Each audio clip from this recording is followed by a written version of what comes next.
دشت علق، نویسنده خالد، به کوشش قاسم قرداغی، راوی رعنا، انتشارات کتابخانه اینترنتی آوای بوف. avayaboof.com.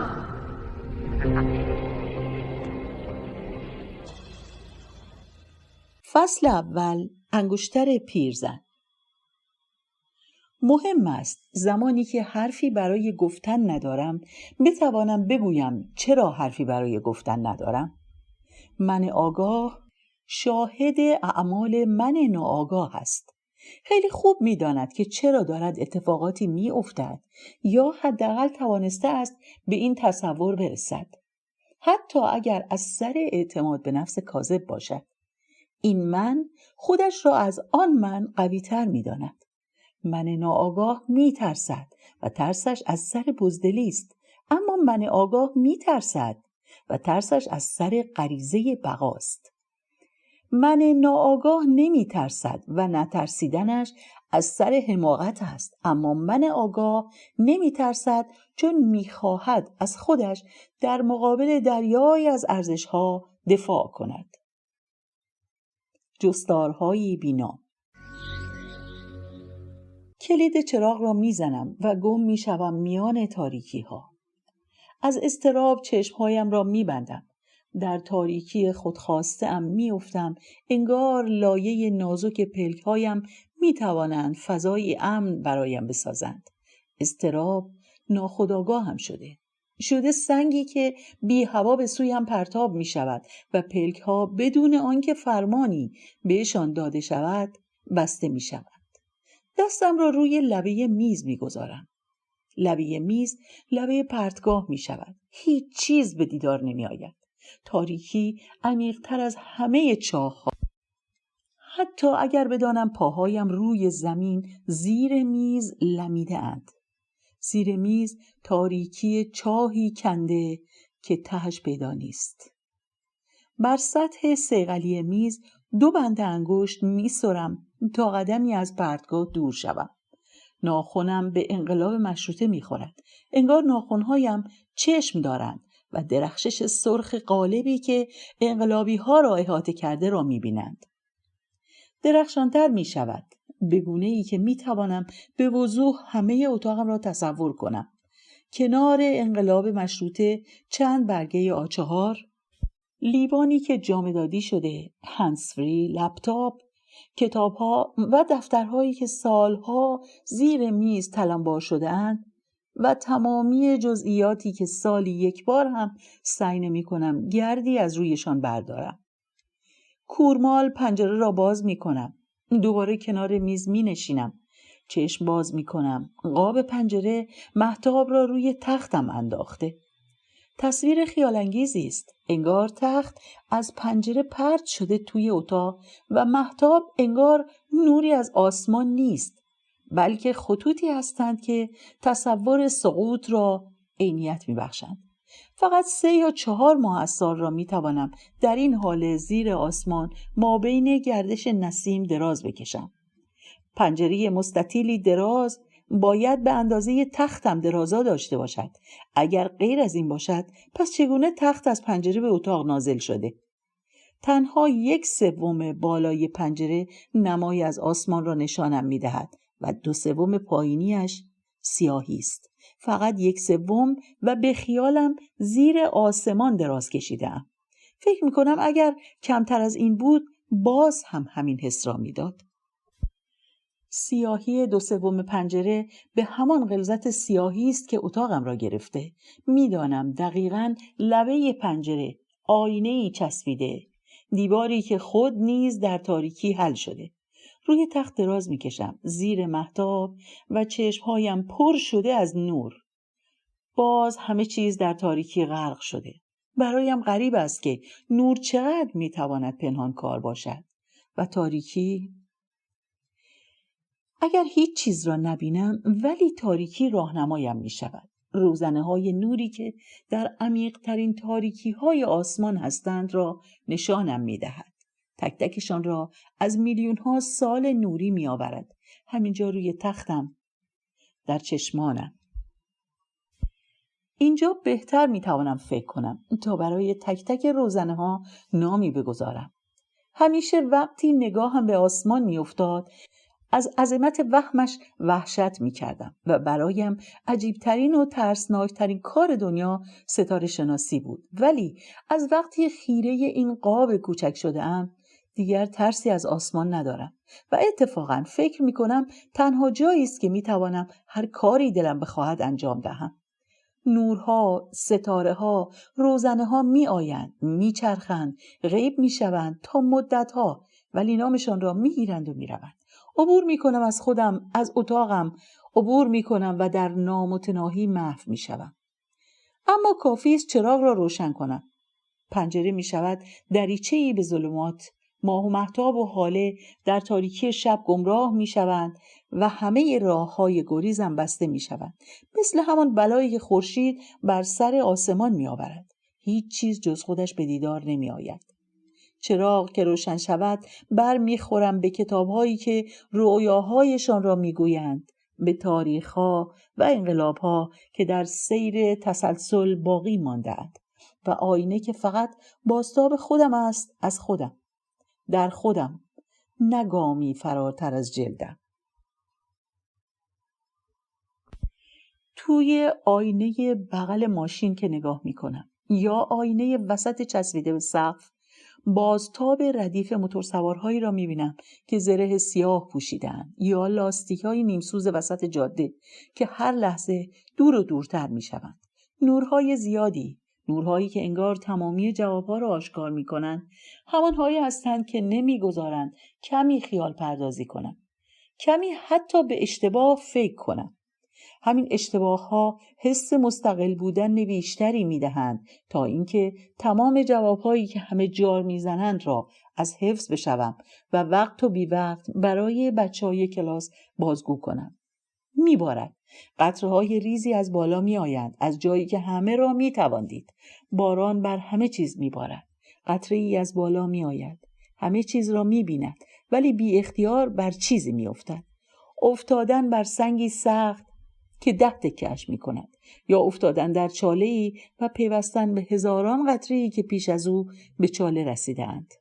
قطره‌هایی هم بر جسد سوخته لاستیک وسط خیابان می‌ریزند.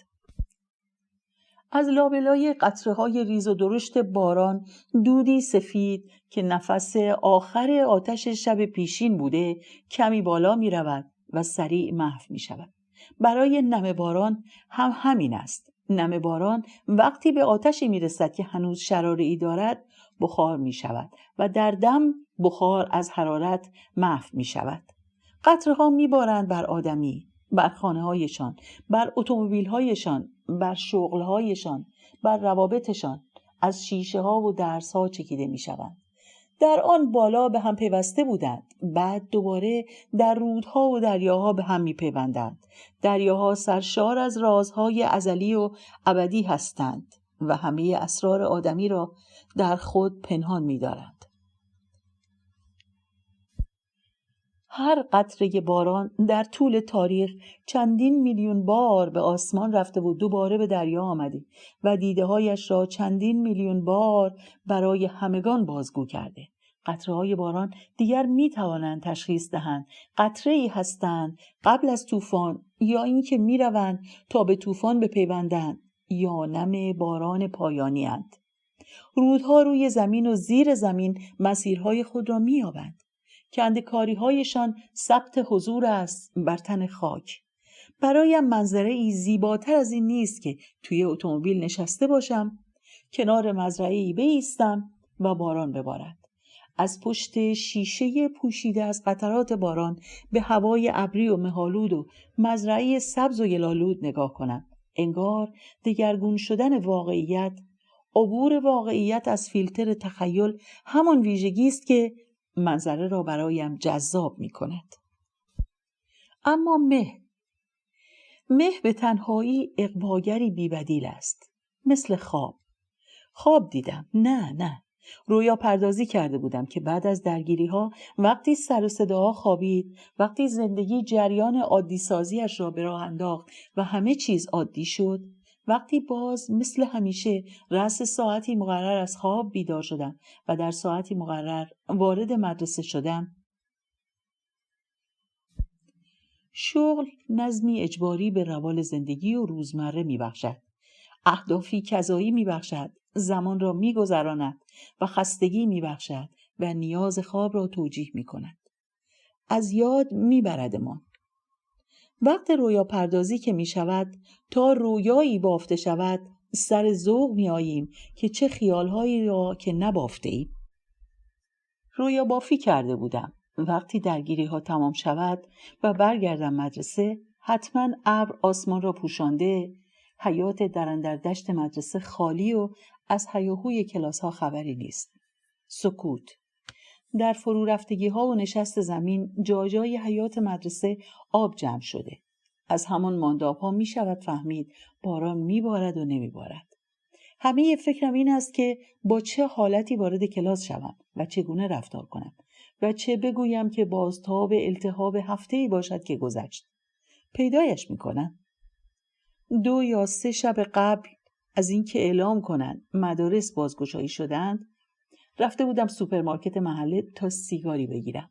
گرفتم. همانجا جلوی سوپرمارکت سیگار را گیراندم.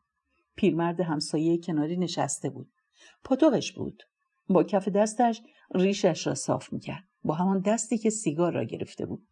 وقتی سیگار را گیراند و من کام اول را گرفتم، انگار فهمیده باشد تا پایان سیگار ماندگارم. قصه‌اش را شروع کرد. در ذهنم 1000 بار قصه را مرور کرده بودم. وقتی به کلاس رسیدم بدون توپق برای بچه‌ها بازگویش میکنم. خیابون فرنگسرام خلوت شده بود. سوت و کور. دیدی که چقدر شلوغه. ساعتهای 12 قلقله میشه. یه خیابون 2 ساعته باید رد بشی. هیچکی نبود. تک و توک چراغای روشن بود. اونم توی اون خیابون. بیشتر غریبش میکرد.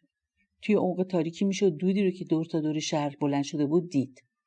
کمربندی‌ها رو بسته بودن. لاستیک انداخته بودن و همشون آتیش زده بودن.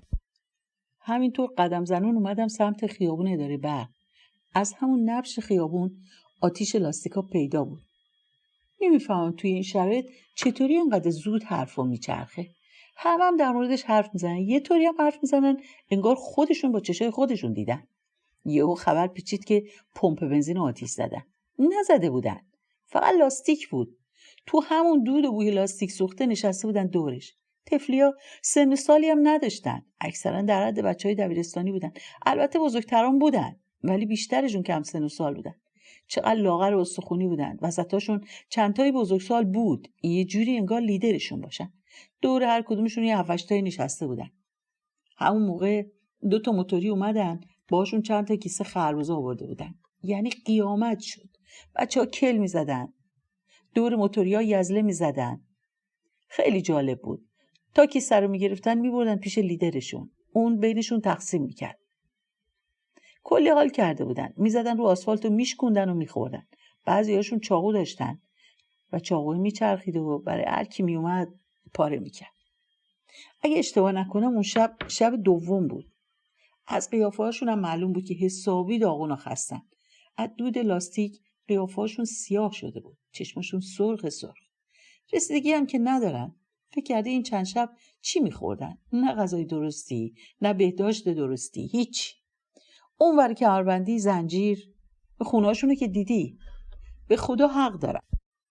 با بدبختی دارن زندگی میکنن. با این حال یه انرژی خیلی خوبی داشتن. همشون کینه داشتن. حق دارن. همین کینه انگیزشون بود. شهر رو نگاه میکردی پشه پر نمیزد. خاموش و سوت و کور. قشنگ از دودی که بلند بود میشد فهمید کجا هستن و کجاها رو بستن. همه کمربندی‌ها رو بسته بودن. کمربندی‌ها هم دقیقاً جایی که حاشیه نشینا زندگی میکنن. کورها، زنجیر، شهرک مدنی. وقتی بینشون میری تازه میفهمی اینا کیان. اینا آدمن. از سر بدبختی اومدن تو خیابون. و الا چی کار دارن؟ مرض که ندارن. این همه سال دارن زندگیشونو میکنن. اینا هم آدمن. یه جایی بهشون فشار میاد. آخه تا کی؟ کم و بیش عربی حالیم هست. وسطشون که بودم میگفتن شب آخرمونه، قراره بکشنمون. یعنی همه چی رو میدونستن. چی کار میشه کرد؟ فرداش بود. فردا شبش بود که صدای رگبار تا صبح قطع نشد. سیگار چندمم را خاموش کرده بودم. ریه‌هایم دیگر جای دود نداشتن، ولی نمیتوانستم جلوی خودم را بگیرم. پیرمرد هم پا به پای تمام کلماتی که از دهانش خارج میشد به سیگارهایی که پشت به پشت روشن میکرد پک میزد. سیگارها و پک‌های سنگین را نباید برای دانش آموزان تعریف کنم، هرچند خودشان همه چیز را میدانند. روزی نیست توالت‌ها پر از ته سیگار نباشد. وارد کلاس میشوم. سکوت کلاس با برپا و برجا و اندوه سنگین‌تر میشود. دفتر حضور و غیاب را باز میکنم. اسمها را یکی یکی میخوانم. حاضر میگویم و اسمی بعضی را که میخوانم و پاسخی نمیشنوم دوباره میخوانم. در میابم که نفسها در سینه حبس شده تا کلامی خارج نشود، حتی به سهو. اسامی که تمام میشود از احوال کسانی که غایب هستند پرسجو میکنم. اشک رفیقی چکیده میشود و دیگری توضیح میدهد آقا اون روز رفته بوده نونوا، یهو شلوغ میشه، یه اتوبوس ایستاده بوده، هر کی توی نونوا بوده رو سوار میکنن با خودشون میبرن. دیگری گفت آقا شنیدم مسابقه فوتبال داشتن، برای اتفاقاتی که پیش اومد هیچ کس بهش نگفته بوده برگزار نمیشه، داشته میرفته که شلوغ میشه، میخواسته فرار کنه، یه موتوری رد میشه، به هر کی میرسیده باتون میزده، یکی زده بوده توی سرش. آقا دیگه ازش خبر نداریم، فقط میدونیم توی کما بوده. دیگری گفت آقا خودش و خواهرش کشته شدن. خواهرش تو فروشگاه کار میکرده، شلوغ که میشه خواهرش تو فروشگاه گیر میفته، زنگ میزنه خونهشون، برادر میره کمکش کنه. میره و توی راه برگشت نزدیک خونهشون بودن که تیر میخوره تو سرشون، هر دوتاشون درجا میمیرن. دیگری گفت آقا خبری ازش نیست، رفته بودن زندان سربندر نبوده، بعضیا میگن زندان اهوازه. به دفتر مدرسه میروم و لیستی از دانش آموزانی که در درگیری ها کشته شده اند، یا مجروح یا زندانی یا نامعلوم تهیه میکنم و آدرس ها را میگیرم و میروم به تک تک خانواده هایشان سر میزنم و قصه هایشان را میشنوم و یادداشت میکنم. وقتی این خیال ها را میبافم از تولید چنین خیال پردازی هایی کیفور میشوم، اما بعد برایم سوال میشود که این خیال ها انگار مال من نبودند و از جاهای دیگری آمدند. آیا این خیال ها از رمان های ماکسیم گورکی نیامدند؟ یا بخش هایی از داستان های ویلیام فاکنر نیستند؟ دقیقا یادم نمیآید ریشهشان از کجاست، ولی انگار شبیهش را در فیلم ها یا داستان های دیگری دیده یا خوانده‌ام. فکرم مشغول می شود که این تصاویر از کجا آمدن. صدای لاستیک اتومبیلی روی آسفالت خیس توی گوشم می پیچد. باران شبنموار روی شیشه اتومبیل می نشیند. لابلای ریزی قطره‌های باران چند دانه درشت هم هست که بر سقف کوبیده می شود. تا مدرسه تنها 7-8 دانه درشت بود. شهر آنقدر خاک دارد که هر چقدر هم در سال بارندگی باشد، باز هم بعد از هر بارش تمامی چاله ها و راه آبها پر از آب گلالود می شود. رودخانه های زهره و جراحی رودهای دردناکی شدند. آبهایی هستند گلالود. آبهایی هستند که می شود از همان بالای به کف رودخانه که تبدیل به جویی شدند نگاه کرد. آبهایی هستند که غلظت گل موجود در آبش چنان زیاد است که لزجی گل را از همان بالا می شود حس کرد. هیچ کس تحمل نمی کند وقتی در جوار منظره رودخانه قرار بگیرد نگوید این چیه دیگه و سری تکان ندهد و دیگر نخواهد منظره رقت‌آور آن را ببیند. انگار هیچ کس اجازه ندارد خود را در آبهای سطحی بنگرد. فکر نمی کنم کسی این اطراف وجود داشته باشد که خود را در آینه آب دیده باشد، اما پشت سدها بله می شود دید. سدهایی که پشت خود دریایی را جمع کردند، آنقدر بالا آمدند که زلال شدند که هر کسی می تواند هیبت خود را رویشان ببیند. هر قدر هم گرم باشد با نگاهی به حجم آبها خنکی القا می شود. آبهای انباشته شده پشت سدها و در حصار کوهها همچون آینه بزرگ است که می شود خود را درش دید. شاید برای همین است که تعداد سدها را بیشتر و بیشتر می کند. بی هیچ برنامه ریزی به کاری دست میزنند که هرچه بیشتر در آینه های بزرگی که میسازند خود را ببینند. توی کنترل هیچ کدام از انرژی های طبیعی باد و خورشید و خاک تلاشی نمی کنند. همه ایشان سالها هدر می روند. سالهاست که تا اواسط فروردین فرا می رسد وحشت فرارسیدن گرما نفس همه را می گیرد. گرمای طاقت فرسا، گرمای افسرده کننده که تنها چاره آب است، ولی آب را در سدها برای تولید آینه بزرگ محبوس کردند. تنها چیزی که می توانند خودشان را درش ببینند و فکر کنند که چقدر قدرتمندند. پس 100 پشت 100 می سازند و دریغ از یک صفحه باتری خورشیدی. حیاط مدرسه خالی بود، اما صدای هیاهوی دانش آموزان کل مدرسه را پر کرده بود. دبیرها از دفتر بیرون آمدند. با سر، با چشم و ابرو، با بلند کردن دست سلامی رد و بدل کردیم و هر کسی به کلاسی رفت. وارد کلاس شدم. دانش آموزان از جا پریدند و بلندتر صلواتی را فریاد زدند. تا خواستند بنشینند، تمام نیمکت‌ها یک باره بلند شدند و به زمین زده شدند و پای یکی را له کردند و به کمر جلویی فشار آوردند و به تلافی چند مشت و لگد به سوی هم پراندند. با صدا زدن اسم دانش آموزان کم کم صداها پایین آمد. یکی از دانش آموزان غایب بود.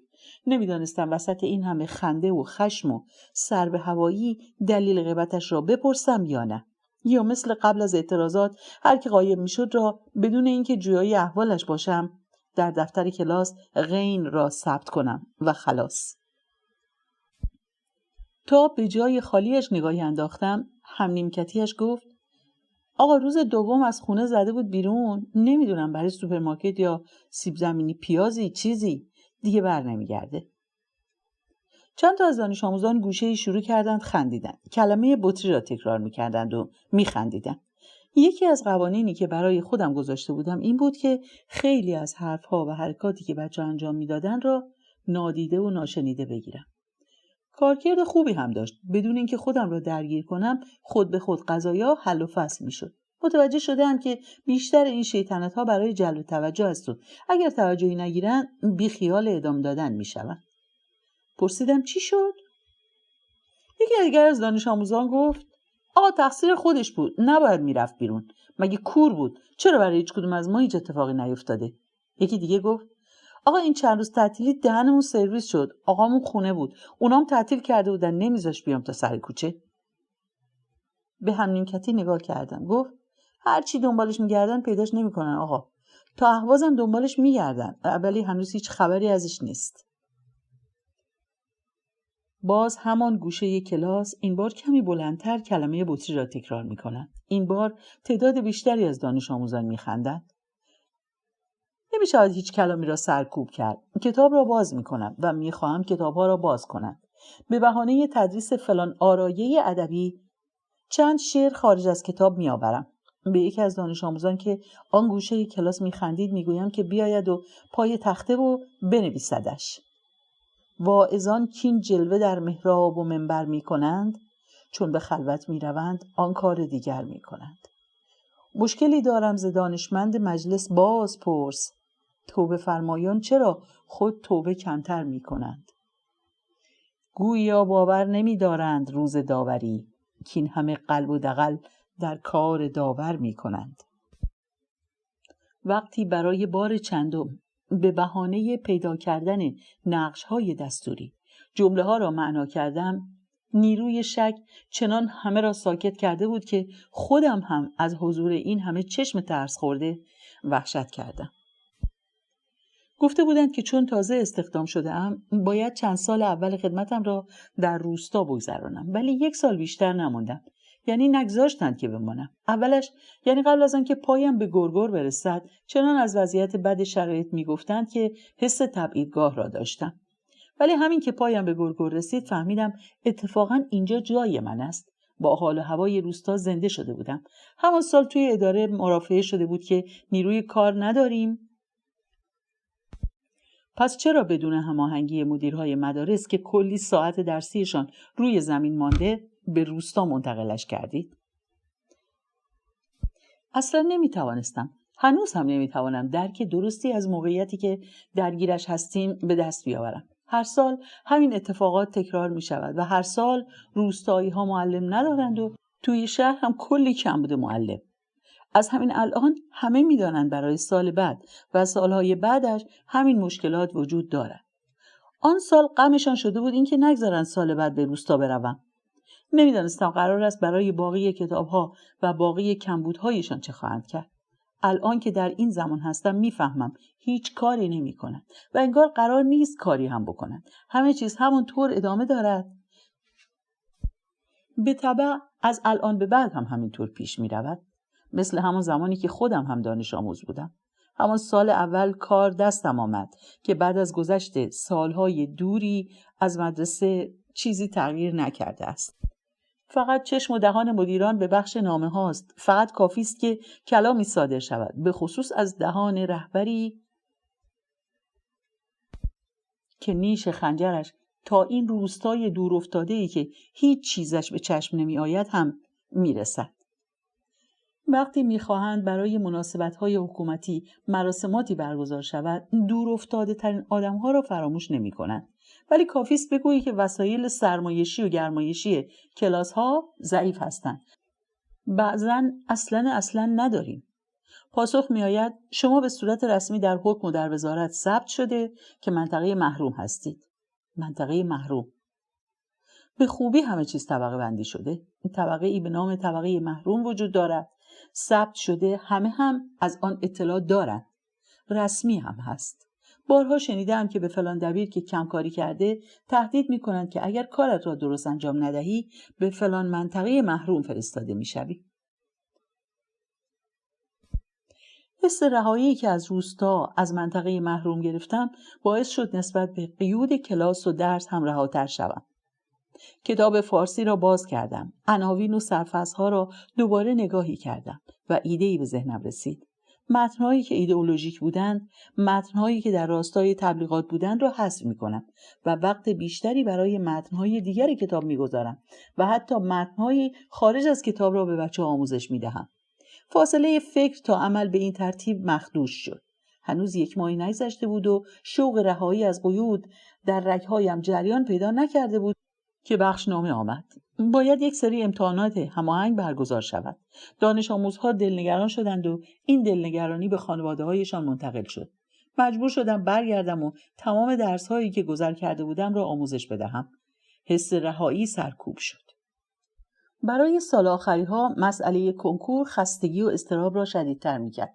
باید تمامی مطالب کتابی که فکر می‌کردم می‌شود بخشایش را پرید درس نداد را باید چندین باره می‌خواندم. شروع سال تحصیلی با ورود مدیر اینگونه آغاز می‌شود. مدیر با دفتر کلاسی به دست می‌گوید جان من و جان شما، این دفتر رو پر کن، سیاه کن، الکی بنویس که کل تکالیف رو چک کردی و کل کارهای دیگه کردی توی کلاس رو. سر هر ماه بازرس میاد و با دقت و وسواس میپرسه چی درس داده شده. دفتر حضور غیاب رو جز به جز بررسی میکنه و غیره. وقتی شعرهای انقلابی را درس میدادم روخوانی میکردیم. بعضی از بچه‌ها که پیدا بود از توی خانواده طور دیگری بهشان یاد دادند مسخره میکردند و کنترل کلاس را برایم سخت میکردند. من باید کنترل کلاسی را به دست میگرفتم که با آنها هم فکر بودم. نیروی نامرئی از من کنترلگری ساخته بود، توجیهگری برای سوالاتی که بچه‌ها میپرسیدن. آقا اینا به چه دردمون میخوره؟ آن عکس‌های دوتایی بالای تخت سفید خامنه‌ای خمینی فقط عکس نبودند، فقط ناظر نیستند. آنها جلوه‌ای از نیروی نامرئی هستند. بعد از کلاس از مدیر و ناظم احوال دانش آموز مفقود را جویا شدم. گفتند به خانواده‌اش سر زده‌اند. وضعیت روحی خانواده‌اش اصلاً مساعد نیست چون هنوز نتوانستند هیچ خبری از پسرشان بگیرند. آدرس خانهشان را گرفتم و بعد از مدرسه به سراغشان رفتم. رطوبت هوا کمتر و زمین خشک‌تر شده بود. از مدرسه زدم بیرون. نسیمی وزید که بوی فاضلاب و زباله را میپراکند. پنجره اتومبیل را بستم. سطح میانی جاده خاک‌آلود بود. لایه خاک که از آبهای گلالود به جا مانده بود، لایه خشک شده خاک زیر چرخ اتومبیل‌ها هوا را غبارآلود می‌کرد. کناره بلوار و سمت دیگر جاده که آب و گل بیشتری جمع می‌شود، حالت باتلاقی دارد. دو سوراخ در چدنی فاضلاب دو چشمه جوشان گنداب شده‌اند. از خیابان اصلی خارج می‌شوم و به محله زمینا می‌روم. تمام کوچه پس کوچه ها گلالودند. از اوایل بهار که بارندگی ها تمام می‌شود، این خیابان ها هم خشک می‌شود. اتومبیل ها از رویشان می‌گذرند و خاک را به هوا می‌دهند و یا بادهای داغ تابستانی می‌روبدشان و به ریای مردم می‌دهدشان. البته فاصله بین آخرین بارندگی تا اولین بارندگی آنقدر زیاد هست که روی آسفالت تاثیر می‌گذارد، نرمش می‌کند و رد لاستیک‌های اتومبیل‌ها را می‌شود رویشان دید. آدمی هم همه را فراموش می‌کند. چطور ممکن است در این مکان روزی باران ببارد؟ در پاییز و زمستان حدودی 5 یا 6 باری بارندگی هست. ولی همان هم کافی است که کل شهر را گل و فاضلاب بردارد. هر سال همان نسیان و همین وضعیت تکرار می شود. رابطه بسیار عمیق بین نزدیکی سربندر به صنعت پتروشیمی و تعویض مکرر شهردار و فرماندار و بخشدار در فاصله زمانی اندک وجود دارد. سمتدارها از هر جایی می آیند، با سرعت می آیند، نقل مکان می کنند، با همان سرعت باروبانشان را می بندند و تعویض می شوند. شهروندان می دانند مکان شهرداری کجاست، ولی اینکه چه کسی بر مسندش نشسته را نمی دانند. یک زمانی روال را این گذاشته بودند که شهردار تازه‌ای که می آمد یک سری جلسه برگزار می کردند. جلسات آشنایی با هنرمندان، آشنایی با کارگران، با بازاری ها و فرهنگیان. یک بار در یکی از این جلسات شرکت کردم که آخرینش هم شد. معلم بازنشسته رو به شهردار گفت میدونی چرا اینقدر زود به زود شهردار رو عوض میکنن؟ چون مشکلات رو بندازن گردن قبلی و بگن تازه اومدن و وعده میدن که همه چیز درست میشه. تا بخواد مشکل درست بشه شهردار دیگه‌ای جایگزینش میشه. و این را نگفت، چیزی را که همه میدانند. توی فرصتی که دارند فقط وقت میکنند سهم خودشان را از درآمد پتروشیمی بگیرند و چند گروه پیمانکار را وارد چرخه صنعت کنند برای روزهایی که دیگر شهردار نیستند. در سالهای بعد اینقدر سرعت نقل و انتقالات زیاد شد که دیگر فرصت نمیشد جلسه عمومی برگزار کنند. فاضلاب‌ها در دایره ای سالانه پابرجا میمانند. هرچه از خیابان اصلی فاصله میگیرم و در کوچه پس کوچه های زمینا فرو میروم، بر زخامت گلولای کوچه ها افزود میشود. در بعضی از کوچه ها کل کوچه تا لبه زیرین درها زیر آب میرود. آنچه برایتان تعریف میکنم هر سال تا پاییز و زمستان 1402 اتفاق افتاده و فکر نمیکنم از حالا به بعد هم تغییری در شرایط به وجود بیاید. بعضی کوچه ها را از ترس اینکه توی چاله یا چاهی بیفتم دور میزنم. سرعتم را هم به تبع حضور گلولای خیلی پایین آورده بودم. برای پیدا کردن خانه دانش آموز 1 ساعتی وقت صرف شد. کل سربندر می شود در نیم ساعت دور زد و کل کارخانه های منطقه ویژه اقتصادی را می شود در 2 ساعت دور زد. در که زدم کمتر از دقیقه‌ای پیرمردی در را باز کرد. پشت سرش پیرزنی آمد، بعد مردی حدودی 40 ساله و بعد زنی که میخورد همسرش باشد. بعد دختری و پسری 8 ساله و 12 ساله. در کاملا باز شد. پیرمرد و پیرزن از خانه بیرون آمده بودند و زن و مرد توی قاب در بچه‌هایشان را بغل کرده بودند. یادم رفت سلام کنم. آنها با چشم‌های منتظر و اندوهگین خیره‌ام شده بودند. خودم را معرفی کردم و گفتم برای اینکه احوال دانش آموزم را بپرسم مزاحمتان شده‌ام. پیرمرد و پیرزن جلوی در نشستند. زن بچه‌ها را برد داخل. تمام زندان‌ها و پاسگاه‌ها و بیمارستان‌های سربندر و ماهشهر و جراحی و ممکو تا اهواز را گشته بودند. نتوانسته بودند هیچ خبری از حبیب بگیرند. پیرزن دستم را گرفت و کمی کشید که کنارش بنشینم. یه کاری برام می‌کنی؟ فقط نگاهش کردم. سرش را پایین انداخت، زیر لب زمزمه می‌کرد، انگار که وردی بخوانم. پیرمرد بلند شد و سلانه سلانه رفت داخل. مرد سرش را به در تکیه داده بود و گریه می‌کرد. پیرزن به چشم‌هایم خیره شد و گفت دخترم و پسرموش توی جنگ شهید شدن. پسرموش شوهرش بود. هر دوتاشون جوان بودن. دخترم 22 سالش بود. پسرموش 25 سالش بود. توی خرمشهر شهید شدن. دوتاشون با هم رزمنده شدن. دوتاشون با یه بمب منفجر شدن. دوتاشون همیشه با هم بودن. خودشون برام تعریف کردن. همیشه میان توی خوابم و برام تعریف میکنن. دیشب برام تعریف کردن که حبیب نمیتونه ما رو پیدا کنه. کمکش کنین که بیاد پیشمون. پیرزن به پر شیله‌اش انگشتری گره زده بود. بازش کرد و گذاشت توی دستم. ادامه داد. حبیب را پیدا کن. نمیدونه مرده. بهش بگو. این رو نشونش بده. انگشتر عمشه. خودش مسیرش رو پیدا میکنه که چطوری بره. یادم میآید سالها پیش اوایل 20 سالگی بود. شاید سوالی تمام ذهنم را پر کرده بود. هنوز هم هست، ولی بیشتر از آن که به دنبال جوابش باشم شده نگاهی که به زندگی دارم. همیشه از خودم میپرسیدم مگه اینا نمیدونن یه روز قراره بمیرن؟ چرا این همه برای زندگی جنایت میکنن؟ هر سال برای اینکه به حیات خود ادامه بدن دست به جنایات وحشتناکتری میزنن. دیگر میدانم که آنها فکر نمی کنند که دارن جنایتی انجام میدن، بلکه فکر میکنند همه چیز باید در خدمت آنها باشد و هر کسی خلاف آنها حرفی بزند باید حذف شود. باقیش اهمیتی ندارد. کسانی که حرفی در خلاف یا در نقد زده اند، چقدر درست گفتند یا چقدر اشتباه، باید همه تنها وسیله‌ای باشند برای بازتاب تأیید همه حرفها و رفتارهای ایشان. همه آدم‌هایی که دور خود جمع کرده کسانی هستند که توانایی بهتری دارند تا رهبریش را تأیید کنند و آنهایی در حلقه نزدیکتری قرار می‌گیرند که بتوانند آینه شفافتری باشند. روزی می‌میریم، همه من بیشک. چه کسی می‌تواند منکرش شود؟ زخم‌هایی برداشتم، هنوز جایشان هست، ولی نه دردی ازشان مانده، نه یادم می‌آید از کجا آمده‌اند، ولی یادم می‌آید چگونه زخم زده‌ام. تک تکشان را در خاطر دارم. تصور کن. جان لنون. تاریخ انتشار 11 اکتبر 1971. از این آهنگ به عنوان یکی از بهترین آهنگ‌های تاریخ موسیقی راک یاد می‌شود و همچنین یکی از پرفروش‌ترین ها. تصور کن بهشتی نیست. اگر بخواهی تصور کردنش آسان است. جهنمی زیر زمین نیست.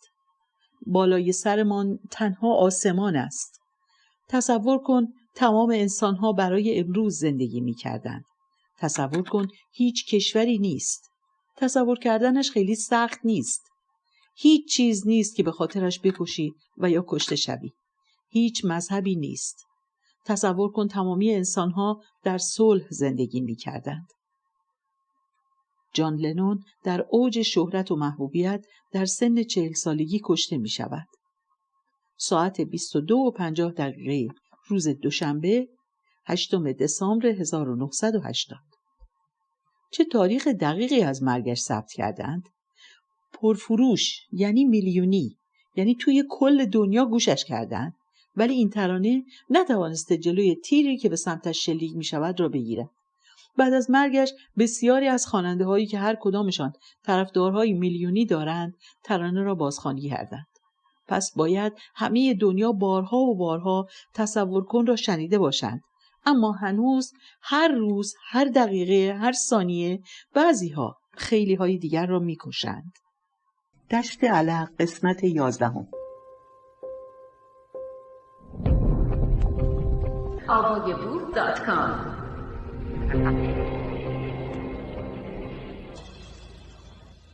فصل 10. تک تک نیها. سرخورده از اعتصاب دست کشیدم، بی آنکه برایم مهم باشد که پیش از این همه هم دست کشیده بودم. کنش‌های بی‌معنا زبان را پوچ می‌کند. فحش و ناسزا که خود زخم زبان است، همچون آنتیبیوتیک‌های ناکارآمد. زخمی بر زخم دیگر. اندوه بزرگ را در آغوش گرفتن و لذت بردن. پرسش هیچ بزرگ. خیره شدن طولانی با چشمان بسته.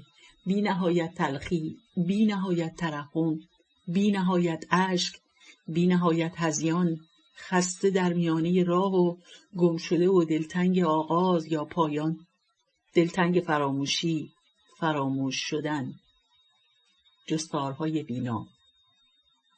دوباره پاهایم را در آب فرو کردم. آب تا زیر زانوانم بود. برای اینکه عادت کنم باید چند دقیقه‌ای می‌گذشت. تا حرکت کردم حبیب متوجه شد که دارم به سویش میروم. در تاریکی زیر نور ماه چیزی پنهان نمی شود، ولی همه چیز متأثر منتقل می شود، دریافت می شود. می توانستم تشخیص دهم که دارد نگاهم می کند. بعد متوجه می شدم انگار خیلی وقت است که دارد نگاهم می کند. حتی می توانم حرکت انگشتایش رو ببینم. نرم و کند لای نیها می پیچد و می بافدشان. اما با این نرمی و کندی نمیشد بیشمار شناورهای نیین ساخت. میبینمش جلویم ایستاده و چشمهایش درشت شده و دهانش نیمه باز. حبیب: آقا شمایی؟ اینجا چی کار میکنی؟ حسش میکردم وسط نیزار، مانداب لای نیزار با تیری یا ترکشی که تنش را سوراخ کرده و مرده. اما هنوز خودش را دانش آموز می‌دانست و من را معلم. فاصله بین ما را حس می‌کردم. فاصله نمی‌گذاشت قدمی نزدیکتر شود و دست دراز کند یا بغلم کند یا حتی اشکی بریزد. دستی به شانه‌اش زدم و پرسیدم چه خبره؟ چقدر شناور ساختی؟ یکیشو امتحان کردم، خیلی خوب شدن. با هم روی مقری که ساخته بود نشستیم. آره آقا، از مادر بزرگم یاد گرفتم. اینا که کاری نداره، 2 دقیقه میشه یادشون گرفت. نشستم سمت دیدبانی حبیب. از لای نیها به بیرون نیزار نگاه کردم. چراغ‌های بلوار، اتاقک‌های بلوکی مخروبه، تلهای نخاله‌های ساختمانی، سگ‌هایی که توی آشغال‌ها میچرخیدند. فکر کردم چیزی گفت. کلماتی که به خیالم شنیده بودم رو با خودم چند باری تکرار کردم. تعجب کردم. به ماه نگاه کردم. انگار صدا از سمت ماه آمده باشد. به حبیب نگاه کردم. نگاهش منتظر جواب بود. با خودم گفتم حتما خودش پرسیده. صدایش توی گوشم طنین انداخت. انگار واقعا صدای حبیب بود. آقا چی شده؟ خیلی ناراحتی؟ اینقدر چهره‌تون غمگینه که توی این چند وقتی که اینجا انقدر حالم بد نشده بود. انگار فاصله معلم و دانش آموزی در وجود من بود که وقتی این حرفا را زد متعجب شدم و به اطرافم نگاه کردم که شاید با کس دیگری صحبت می کند و وقتی به چشمهایش نگاه کردم حس کردم توی خواب شنیدم. با تردید لب باز کردم. لحظه‌ای به فکرم رسید اصلا اهمیتی ندارد که حرفی زده باشد یا نه. اگر در آن لحظه نمی توانستم با او حرف بزنم پس کی می شد؟ گفتم یه دانش آموزی داشتم، فکر کنم 5 سال پیش بود، اسحاق اسماعیلی. خیلی پدرش رو دوست داشت. بعضی وقتا که کمی شیطنت میکرد فقط لازم بود بگی به بابات میگم، یا تهدید میکردی که جلسه بعد باید با پدرت بیار مدرسه. کبود میشد. اشک توی چشماش جمع میشد. از قیافش پیدا بود که از استرس داره دیوونه میشه، ولی صداش در نمیومد. این حالتش رو سر کلاس خودم دیدم. یکی از بچه‌ها رو اذیت کرد. تذکر دادم ولی شروع کرد حاضر جواب کردن. گفتم که از کلاس برو بیرون. باز پروبازی در آورد. به مبصر گفتم ناظمو خبر کنه. تا ناظم اومد تهدیدش کرد که باید جلسه بعد با پدرش بیاد. دیگه تا آخر سال ساکت بود. از ناظم پرسجو کردم، جریانش رو تعریف کرد. اول که گفت بچه خوبیه، درسش هم خوبه. شیطنت داشتم اقتضای سنش دیگه که با یه مقداری صبوری حل میشه. بعد اینجور گفت که مادرش وقتی برای ثبت نام اومد مدرسه کلی درد دل کرد. شوهرش پدر اسحاق مهندس کاربلدیه و نصف سال مأموریت میره خارج از کشور. یه زن خارجی هم گرفته. نصف سال اون طرف پیش اونه و نصف سال هم اینجاست. رابطش با پدرش جالب بود. مادرش میگفت هیچ وقت دست روش بلند نکرده ولی پسر به شدت از پدرش حساب میبره. یکی از کارهایی که پدرش میکرد این بود. هر کاری میکرد رو برای اسحاق تعریف میکرد. مثلا چطوری فلان دستگاه رو تعمیر کرده یا پروژه شکست خورده ای رو چطور نجات داده و غیره. لحظه لحظه خوشگذرونیاش، اینکه دیگران چقدر ازش تعریف میکنن و محبوب قلب هاست. همه افتخارات و لذت‌هاش رو برای پسرش تعریف میکرد. اما فقط تعریف میکرد. کلاس‌ها که شروع شد هنوز یه چند ماه طول نکشیده بود که کلی از بچه‌ها قصه‌های خوشگذرونی‌های پدر اسحاق رو شنیده بودن و کم کم به گوش ناظم هم میرسه. چند تایی رو لابلای صحبت‌های بچه‌ها فهمیده بود و چند باری هم بچه‌ها ازش خواستن برای ناظم تعریف کنه. اونم بدون هیچ ترس و خجالتی کلی خاطره از باباش میگه. اینجوری که ناظم میگفت اسحاق که طوری تعریف می‌کرد انگار خودشون کار رو انجام داده. کلی هم بهشون مفتخر بوده. اینجوری میشه که نقطه ضعفش رو پیدا میکنن و ناظمم راحت کنترلش میکنه. ساکت شدم و به حبیب نگاه کردم. حبیب انگشت‌هایش را لای نیها گذاشت و گفت ولی به نظرم خیلی غمگین تری، اونم برای این خاطری که 5 سال پیش اتفاق افتاده. شروع کرد نی بافتن. گفتم یه دانش آموز داشتم به نام ایرج یوسفی. یه سری توی دفتر نشسته بودیم. یکی از دبیرها از یوسفی شاکی بود و میگفت اینو باید چطوری کنترل کنیم؟ سر کلاس خیلی حرف میزنه، همش سر به سر بچه‌ها میذاره، اما تا یک چیزی بهش میگن سری دست بلند میکنه و ازشون شکایت میکنه. آقا این ما رو اذیت میکنه، آقا اون بهم حرف بد میزنه، از این چیزا. خودش شروع میکنه ولی خودش از همه شکایت میکنه و یه حالت لوسی داره.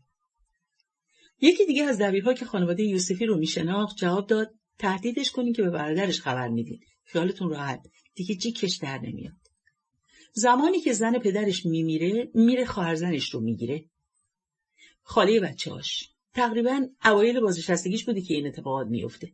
به سال زنش نرسیده ازدواج میکنه و سال بعدش بچه دار میشه.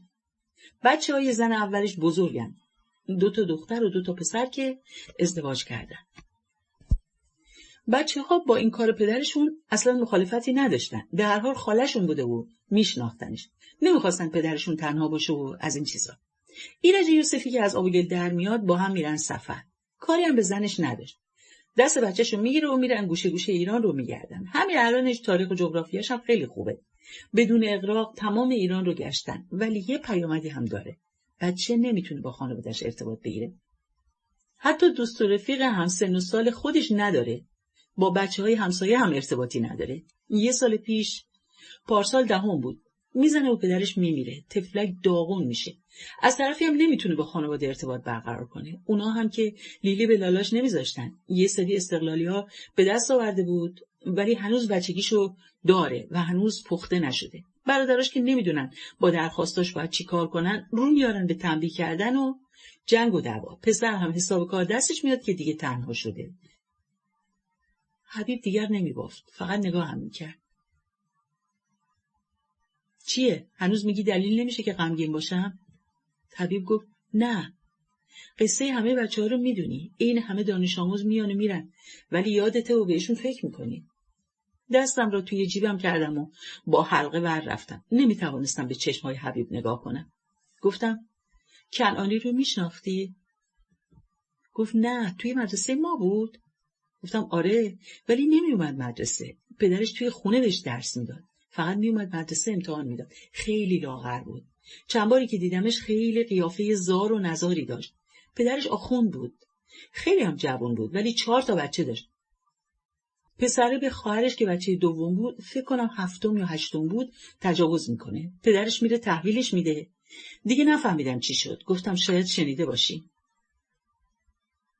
حبیب گفت نه آقا نشنیدم در موردش. یعنی در مورد هیچ کدومشون نشنیدم. ولی به نظرم اسم و قصه چقدر آشنا میاد. منم یه چند تای ماجرا یادم اومد. میخوای براتون تعریف کنم؟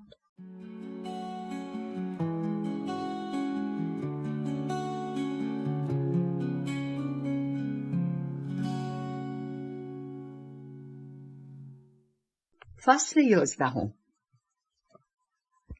چگونه توانستم مردم خود را نابود کنم؟ اوف بر من اگر لحظه ای رنج را و یاد رنج را از خویش دور بدارم که مباد رنج کشیدگان واقعی تنها بمانند. جستارهای بینا. کمی از نور مهتاب کاسته شد. پس از مدتها حرکتی در آسمان نیزار دیدم. تکه ابری از روی ماه گذر کرد. حبیب هم متوجه شد. شناور آخر را هم به آب انداخت. از سکوی دیدبانیش بلند شد و روی یکی از شناورها نشست. کنارش ایستادم و انگشتر را در دستش گذاشتم. نگاهش کرد و گفت آشنا به نظر میاد. گفتم از این انگشترها که زیاد هست. یکی مثل بقیه است. دوست داشتم این رو یادگاری داشته باشی. انگشت و انگشتر را در هم فرو کرد و لبخندی زد و با سر اشاره داد که بریم. منتظر نشد. دستهایش پارو شدند. باقی شناورها را هم هل میداد و جلو میبرد. ابرها بیشتر و بیشتر جمع میشدند. تاریکی محض. روی نیهایی که سکوی دیدبانی شده بودند نشستم. حبیب شده بود سیاهی مبهم. شاید هم اصلا نبودش. شاید واقعا رفته بود و وهم تصویرش را امتداد میداد. باران گرفت. نیها حافظان قصه ها به هر سوی میچرخیدند. انگار مسابقه گذاشته بودند که هر که قطره‌های بیشتری از آسمان بگیرد و بر زمین بنشاند. برایم عجیب بود که حس خواب به سراغم آمد. روی نیها دراز کشیدم و خوابیدم. توی خواب هم این حس عجیب همراه هم بود. چرا خوابم گرفته و چرا خوابیدم؟ بارید. نیزار روشن شده بود. وقتی خواب تمام توانم را گرفت، روشنایی آمد. روشنایی نور آفتابی که از پس انبوه ابرهای سیاه میتابید. روزی خدایان بزرگ بران شدند که طوفانی عظیم برانگیزانند. طرح افزایش قیمت بنزین رو رهبر و سران سه تأیید کردند. همشون با هم دستشون توی یک کاسه است. دلشون خواسته این کارو بکنن. جوابگوی هیچ کس هم نیستن. رعد میکوفت. میدیدمشان. نیمخیز روی شناورها نشسته بودند. مانداب لای نیها طغیان کرده بود و رودخانه‌ای شده بود. به راهشان انداخته بود. انگار همه دنیا رو آب گرفته بود. جز نیهای سکوی دیدبانی حبیب. از هر نی تا نی بعدی نهری پدید می آمد و گروهی به سویش یورش می بردن. عزیزی آخر کلاس توی چرت بود. کیف خودش کنارش روی هم گذاشته بود. روی کیفا کاپشنایشان را گذاشته بود و به جلویش گفته بود طوری بنشیند که از همه پنهان شود. 10 دقیقه آخر کلاس را گذاشتم بچه‌ها آزاد باشن. کم کم سر و صدای بچه‌ها بلند شد و از آزادی کلاس استفاده کردند و هر کسی هر جا دلش می‌خواست میرفت. عزیزی را صدا کردم. با چشمای پف کرده و گونه‌ای که بر اثر فشار ساعدش کبود شده بود جلویم ایستاد. لش و ناپایدار. اشاره دادم که بنشیند روی همان میز اول. چرا خوابی؟ آقا شب میریم اداره بندر باروری. میدونم کارش چیه. چرا میری؟ کار خیلی خطرناکیه. یکی از دوستام چند وقتی اونجا بوده برام تعریف کرده که چه کار سنگینیه. خب آقا چی کار کنیم؟ توی این درس و مشق هیچی نیست. بریم اونجا که لااقل یه پول تو جیبی داشته باشیم. بیکارم نباشیم. باز هم زبانم قفل شد. برای بار 1000م که با 1000مین دانش آموز حرف میزنم. هیچ چیز راهگشا نیست. به دنیا آمده ایم، زمانی را بگذرانیم، توی هم بلولیم و خلاص. حضور آن همه قطره باران که تمام وجودم را غرق کرده بودند، حریف وهم در هم فرو رونده ابرها نمی شدند. قانون گردش به راست سر چهارراه‌ها برداشته شد. گردش به راست در زمان چراغ قرمز ممنوع شد. وقتی از ماشهر میخواستم بروم سربندر تا به کلاس درس برسم یا به جراحی میرفتم تا به دوستی سر بزنم، اگر نصف شب هم بود سر چهارراه هم توقفی میکردم. جراحی توی یک کف دست جا میشود. جراحی مگر چقدر جمعیت دارد؟ و چند کوچه و خیابان. ولی قوانین راهنمای رانندگی بر سردر هر 4 راه کوبیده شده. پلیس‌ها از سر صبح اخطارها و جریمه‌ها را بر مردم میزنند. وقتی شبی در خیابان‌های تاریک و باریک جراحی میچرخم تا به 4 راه میرسم، ترمز را میکشم. با اینکه هیچ کسی از آن گذر نمی‌کند و تا ته خیابان تا چشم کار می‌کند هیچ کسی نیست. وقتی سپاه با فروشگاهایش شهرها را به زنجیر میکشد، از جراحی هم نمیگذرد. با اینکه سوپرمارکت‌های محله‌ای جوابگو هستند، اما سپاه در همه حال طالب حضور در صحنه است. حتی برای اندک مردمی در گوشه تاریکی که به خیال خودشان دور افتادند و کسی از آنجا خبر ندارد. ولی وقتی فروشگاه‌های زنجیره‌ای پایشان به آنجا میرسد، اهل جراحی فکر می‌کنند که انگار فراموش نشدند. بله، هیچ وقت فراموش نمی‌شوند. وقتی پای مصلحت و سودجویی خودشان باشد، چه اهمیت دارد این عده گرد آمده بر زمینی نام خود را جراحی گذاشته‌اند؟ نیازشان چیست؟ کمبودشان چیست؟ نیها از زیر کمرم حرکت می‌کند. سرم را چرخاندم و دیدم بر زمین گلالود افتاده‌ام. خوابم عمیق‌تر می‌شود. حتی از خشک‌ترین رودها همچون زاینده رود و خشک‌ترین دریاچه‌ها همچون هامون سیل آب طغیان کرده و آمده و خود را رسانده به جراحی. کمی پلکایم را باز کردم. از راه خشکی زمین گلالود چند نفری به طرفم آمدند. صدای یورش سیلاب را از سوی دیگر میشنیدم. نمیخواستم برگردم و ببینم. از ترس نبود، بلکه شنیدن صدای طغیان برایم کافی بود و خیالم را راحت میکرد. ارواح خبیث خشم خود را میریختند. روشنی‌ها به تاریکی برگشته بودند. طوفان وزیدن گرفت. آبها می‌خروشیدند. آبها به کوه‌ها رسیده بودند. آبها بر مردم ریختند. خدایان خود از طوفان ترسیدند، گریختند و از کوه آسمان بالا رفتند. خدایان در آنجا مانند سگان خم گشته و کمین کرده بودند. ایشتر مانند زنی که زایمان سختی داشته باشد، با صدای زیبای خدایانه خود فریاد می‌کشید: سرزمین خیش پیشین گلولای شده، چرا که من در انجمن خدایان اندرز بدی دادم. چگونه توانستم یک چنین فرمان وحشتناکی در انجمن خدایان بدهم؟ چگونه توانستم مردم خود را نابود کنم؟ سپر سرباز بود. میگفت فرمانده گفته بوده سربازای بومی چند روز برن خونه، نباید تو هیچ گشتی حضور داشته باشن. کادری‌ها هم اگه نوبت گشتشون شد حتما نقاب بزنن. جالب خودشون هم میدونن که دارن مردمی رو میزنن که هر روز باهاشون چشم تو چشم میشه. میرن از یه شهر دیگه نیرو میارن که از اینجا نیرو ببرن شهر دیگه. این همه هزینه میکنن که بتونن ملت رو سرکوب کنن. حس میکنم کسی سنگینی تنم را از خیسی و گلالودگی زمین بیرون میکشد. از لای پلک‌هایی که از پس تکانها از هم باز میشوند میبینم باد و باران شدید سر و صورتشان را پوشانده و سر تا پا خیسند و عجولانه میخواهند من را با خودشان بکشند و ببرند.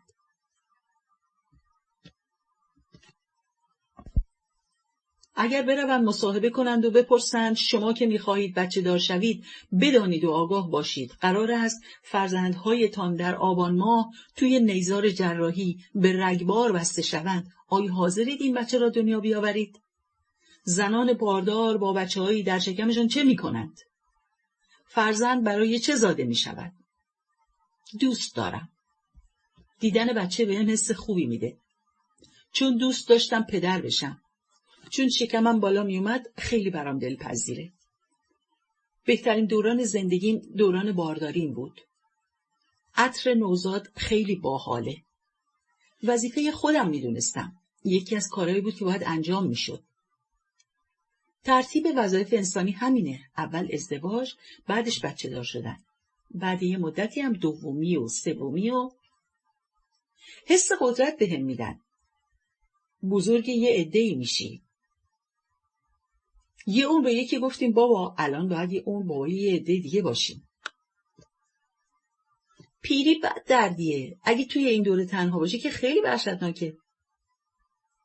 که اگه شبی نصف شبی سیگار خواستم از پاکت پسرم بردارم. نیروی کار برای مملکت لازمه. نذاریم سن کشورمون پایین بیاد. باید جزو کشورهای جوان باشیم. انسان‌ها بر حسب شانس به دنیا میان. یه عده برده میشن، یه عده رئیس و سرور. عصای کوری و پیری میشن. دیدن رشد یک کودک شگفت انگیزه. تمام آرزوهایی رو که داشتم بچم انجام بده. این همه وظیفه بر عهدهشان بود، ولی آنها شدند مثل تخم ماهی پراکنده در رودخانه‌ای در نیزار. از عمق تاریکی صدا می آمد. گرومپ، گرومپ، گرومپ. یک نواخت.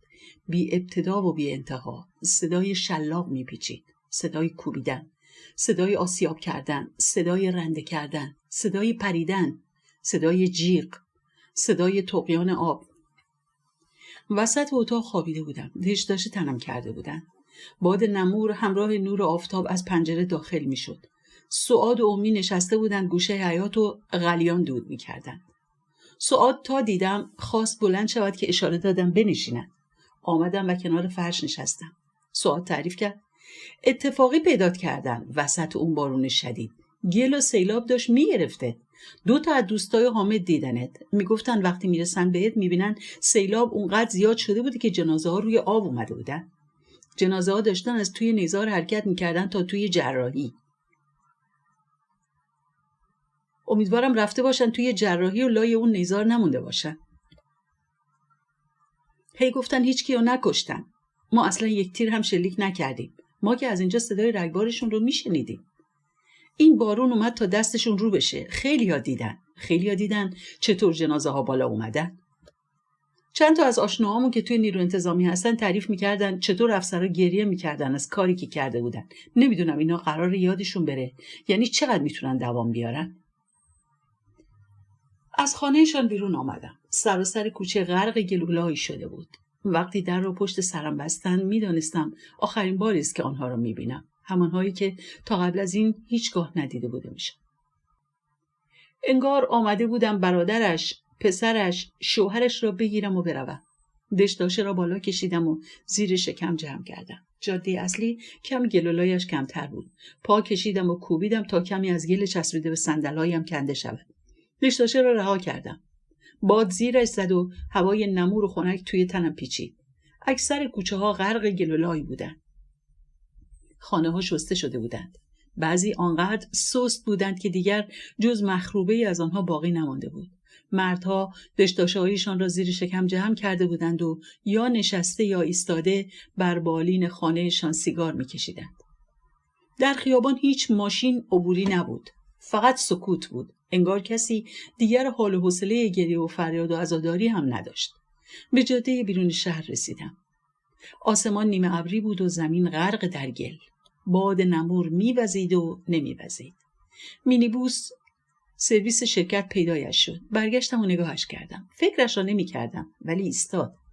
کارگرها از لای پرده‌ها بیرون را می‌پاییدند. سلام علیکی با راننده کردم. گفت تا فلکه بیرون شهر میرساندم. آنها از آنجا مستقیم به کارخانه میرسیدند و من باید به چپ میرفتم تا به ماه شهر برسم. اما قبلش باید از جلوی نیزار میگذشتم.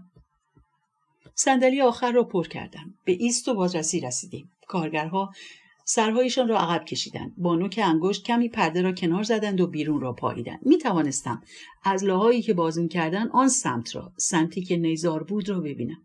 نیها برافراشته بودند. در زیر تابش نیمه آفتابی می درخشیدند. انگار باران صیقلشان داده بود. از بازرسی که رد شدیم چند کارگر در خودشان فرو رفتن و شانه هایشان لرزید. آنکه کنارم نشسته بود تعریف کرد. بارون دیشب آب آورده بالا. جنازه ها حرکت کردن رفتن توی رودخونه.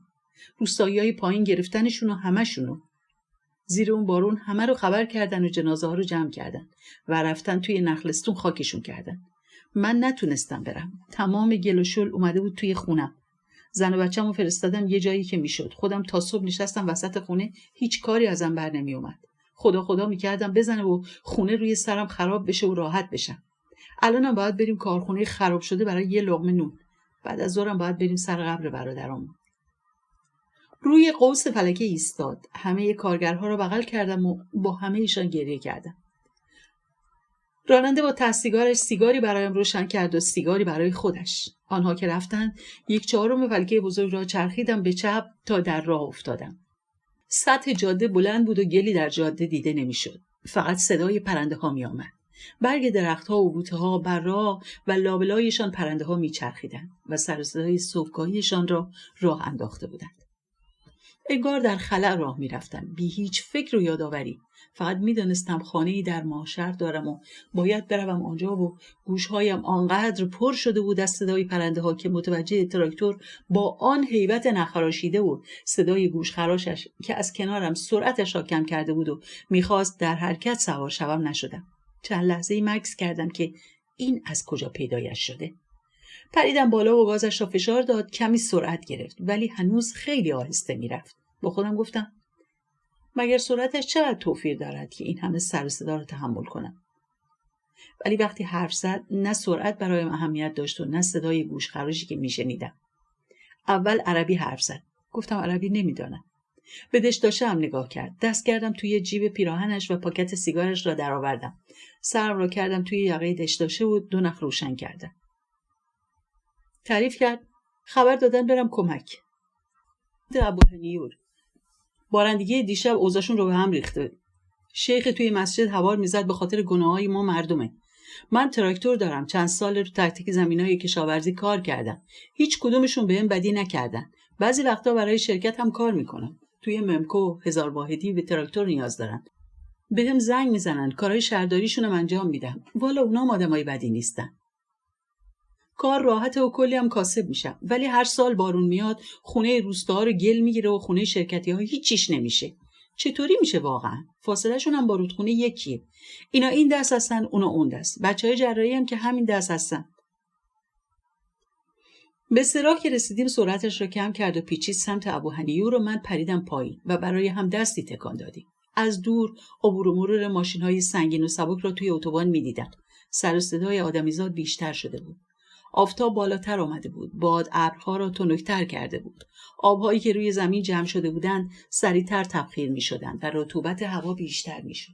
سعی کردم تندتر بروم. گرمی و شرجی بی‌حوصله‌ام کرده بود و رمقم را می‌گرفت. حرکت مواج حرارت و رطوبت را می توانستم ببینم. به سراحی کوره که رسیدم موتوری را دیدم. گازش را گرفت تا برود سمت ماهشهر. اما لحظه ای که می‌خواست وارد خیابان اصلی شود نیم نگاهی انداخت. رفت، ترمز گرفت و برگشت.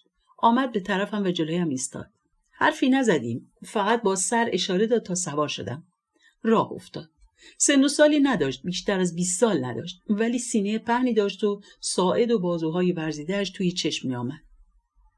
داشت سرعت می‌گرفت که پرسید کجا میری؟ گفتم. سری تکان داد و باز هم گازش را پرفشارتر کرد. سیگار و فندکش را به دستم داد تا برایش روشن کنم. سرم را از یقه دشداشه داخل دادم و پشت کمرش پناه گرفتم و سیگار را گیراندم و به دستش دادم. لاستیک‌های نیمسوز از وسط جاده کنار رفته بودند، اما دایره‌هایی که بر آسفالت نقش بسته بودند برق می‌زدند. وارد اتوبان شدیم. دیگر سکوتی نبود. ماشین‌های سنگین و سبک می‌کوبیدند و می‌رفتند. چرخیدیم و از ورودی ماهشهر فرو شدیم. سرعتش را کم کرد و با سرعت یک نواختی ادامه داد. شروع کرد به حرف زدن.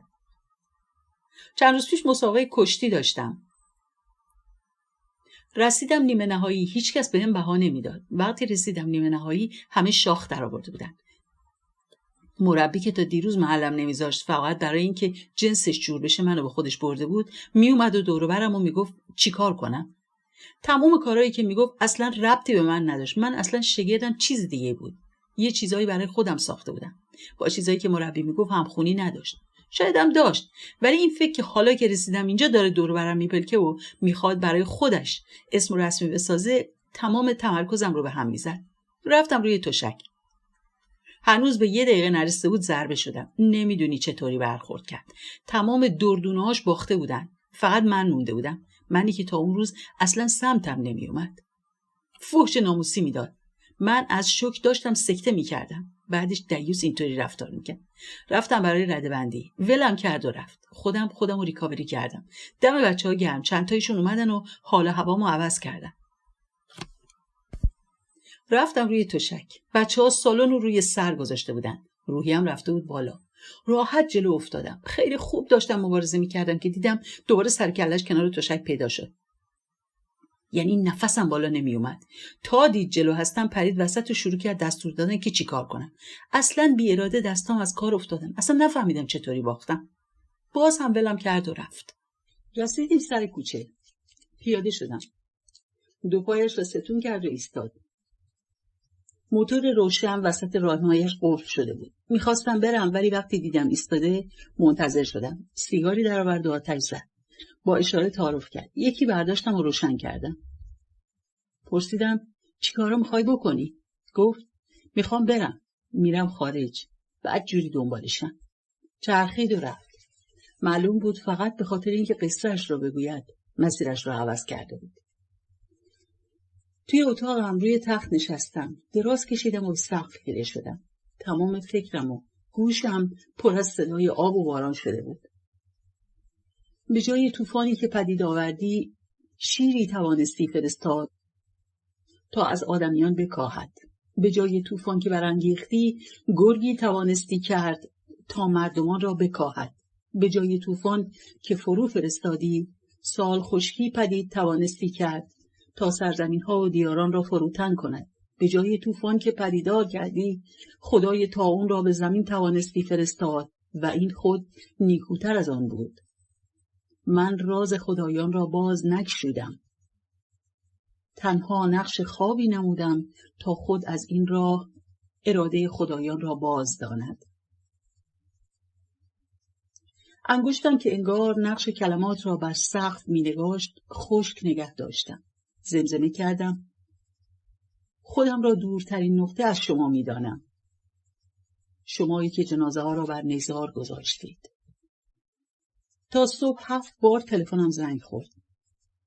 7مین بار آلارم بیدار باش بود. وقتی از صدای بیدار باش بیدار شدم گوشی را چک کردم که مطمئن شوم 6 بار قبلی را در خواب ندیدم. مصطفی زنگ زده بود و میگفت توی چند روز گذشته چند باری تماس گرفتم و 2 باری هم اومدم به خونت سر زدم. خوشبختانه دوست و رفیقم توی شهر نداری. همشون توی شهرهای دیگه هستن. نمیشه از کسی سراغ تو گرفت. الانم همینجوری از سر بیکاری گفتم یه زنگی بزنم ببینم زنده یا مرده. دومی آلارم رو به اتمام شارژ گوشی بود که از جا کنده شده بودم و کورمال شارژر را آورده بودم و وصل کرده بودم. سومی مادر یکی از دانش آموزها بود که پیام داده بود که بچهش نتوانسته تکلیفش را انجام دهد و الان استرس دارد که چه کار باید بکند.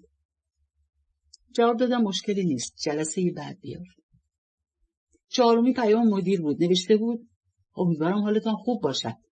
برای موجه شدن غیبت‌هایتان ویزیت پزشکی با خود بیاورید. جوابش را ندادم. پنجمی در گروه اولیا، مربیان، دانش آموزان مشاور پیامی ارسال کرده بود به این مضمون: امتحانات ترم اول نزدیک است. معلم‌های محترم حتما درس‌های خود را به حد نصاب برسانید. دانش آموزان عزیز و والدین گرامی توجه داشته باشید که با برنامه‌ریزی به مرور درس‌های قبلی هم بپردازید تا با موفقیت امتحانات ترم اول را سپری کنید. ششمی پیامی بود که در جواب پیام مشاور نوشته بود. نخواندم که کی فرستاده بود و چی فرستاده بود. گوشی را سایلنت کردم و خوابیدم تا آلارم بیدار باش.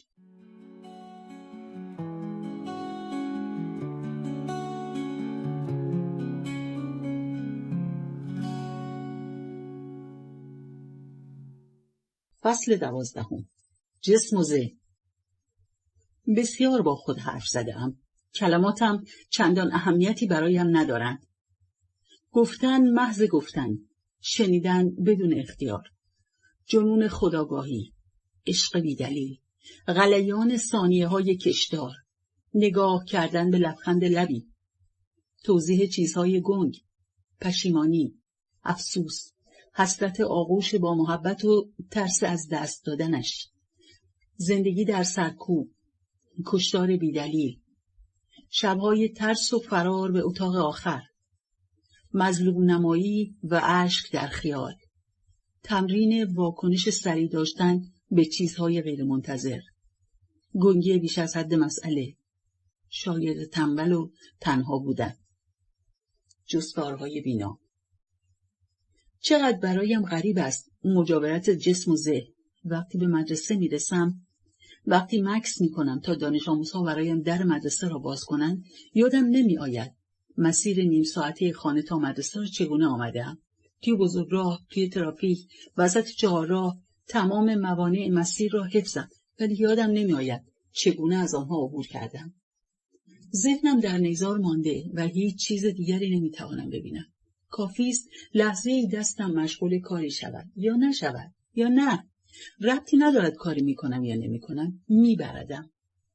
میبردم. شاید تازه دارم حال حامد را میفهمم که رفته بود که بماند. باید میماندم. همه راه فقط به این فکر میکردم چگونه میشود رفت و چرا نماندم. مادر بزرگ حبیب دریچه‌ای بود. باید دریچه‌ای دیگر پیدا کنم. ایده تخیلی دروازه زمان، دروازه دنیای مردگان. ایده این که دوباره بروم پیش مادر بزرگ حبیب. اگر دوباره خواب دیده باشد، میداند که به حبیب چه گفتم.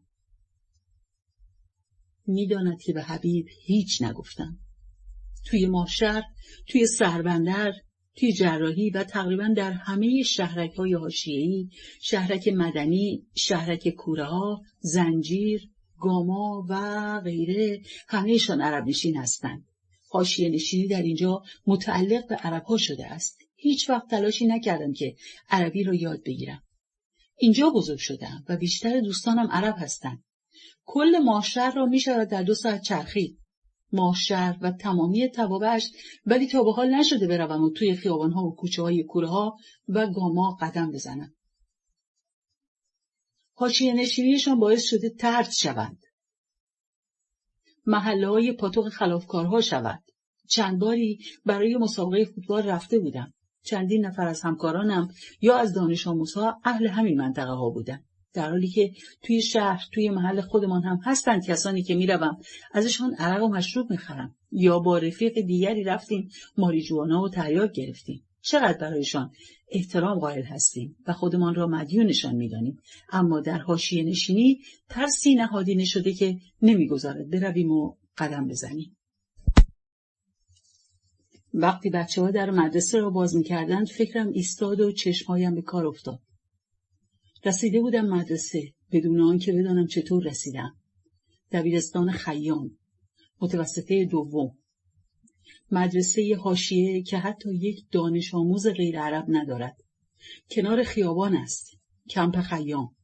چند سالی است کنار مدرسه کوهی از سنگ ریختند. بلندیش از سقف طبقه دوم مدرسه هم بلندتر است. آن بالایش هم چند مجسمه بیریخت که معلوم نیست چه هستند گذاشتند. روزی که این سلسله جبال را میریختند مدیر حال خیلی بدی داشت. از حالش پرسیدم. گفت میدونی چرا این دیوار چین رو ساختن؟ چند ساله میگم بیاین کف حیاط مدرسه رو یه دستی بکشید. پر از چاله و چوله است. بچه‌ها روی آسفالت بازی میکنن. 2 نیمکت درست و درمون نداریم. بعدش این همه مساله و ریختن روی هم و این ابوالهول رو ساختن. کمپ خیام همین پشت مدرسه است. پشت همین خراب شده‌ای که ساختن. جلومون خیابون اصلیه. برای اینکه کمپ خیام جلوی دید نباشه، اون پشت مدفونش کردن. همین دیوار رو رد کن، برو اونور. پشت رو ببین شده نیزار و تموم کوچه هاشون شده پر از فاضلات. همش مریضیه. امسال یکی از همکارا رفته بود اونجا. همین همکارمون که اهل بهبهانه. میخواست بره به یکی از دانش آموزا سر بزنه. بچه‌های محل دیدن یه غریبه اومده توی محلشون دورش میکنن. میخواستن ماشینشو از زیر پاش در بیارن. فقط شانس میاره دانش آموزه میفهمه و با خانواده‌اش میان و به دادش میرسن. تا یه مدت استرس داشت که بیاد مدرسه. میگفت نکنه از دیوار بپرن بیان داخل مدرسه. میگفت تو حرف زدم فهمیدن بهبهانی هستم و شروع کردن به عربی فحش دادن. فحشا رو دیگه از بس اینجا از بچه‌ها شنیده بود متوجه میشد. حسابی ترسیده بود. بهبهان هم محله خلافکارا و حاشیه‌نشین داره، ولی اینجوری که خودش میگفت هیچ وقت اونجا نرفته بوده. این بار هم فقط به خاطر دانش آموز رفته بود. بعدش میگن شده محله خلافکارا. آخه چرا نشه؟ یه سال چند تا خانم اومدن و خیراتشون، نذر و نذوراتشون رو اینجا پخش کردن. کارشون تمام میشه. همه رفته بودن و خلوت شده بود که چند نفر میان سر وقتشون. به احترام نذر و نذوراتشون بهشون تجاوز نمیکنن، ولی همه پول و طلا و ساعتاشون رو میگیرن. وارد کلاس شدم. کم و بیش از احوالشان، از اینکه چه کارهایی میکنن خبر داشتم. تقریبا همه‌شان بعد از مدرسه میرفتن توی بازار و شاگرد مغازه‌ای بودن. آنچه در ذهن داشتم را در میان گذاشتم. بچه‌ها، از این به بعد نصف کلاس رو من درس میدم و نصف کلاس رو شما به من درس بدید. میخوام عربی یاد بگیرم. همین عربی محلی که حرف میزنید.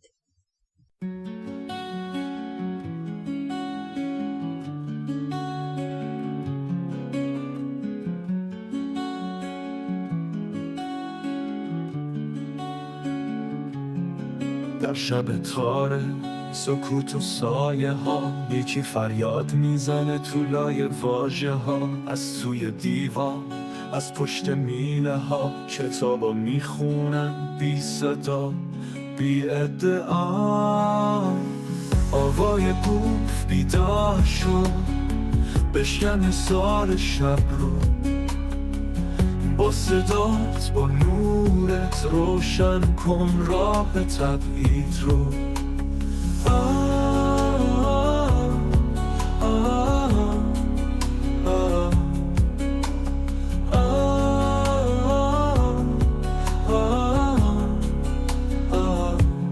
از پچ پچ وار، از سطرهای ممنوع قصه می سازی از دردای این خونه خونالود. هر واژمون زخمه اما زنده است، روح آزادی تو صدامون بسته است. آوای بوف بیدار شد، بشکم سال شب رو، با صدات با نورت روشن کن راه تبعید رو.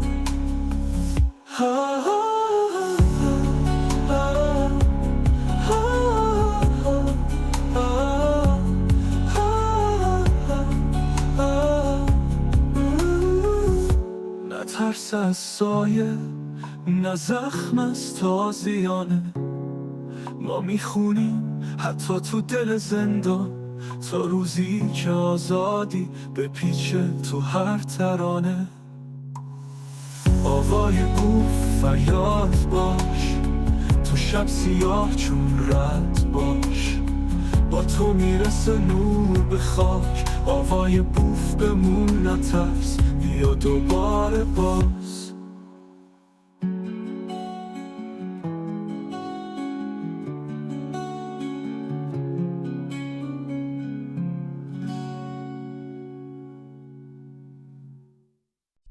دشت علق قسمت دوم.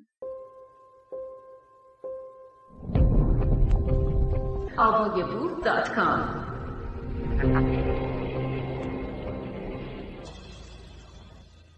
فصل دوم. چشم‌های آسمان. یادم هست سالهای آغازین یادگیری این دنیا بودم که با مفهوم مثال دوچار کشمکش غریبی شدم. فهمیده بودمش، ولی نمیتوانستم به شکل همه فهمی از آن استفاده کنم. در حین بیان مثالی موقعیت ساختگی را بی ربط به مبحث میافتم. هنوز هم مثالهایم برایم خنده دارند. این که من نسبت به کسی که بودم و هستم این چنین دچار وسواس شده طبیعی نیست. من دچار وسواس توضیح هر چیزی برای خودم هستم. گذشته تر از امروز گمان می‌کردم اعتراف راه پاکی و نجات است، اما آن هم فقط روایت یک شب مستی بود. شب‌های دیگر که گرد آتش می‌نشستیم و خیره می‌شدیم حقیقت ناممکن جلوه می‌نمود و من از تحیر دچار سوزش می‌شدم که این جلوه چیست که این چنین در مقابلش سرگردانم. جستارهای بینا. پدر گفت فرستاده بودمش بره نونوا و سوپری خرید کنه. خیلی طول کشید. چند بار زنگ زدیم بهش جواب نمیداد. بعدش خاموش. رفتم دنبالش. نونوا بسته بود. مغازه‌ای هم باز نبود. تیر چراغ برقای وسط خیابون انداخته بودن. خیابون بسته شده بود. دود آتیش در بولوار رو میدیدم. چند نفری دویدن سمتم. دوستای پسرم بودن. گفتن 1 ساعت پیش یه اتوبوس آوردن توی خیابون و هر کیو میدیدن میگرفتن و میبردن مینداختنش توی اتوبوس. بدبختا کارگرای نونوا رو هم بردن. دیدیمش تو صف ایستاده، تا اومد فرار کنه وسط جمعیت گیر کرد. همشون رو جمع کردن توی یه اتوبوس. قلبم داشت از سینم میزد بیرون. نفسم در نمی اومد. دویدم سمت خونه، ماشین در آوردم و رفتم پاسگاه. به هر کی فکر میرسید زنگ زدم که بفهمم باید چی کار کنم، کجا برم. برادرم و پدرم هم اومدن. پدرم بدبخت از درد کمر و زانو نمیتونه 2 دقیقه سر پا بایسته. هم خودش دلش طاقت نمی آورد، هم گفتیم بیاد بهتره، شاید به احترام ریش سفید پیرمرد یه راهی برامون باز بشه. وحشتناک بود. بگم 100 تا زن و مرد اومده بودن پاسگاه دنبال بچه‌هاشون یا آشناهاشون. رنگا پریده، صورتا کش اومده، دست و پا از استرس رعشه گرفته، چشما کبود. همون لحظه زدم توی سرم، فهمیدم که دیگه بدبخت شدم. اولش کلی جواب سربالا دادم. مثلا میگفتن اصلا کسی رو نگرفتن، اگرم گرفته باشن فقط خواستن بترسونن، یکم بالاتر ولشون کردن. واقعا مرض دارن. 1 ساعت اونجا نگهمون داشته بودن، حرف مفت میزدن. یکی میرفت، یکی دیگه میومد و یه چیزای دیگه بلغور میکرد و میرفت. بعدش یکی دیگه دوباره میومد. اصلا معلوم بود که 1-2 تاشون خیلی دلشون میخواست تهدید کنن، ولی جرأتشو نداشتن. جمعیت خفشون میکرد. آخرش گفتن فرستادنشون زندان توی راه سربندر ماشر. مثل آواره‌ها شده بودیم، سرگردون. نمیدونستیم دارن سر کارمون میذارن. اگه رفته بودیم اونجا سر ندووننمون، بعدش یه جوری که انگار از شوک در اومده باشیم بودو اومدیم بیرون و رفتیم سمت زندان. اونجا که دیگه فاجعه بود، قلقله. اونجا دیگه از همه جا اومده بودن، از ماشر، جراحی، مثل سربندر با اتوبوس گله گرفته بودن و ریخته بودن توی زندان. یعنی مردم رو میدیدی نمیدونستی به حال خودت گریه کنی یا به یکی دیگه دلداری بدی. عزای عمومی بود، عزای عمومی. شانس یه بارون شدیدی هم زد. هر چه میرفتیم در میزدیم، التماس میکردیم، هیچکی جواب نمیداد. ملت عصبی شده بودن. همه فقط گریه میکردن. میزدن تو سرشون و به زمین و آسمون فحش میدادن. به 100 جا زنگ زدم، از این آشنا به اون آشنا. معرفی میشدیم به این و اون تا فهمیدیم بالاخره بزرگسالا رو اینجا نگه داشتن و اونایی که سنشون کم بود و فرستادن کانون اهواز. از 6 بعد از ظهر تا 10 شب جلوی زندان بودیم.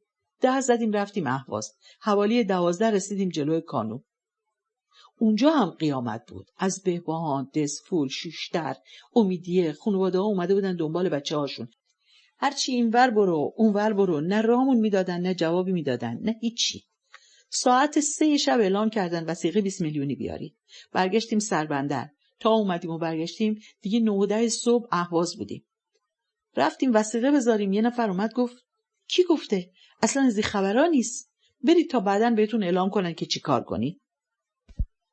آقا ما رو میگی؟ دیگه نداشتم از جا تکون بخورم. ملت پکیدن، مثل این بود که بچه‌ها رو گروگان گرفته باشن. موندیم تا شب. آخر شب بود. اصلا زمان رو دیگه نداشتم. نمیفهمیدم کی و چه موقع است. یه نفر با یه لیست اومد و یه سری اسم خوند و گفت فقط همینا اینجا. فکر کنم 500 نفری اونجا بودیم. فقط اسم 20 نفر رو خوندن. همه دیوونه شده بودن. من رو که برادرم روی زمین کشون تا ماشین. ملت نشسته بودن و خاک میریختن روی سرشون. هنوزم خبری ازشون نداریم. خودم و زنم، پدرها و مادرامون، برادرها و خواهرامون، تمام ریش سفیدا به هر درجه داری که به یه التماس کردیم، به پاشون افتادیم. اصلا هیچ به هیچ. انگار زمین خورده بودش. روزی روزگاری نیزاری بود. تعداد نیهایی که در نیزار رشد کرده بودند را نمیدانم. ولی میتوانم حدس بزنم ساقه نیها از مویی بوده تا انگشتی. انگشت 60 یا کمی چاق‌تر. قد و قوارهشان را همیشه از توی جاده در حال رانندگی برانداز میکردم. از 1 متری بود تا 10 متر. با اینکه اینقدر نازک بودند و طولشان به 10 متر میرسید، راست و پابرجا میماندند. و حتی وقتی در معرض بادهای شدید در هر فصل قرار می گرفتند، انعطافشان به گونه‌ای بود که بعد از پایان طوفان به حالت راست و برافراشتهشان برمیگشتند و انگار نه انگار طوفانی ازشان گذشته. آنها در یک شب همه‌اش را به آتش کشیدند و مانداب را با خاک پوشاندند. می شود دلیلی برای استقامتشان در مقابل طبیعت پیدا کرد که برمیگردد به تعدادشان. همونطور که گفتم نمیتوانم تعداد نیهای در نیزار را بشمارم، به خاطر انبوهشان که بسیار به هم فشرده شده‌اند. نمیتوانم تعداد نیهای در نیزار را بشمارم، به خاطر انبوهشان که بسیار به هم فشرده شده‌اند. تا هر جا که آبهایی از زیر زمین جوشیده یا ماندابهای بارانهای فصلی یا باطلاقی یا نشت رود جراحی و هر جا که آب باشد جفت به جفت هم میبالند. همین تنه به تنه رشد کردنشان از آنها دیواری مستحکم میسازد. انگار همزمان که رشد میکنند تنشان را در تن دیگری میبافند تا قوتشان به تعداد همه نیهای نیزار افزایش یابد. پس نیهایی که به 10 متر میرسند با تمام نازکی و تو خالی بودنشان هر چقدر هم که کمرشان خم شود نمیشکنند. طبیعت با نیها خو کرده، فهمیده که چقدر و چطور میمانند و به بقایشان ادامه میدهند. آنها هم فهمیده اند، آنها که راههای نابودی نیزار را خوب بلدند، یک شب تا صبح به آتش کشیدند و با لودر رویش خاک ریختند. دلیل دیگری که باز ریشه در کثرتشان دارد، در مواجهه با نیهای شکسته تلمبار شده کنار رودخانه است. آنقدر تعدادشان زیاد است که به واقع هر چقدر هم ازشان شکسته شود انگار هیچ از نیزار کم نشده. هرگاه در جاده‌ای میرانم که از جوار جولانگاه نیزار میگذرد یا به رودخانه‌ای میروم که در محاصره نیزار است، هیچ کم و کسری در وجودشان نمیتوانم بیابم. آنها هر آنچه که جزو خواستشان نباشد را به آتش میکشند، حتی کسرتی چون نیزار را. بخشی از ساقه نیها در آب است. از حاشیه جایی که آب هست نیها هم رشد میکنند و بنا به عمق آب قسمت پایینی ساقه تا 2 متر یا بیشتر زیر آب قرار دارد. دست آتش به بخش زیرین نرسید. لودر با خاک پوشاندش تا زیر آب هم نتوانند نفس بکشند. نمیتوانم بگویم در نیزار چند نفر زندگی میکردند و چه تعداد رفتند و چه تعداد ماندند. اصلا هنوز هم کسی آنجا مانده یا نه. پس هر آنچه که میخواهم بازگو کنم از آدم‌هایی شنیدم که بعد از هر گفتگو کلی برای هم گریه کرده ایم. از چیزهایی با خبرم، ولی در مقابل فاجعه آنقدر اندک هستند که انگار هیچ چیزی نیستند و از آن بدتر هیچ سند و مدرکی هم دال بر وجودشان در دست نیست، جز همان آدم‌ها که توان ایستادن در مقابل تهدیدهای امنیتی را ندارند، در مقابل تهدید کسانی که یک شبه نیزار را دفن کردند. آخر شبها میروم سوپری محل. همونجا سیگاری دود میکنم. دیگر کنار پیرمرد مینشینم تا برایم بگوید. خودش هم فهمیده که دوچارش شده‌ام. تا رسیدم پمپ بنزین کنار هلال احمر 1000 بار شنیدم اینجا بلندشن فایده نداره. باید شهرهای بالا بلندشن. نمیفهمم این حرفا چطور همه گیر میشه. یه جور رفع مسئولیته. از وقتی یادم میاد این حرفا رو میزدن. 2 نفر ایستاده بودن ورودی پمپ بنزین و به هر ماشینی که میپیچید توی ورودی التماس میکردن، داد و بیداد میکردن. بنزین نزنین. لااقل یه امروز بنزین نزنی. اینو قبول دارم که هرچی گرون میشه مردم بیشتر هول میکنن. این مال امروز و دیروز نیست. به خاطر سختیی که میبینن و میدونن فقط خودشونو دارن و هیچ کس هیچ مسئولیتی قبول نمیکنه. پرسجو کردم ازشون، بهشون گفتم شنیدم اینجا شلوغ شده. بهم گفتن که رفتن کمربندی آخر طالقانی، آدرسای دیگه هم دادن. یه عده هم آخر امام بودن و یه عده هم سمت زنجیر جمع شده بودن. راه افتادم از همون کوی سعدی قدم زنون رفتم طرف ماهشهر قدیم. توی راه یه موتوری سوارم کرد تا فلکه مخابرات. از مخابرات تا سینما دریا رو پیاده رفتم. اونجا یه وانتی سوارم کرد تا کمربندی هندیجان بردم. کمربندی هندیجان رو بسته بودن، کلی تیر و تخته و تایر ریخته بودن. چند تا ماشین و موتور هم سد معبر کرده بودن. کلی آدم دور تا دور جاده رو گرفته بودن. معلوم بود که همه بلا تکلیف ایستادن. تنها کاری که میکردن این بود که فیلم میگرفتن. یه مش آدم که هیچ ربطی به هم ندارن و تا دیروز همدیگر رو ندیدن، مگه چیکار میتونن بکنن؟ فقط دوره هم بشینن و حرفی بزنن، مثل توی صف نونوا یا تو تاکسی. بعدش هم هر کسی میره دنبال کارش. دور برشون که میچرخیدم به گوشم میخورد. یکی میگفت فکر کنم از خودشونن که باهاشون کاری ندارن. واقعا معلوم نبود کی هستن. اصلا کیو میشناخت. برای خودم هم جای تعجب داشت. ماشین و موتورشون رو گذاشتن وسط جاده و ممکنه هر بلایی سرشون بیاد و دستشون هم به هیچی بند نیست. اون یکی میگفت آخه ظلم مردم گرسنه‌ن ولی نمیدونن چی کار کنن. همین جور نشسته بودن. میگم تماشاچی بودن ولی بالاخره اومده بودن که یه عده‌ای بشن. میگیم که مثلا یه عده فقط نگاه میکنن و هیچ کاری نمیکنن. اصلا قبول ندارم. توی این وضعیت از خونه بزنی بیرون و بیای توی کمربندی خودش خیلی کاره. آقا تو فوتبالو ببین. هوادار میاد که فوتبال تماشا کنه، یعنی تماشاچیه دیگه، ولی وقتی ولوله میکنه زمین میلرزه. یارو روزی 5-6 ساعت داره فوتبال بازی میکنه، از سر و صدای تماشاچی‌ها همه جونش گرفته میشه و نمیتونه یه توپ ساده رو استوب کنه. ولی اینا فقط تماشاچی میمونن، چون سرگردونن، چون نمیدونن کی به کیه و باید کیو تشویق کنن. منم اونجا بودم دیگه، یه مش بسیجی هم توی ملت میچرخیدم. آقا من حرفای مردمو شنیدم، حتما اونام میشنون. آدم به همه چی شک میکنه. اون یکی میگفت نمیدونیم طرف کیو بگیریم. اونا که همینجور گرونش کردن و به مردم ظلم میکنن، ولی نمیدونیم اینا کیان. شعار بدیم، شعار ندیم، بیستیم، نیستیم. مردم فهمیدن دستشون به هیچ جا بند نیست. از این طرف هم جونشون به لبشون رسیده. میخوان یه کاری بکنن، ولی چی کار کنن؟ یه ساعتی که ایستادم کم کم ناامید شدن. هی میگفتن نه خبری نیست، همین امشبه، اینجوری فایده نداره و کاری نمیشه کرد. هیچی دیگه. منم برگشتم. ولی از این سمت اومدم سمت فرمانداری. حرفش بود که جلوی فرمانداری هم ایستادن. یعنی یه حصار ساخته بودن جفته هم معلوم بود تکاورن با اون لباسای ضد شورششون. ولی دیگه کمر نداشتم، اینقدر خوش شده بود که نمیتونستم بشینم. کلا 2-3 ساعت پیاده روی کردم، تمام بدنم درد گرفته بود. واقعا چه انتظاری میشه از مردم داشت که جونشون رو بذارن کف دستشون و بیان توی خیابون، که ولی آخرش اون بالایی‌ها همون کاری که میخوان میکنن. این تکاورا شیفتی هستن، دوره دیدن، آماده هستن، ولی شیفت استراحت هم دارن.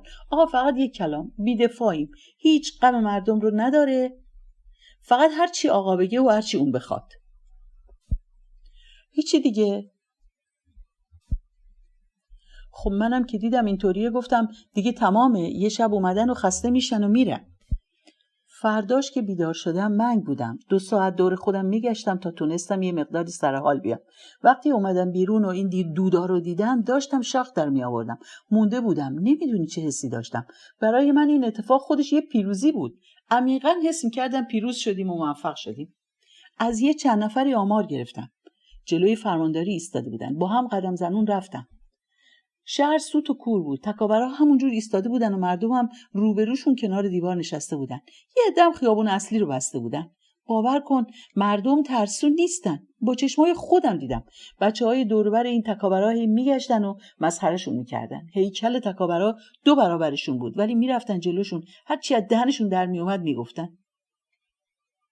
دیوسا میدونن دارن چی کار میکنن. یه روز گذشته بود، یه شب تا صبح توی خیابون راه بندون کرده بودن، اما هنوز حرفا رو میشد شنید که میگن فکر کنم از خودشونن که نمیان جمعشون کنن. هیچ کس هم باورش نمیشه که کسی که این همه بمونه 1 روز 2 روز برای آدم عادی خیلیه.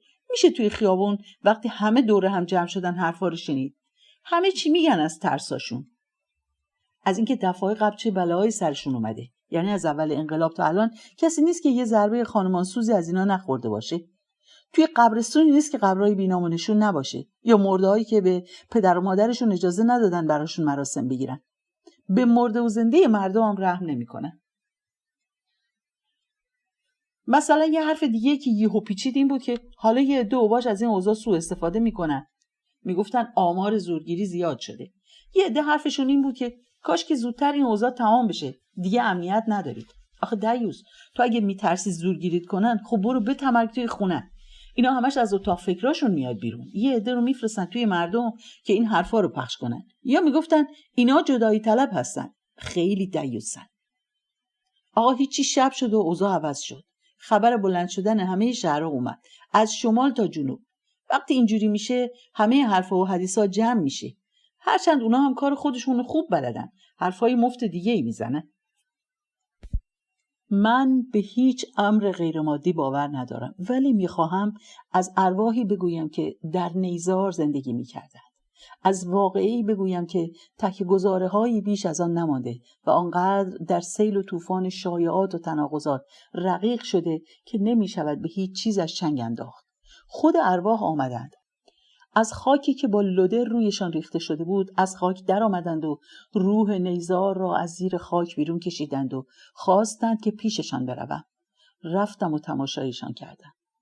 از فردای روزی که شایع شد معترضهای جراحی را به سمت نیزار کشاندند و رویشان رگبار کشیدند، هوا ابری شد اما نمیبارید.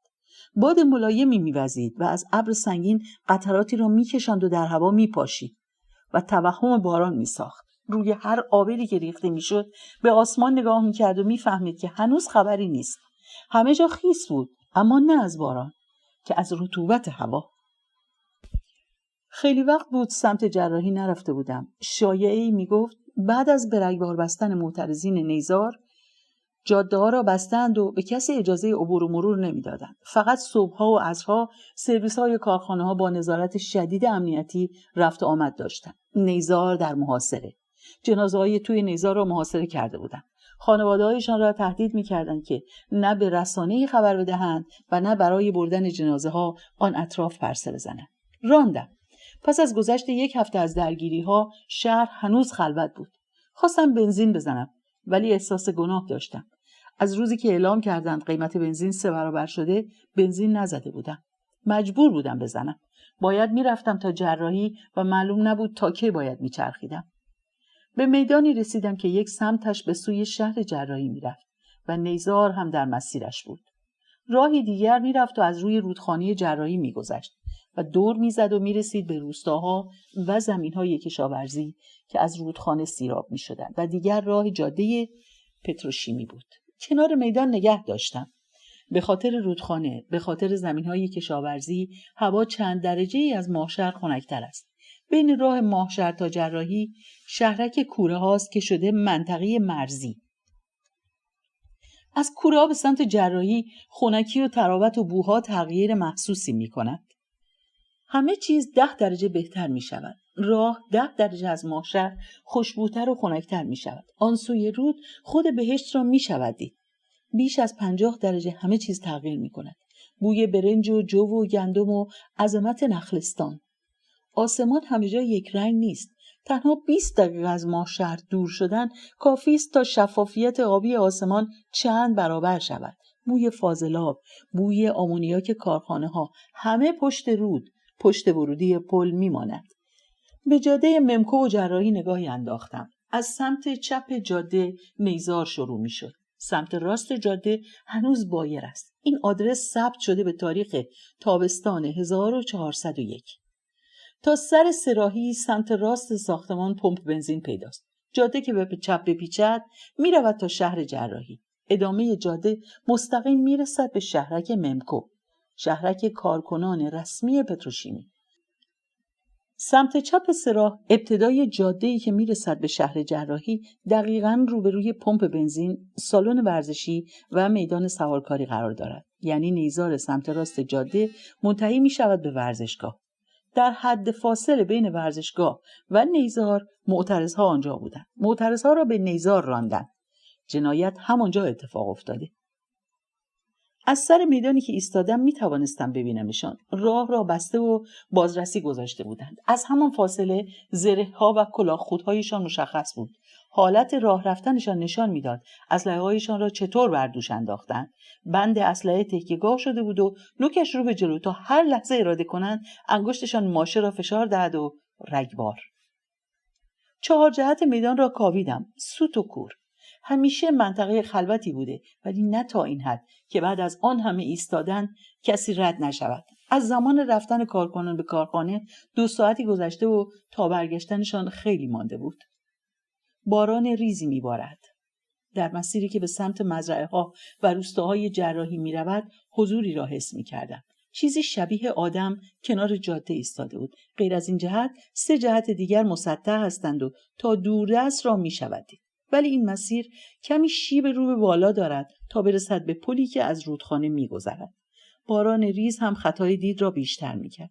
بی تردید مسیری که باید می رفتم همان بود. کنار پل نشسته بود. باران ریز هم قطع شده بود. باد لای درختها میچرخید و برگهای براق را میتکاند. قبل از پل اتومبیل را در شانه جاده نگه داشتم. پیاده شدم و کنارش ایستادم. ناگهان پر از تردید شدم. حالا که آمده بودم و کنارش ایستاده بودم به این فکر میکردم که برای چی؟ او کیست و چه چیزی باید بگویم؟ تردیدهایم برای خاطر ظاهرش نبود که سر تا پایش خیس بود. لای موها و ریشهای آشفته‌اش شاخ و برگ چسبیده بود. کمرش تا زانو خم شده بود و کفش‌ها و پاچه‌هایش گلندود شده بودند. سر چرخاندم تا رد پایش را توی گلها ببینم. کپه‌های گل را روی پل دیدم. از آن سمت آمده بود. شاید نمیدانستم چگونه باید آغاز کنم. اشتیاقش را داشتم، ولی انگار او از دنیای دیگری آمده بود.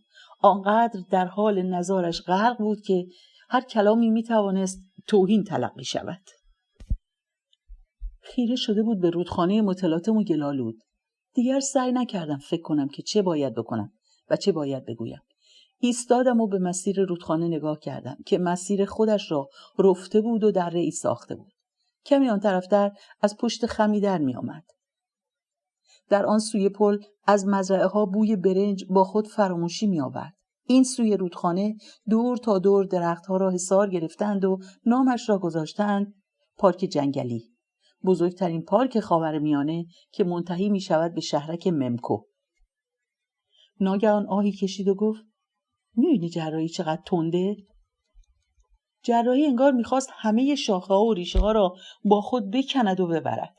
در مسیرش گرداب‌هایی می‌ساخت و موج برمی‌داشت. زمین را می‌خراشید. خیره‌اش شدم. حس کردم رودخانه دارد طغیان می‌کند. موج‌ها می‌جهیدند و چنگ می‌انداختند تا یقه‌ام را بگیرند و به اعماق فرو ببرند. هول برم داشت. صدایش چنگ انداخت و از موج‌ها بیرونم کشید. غسان تا 1 ساعت خلاف جهت شنا می‌کرد. بعدش با هم اومدیم بالا و به جراحی نگاه می‌کردیم. می‌خندیدیم. جیغ می‌زدم اصلاً باورم نمیشه که کسی بتونه توی این آب شنا کنه. تو چی کار می‌کنی؟ فقط می‌خندید. هشدار داده بودم که چیزی نگویم. اصلاً چه می‌شود گفت. ولی انگار دروازه‌ای گشوده شده بود. باید چیزی می‌گفتم. فقط باید حرفی می‌زدم که پیوندها شکل بگیرد. از لای نفس‌هایی بریدم گفتم غسان؟ الان کجاست؟ ایستاد. خیلی تلاش کرد که سر نخورد و توانست روی پا بایستد. جرئت نکردم بگیرمش، حتی میترسیدم لمسش کنم، چه برسد به اینکه تکیه‌گاهی شوم. از توی گودی کبود 2 گلوله سرخ نگاهم کردند. در عمق آتش و خون رد موج‌هایی که خیره‌اش بود مانده بود. یعنی در چشم‌های من هم هنوز جراحی موج برمی داشت. بعضی وقتها می شود به چشم‌ها اعتماد کرد. لازم نیست حتما حرفی زده شود. مرد آنقدر نزار روی زمین نشسته بود که اگر نایستاده بود و به سویم نچرخیده بود فکر می‌کردم از کمر به پایین فلج است. توانش را دارم که ساعتها بایستم و شاهدی بر آب‌هایی باشم که نام باران بر خود گرفته‌اند، نام رودخانه را بر خود گرفته‌اند، نام گل و باطلاق را به خود گرفته‌اند. آسمان با هزاران چشمی که به زمین می‌فرستد تماشا می‌کند. رودخانه و دریا با حفره‌هایی که از گرداب‌ها می‌سازند و زمین با مانداب‌هایشان. همش را در این چشم‌های سرخ دریافتم. ناگهان بغضم ترکید. هیچ اراده‌ای نداشتم. بغلم کرد. گرم و مرطوب بود. بوی تند سیگار میداد. حقق کردم تا بتوانم نفس بکشم، تا بتوانم اشک‌هایم را بیرون بریزم. هیبتش حایلم شد، ولی سبک بود. نحیف بود. انگار جسمی بود که روحی درونش نداشت. انگار هر لحظه ممکن بود حجم تنومندش زیر فشار گریه‌هایم آب شود. گفتم. گریه می‌کردم و می‌گفتم باید بریم توی نیزار نجاتشون بدیم. باید بریم توی نیزار. فقط می‌دونم که خواب بودم. حبیب همه چیز رو برام تعریف کرد. منم کنارش بودم. حتی 1 کلمه هم چیزی نگفتم. دود نفس‌های بی‌بازدم خلایی می‌سازد. دریچه‌ای می‌شود که سطح زیر کلمات، آب‌ها، چشم‌ها را ببینم. پسر. اتوبوس ایستاد و 5-6 تا ضد شورش هم رسیدن. حدود 20 تا مأمور با اسلحه و باتون. هر کی اونجا بود شروع کرد به دویدن. منم خودم رو قاطی مردم کردم. صدای شلیک رو پشت سرم میشنیدم. جرئت نمی‌کردم نگاه کنم. فقط با آخرین سرعتی که میتونستم دویدم. احساس کردم پهلوم داغ شده و پاهام سست شده، ولی جمعیت میکشوندن. فکر کنم چند ثانیه چشمام بسته شد. تا باز کردم دیدم که دارم هول میخورم لای نیزار. تا رسیدیم به نیزار صدای شلیک ها 10 برابر شد، ولی دیگه ترسی نداشتم. دیگه حس نمی‌کردم 16 سالمه. دور و برم رو نگاه کردم. قاطی مردم بودم. از لای نیها بیرون رو میپاییدن. به هم علامت میدادن، سرشون رو میدزدیدن و میخندیدن یا به هم اشاره میکردن که ساکت باشیم. سرم رو کردم زیر آب. دیگه صدای گلوله‌ها رو نمیشنیدم. تواناییم بالا رفته بود. دیدم یه چیزی نزدیک 5 دقیقه زیر آبم. بعدش بیشتر موندم، شاید 20 دقیقه. هیچ اتفاقی نیفتاد. راحت نفس میکشیدم. منم برای خودم همونجا زیر آب موندم تا وقتی که خیالم راحت شد تیراندازی تمام شده. تیراندازیشون رو تمام کردن، ولی هنوز ایستاده بودن و دور نیزار گشت میزدن. ما هم دور هم نشستیم و نقشه کشیدیم. باید 2 روز صبر میکردیم، بعد میتونستیم حمله کنیم. منم توی این فرصت کل نیزار رو گشتم و با اهل نیزار صحبت میکردم. احساس میکردم سالهاست که میشناسمشون. دیگه پهلوم درد نمیکرد. یه نگاهی بهش انداختم. یه حفره قرمز توی پهلوم درست شده بود، بدون اینکه ازش خونی بیاد. تمام 2 روزی که صبر کردیم نیروهای زره‌پوش کل نیزار رو محاصره کرده بودن و اجازه نمیدادن کسی به نیزار نزدیک بشه. وقتی اولین قطرات بارون بارید، یه شور و هیجانی همه رو گرفت که نمیشه گفت. چقدر قدرت داره. توی این مدت فقط آب خورده بودیم ولی اصلا ضعف نداشتیم. آماده بودیم با جون و دل بجنگیم. بارید و شدیدتر شد. کل شب رو با شدتی که تا حالا ندیده بودم بارید. اهل نیزار به هم فشرده شدن و آماده حمله. همه آبهای جهان به هم ربط دارن. همه نیزارها دست به دست هم میدن. رودخونه کارون، اینجا جراحی، اونورتر زهره، تالاب شادگان. اگه درسم رو خونده بودم میتونستم اسم تمام رودخانه‌هایی که از این بارون دارن پر میشن رو بگم. همه رودخونه‌ها داشتن میمادن بالا و تمام آدمایی که خودشونو به نیزارا رسوندن آماده بودن. آب میاد بالا. ما روی آب شناور میشیم. با حفره‌های خونی در پهلو، گردن، کمر. آب راه میفته. ما رو با خودش از نیزار به شهر میبره. با خیال راحت با رودخونه طغیان کرده به شهر میریم. توی کوچه پس کوچه ها میچرخیم. به زودی همه دنیا میبینه لشکر شناور نیزار چطور شهر رو تسخیر میکنه. شاید نتوانم جزئیات دقیقی بگویم. مثلا چند نفر در نیزار بودن، چند نفر تیر به سمتشان شلیک شد، چند نفرشان چند تیر خوردن. ولی میدانم انسانهایی بودن، ریش و مو و سیبیل داشتن. میدانم وقتی خونشان در آب چکیده، آب رقیقش کرده، پخشش کرده، پخش نیزار شده و هرچه خونهای بیشتری ریختن، نیزار سرختر شده. میدانم هر کدام قصه ای دارن. میدانم آدم بودند و نیازهای مشترکی با تک تکشان دارن. پس دیگر ابایی ندارم که کسی بگوید اینهایی که نوشتم حقیقتن یا نه. برای من حقیقی‌اند. چون جلوی چشمم ظاهر شدن. به هر چیز غیر مادی بی‌اعتقادم، ولی ارواحشان را هر روز لای نیزار می‌بینم. روی همان سطح خاکی که روی نیزار کشیدم. بعد از گذشت 3 سال هنوز حضورشان را حس می‌کنم. همینجا در کنارم، در اتاقم. ساعت 5:33 صبح چهارشنبه 8 تیر 1401. بدون اینکه جزئیاتی ازشان بدانم، ولی میدانم چشم و ابرو داشتند. عرب بودند. اهل جراحی بودند و هیچ سلاحی نداشتند که از خود دفاع کنند. به نیزار رانده شدند. از خیلی از جزئیات بیخبرم و از خیلی از جزئیات با خبرم که باعث می شود همه آنچه میگویم برایتان باورپذیر شود، چرا که برای من باورپذیرند. لازم نیست همه جزئیات واقعی باشند. تنها یک سطر واقعی کافی است، همون یک سطر واقعی که همه از آن با خبرند. عده‌ای از شهروندان توسط حکومت به نیزار رانده شدند و آنجا به رگبار بسته شدند. آنها آنجا زندگی می‌کنند و می‌خواهند به مبارزهشان ادامه دهند. منتظرند طوفان بزرگ آغاز شود. زمانش برسد طغیان می‌کنند و اعتراضشان را ادامه می‌دهند. فصل 3. سپیده روز 7. خواب دیدم در بهشت زیر درخت سیب به خواب رفتم و می‌بینم که بیدار نمی‌شوم. سیب‌ها از درخت افتادند. سیب‌ها گندیدند. تنم گندید. بهشت گندید. جستارهای بینا. خیره به جراحی بود که رنگش سفید شد و عرق روی پیشانیش جوشید. رعشه به دستایش افتاد. حرکت کرد. انگار اراده‌ای برای رفتن و ایستادن نداشت. کسی یا چیزی می‌کشیدش و می‌بردش. بی توجه به سنگ‌ها و بوته‌ها که زیر پایش له می‌شدند، در سراشیبی سرید و پایین رفت تا کنار رودخانه. کنار جراحی زانو زد. تردید داشتم برای رفتن، اما نیروی دلهره کشاندم. نمی‌توانستم تنهایش بگذارم. سریدم و رفتم. سنگینی کفش‌های گلندود چندین برابر شد و نفسم را برای برداشتن هر قدمی می‌گرفت. کرانه جراحی را به چنگ کشید. گلها از لای چنگهایش می‌جهیدند. نزدیکش شدم. تمام تنش می‌لرزید. نعره زد. بین هر نعره تا نعره بعدی سکوتی طولانی بود. با دهانی باز و چشم‌های بسته. با هر نعره تمام جانش را بیرون می‌ریخت. برای اینکه بتواند نعره بعدی را بکشد، باید روحش دوباره به تنش باز می‌گشت. کنارش نشستم. می‌خندید و گریه می‌کرد. قهقهه بود و حق حق. اکتشافات باستانشناسانه هم جز مزخرف‌ترین دستاوردهای بشری است. وقتی فلان مکتشف الواحی را بیرون می‌کشد که نشان می‌دهد چند هزار سال پیش جانوری به نام انسان بوده، جانوری که چند هزار سال پیش مثل همین جانوری که امروز در حق برادر خویش جنایت می‌کند، جنایت می‌کرده.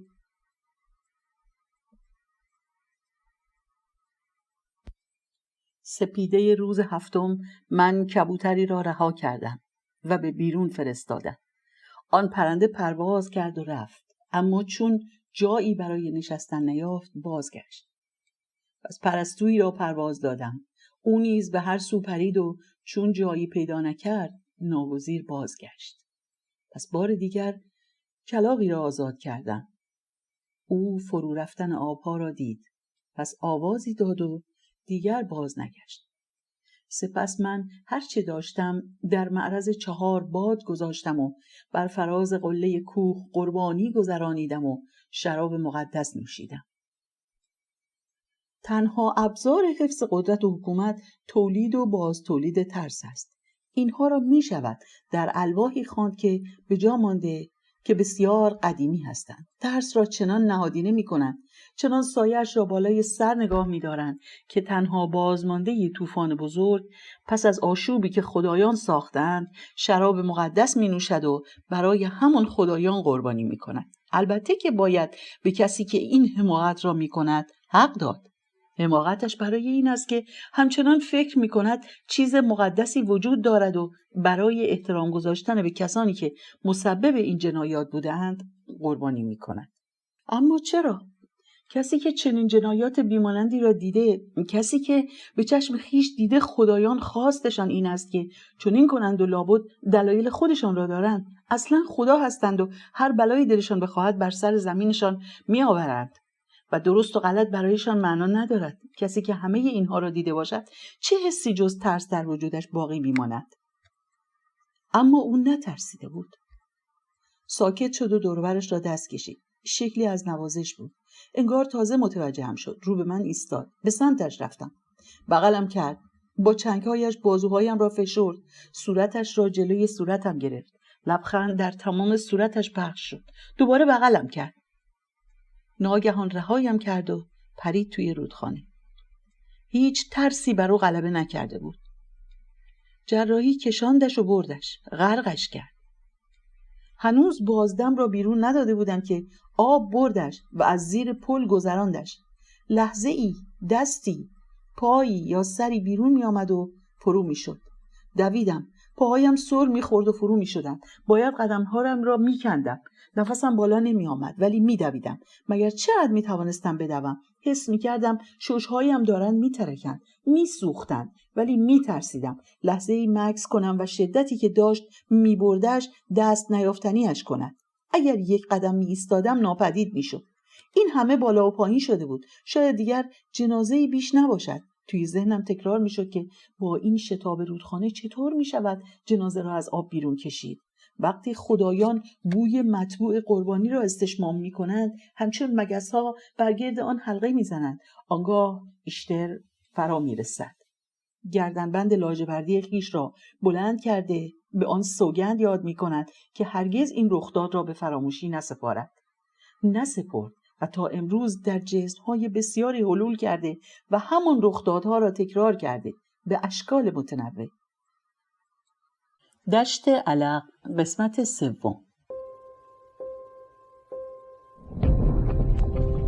avogabooth.com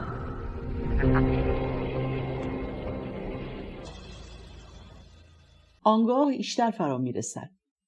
گردنبند لاجوردی خویش را بلند کرده به آن سوگند یاد می کند که هرگز این رخداد را به فراموشی نسپرد و تا امروز در جسم‌های بسیاری حلول کرده و همان رخدادها را تکرار کرده به اشکال متنوع. ایشتری که چنان سوگند می‌خورد، ایشتری که جزو خدایان است، ایشتری که مثل همه قدرتمندان شهوت تصاحب و تملک دارد.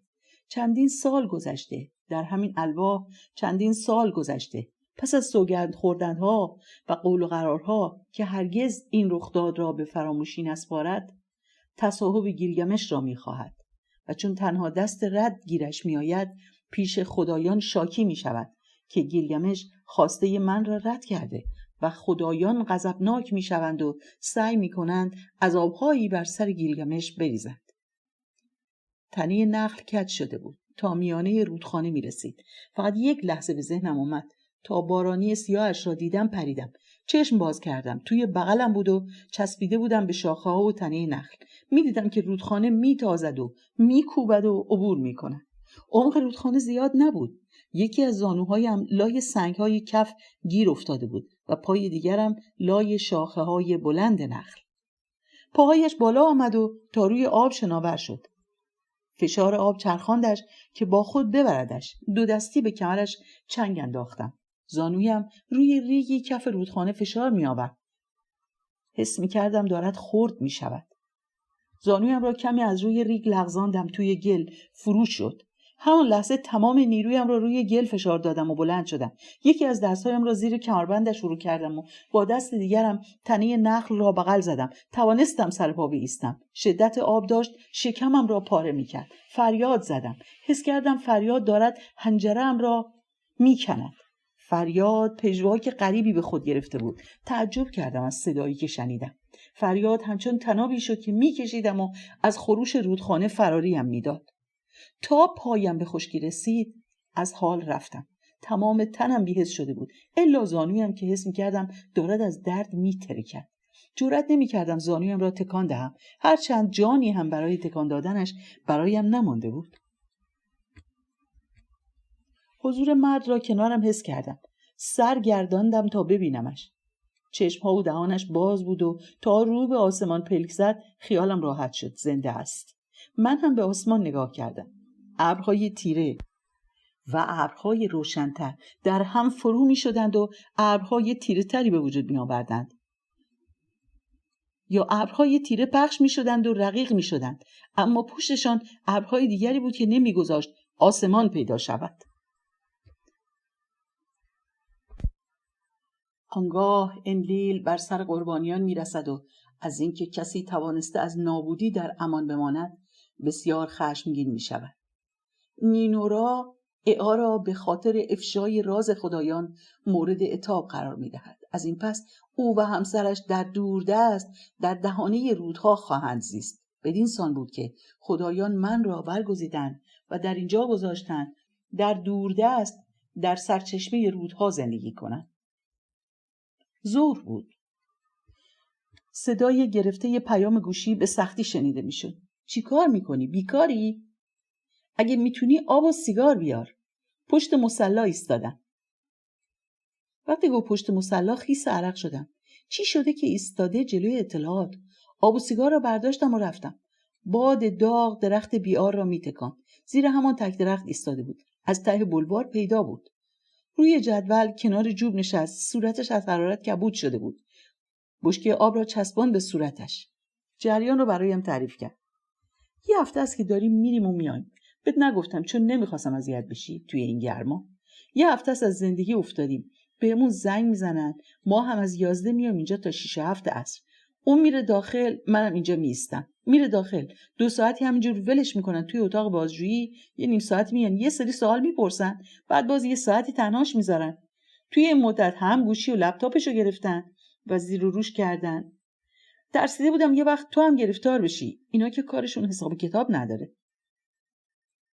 یه سری مزایا قرار دادن به کارگرای شهرداری. پیمانکار داشته ترتیب اختلاسی رو میداده. خانمم میفهمه. اینجوری بودی که پیمانکار مزایای کارگرا و وام‌های کلانی رو که گرفته بوده و کلاً هر چیزی که بشه پولش کرد داشته جمع جور میکرده تا همه رو بکشه بالا. جریان رو به رئیسش، به شهردار، به هر کسی که فکر میکرده یه کاری میتونه بکنه میگه. کسی واکنش جدی نشون نمیده. فقط برای اینکه سر کار بذارنش بهش میگن خودمون پیگیری میکنیم. از این طرفم این ولکن ماجرا نبوده تا اینکه یه شب یکی زنگ زد. فقط فرصت کرد بذاره روی اسپیکر که منم بشنوم. خیلی خونسرد شروع کرد به تهدید کردن. روزگارتون رو سیاه میکنن. شوهرتو از کارخونه اخراج میکنم. اسید میپاشم تو صورتت. بی‌حیثیتت میکنم. و از این حرفا. تا صبح خوابمون نبرد. خانمم راضی شد که دیگه حرفشو هم نزنه، ولی دلش سوخت و به یکی از کارگرها خبر میده که قرار مزایایی که قولشو بهشون داده بودن بالا بکشن. خبر پخش میشه و کارگرها اعتصاب میکنن. همون روز که اعتصاب شد ریختن توی خونه و گوشی و لپتاپ و هر چی بود و بردن.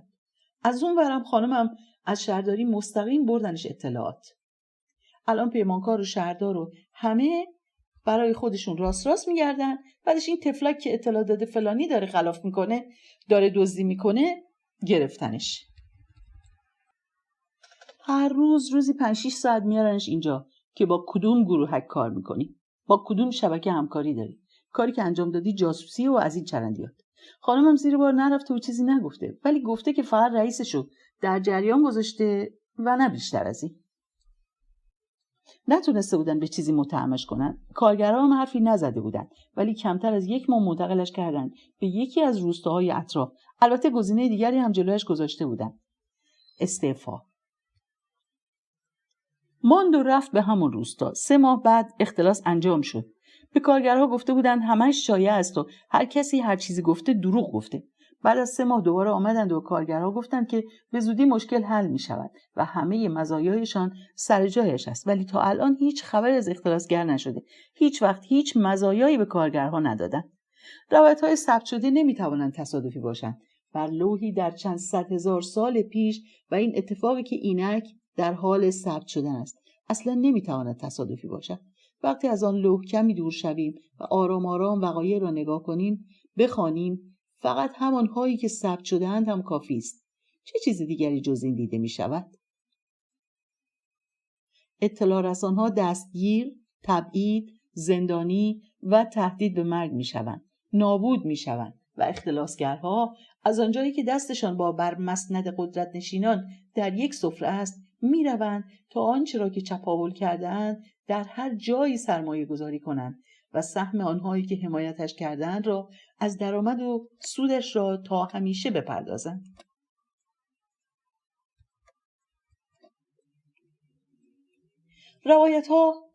آنها هویتشان را از روایت‌ها می‌گیرند. برای اعمال خود، برای وجدان خود آسودگی می‌خرند و هم قضاوت‌هایی را در درون تک تک اعضای جامعه می‌کارند که توجیهی می‌شود به لزوم حضور خودشان بر قدرت. از وزش باد بدنم یخ کرد. هرچه زمان می‌گذشت درد در تنم بیشتر می‌شد. نقطه‌هایی که پاره شده یا کوفته شده بودند در جای جای تنم با حضور درد نمایان می‌شدند. انگشت‌های دستم خشک شده بود و توان حرکت دادنشان را نداشتم. سرما روی چشمهایم را می‌بست تا بخوابم. سعی می‌کردم چشمهایم را باز نگه دارم، به خصوص لحظه‌ای که متوجه شدم برخاست و آمد بالای سرم. ترسیدم که باز بخواهد خود را به آب بیاندازد. جوری سر پا ایستاده بود که انگار هیچ صدمه‌ای ندیده. دستش را زیر کتف‌هایم زد و از جا کندم. خیس بود و گرم. توان نگه داشتن گردنم را نداشتم. پاهایش بیشتر در گل فرو رفت. تمام وزنم را رویش انداختم. یک دستم را دور گردنش انداخت و یک دستش را دور کمرم حلقه کرد. لحظه‌ای چشمم افتاد به پاهایم که از زمین جدا شدند و از هوش رفتم. نرمی و خشکی جایی که دراز کشیدم را متوجه شدم. با ضرب بسته شدن در صدای باد قطع شد. دستاندازها باعث می شد چشمهایم از هم کمی باز شوند. دیگر نوری نبود. فقط حرکت تنم بود در تاریکی. اراده‌ای در حرکت دادنشان نداشتم. لباسهایم از تنم کنده می شدند و گرم می شدم. در تاریکی هم پیدا بود که چگونه دستهای لمس و بی اراده‌ام را از آستین بیرون می کشند و کمرم را به تکیه‌گاهی چسبانده‌اند. متوجه ساقه‌های نخل توی ران و بازویم می شدم. آب داغ روی سرم ریخته می شد. حرکت خون و گل را زیر پایم می دیدم. تمام اندامهایم را حس می کنم. نه دستها و نه پاها. هیچ کدام نمی توانند تکیه‌گاهم شوند. آنقدر خم و راست می شوم و دیوار و بالش را فشار می دهم تا سر پا شوم. دستاشه به تنم کردند. نسیم خنکی می پیچد توی دستاشه و التهاب زخم‌ها را آرام می کند. در عمق تاریکی چراغ کمسوی حیاط می تابد. به سوی چراغ می روم. به حیاط وارد می شوم. زن تا می بیندم می چرخد سمت بند رخت و مقنعه‌ای برمی دارد و روی سر می اندازد. آنقدر کرخت هستم که نمی توانم روی بگردانم. فقط سرم را پایین می اندازم. می گویم ببخشید، شرمنده.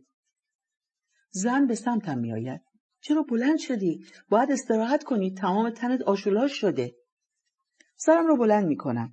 از چهرهش، از هیکل تنومندش قابل حدس است که باید خواهر مرد باشد. میپرسم آب کجاست؟ خیلی تشنه‌ام.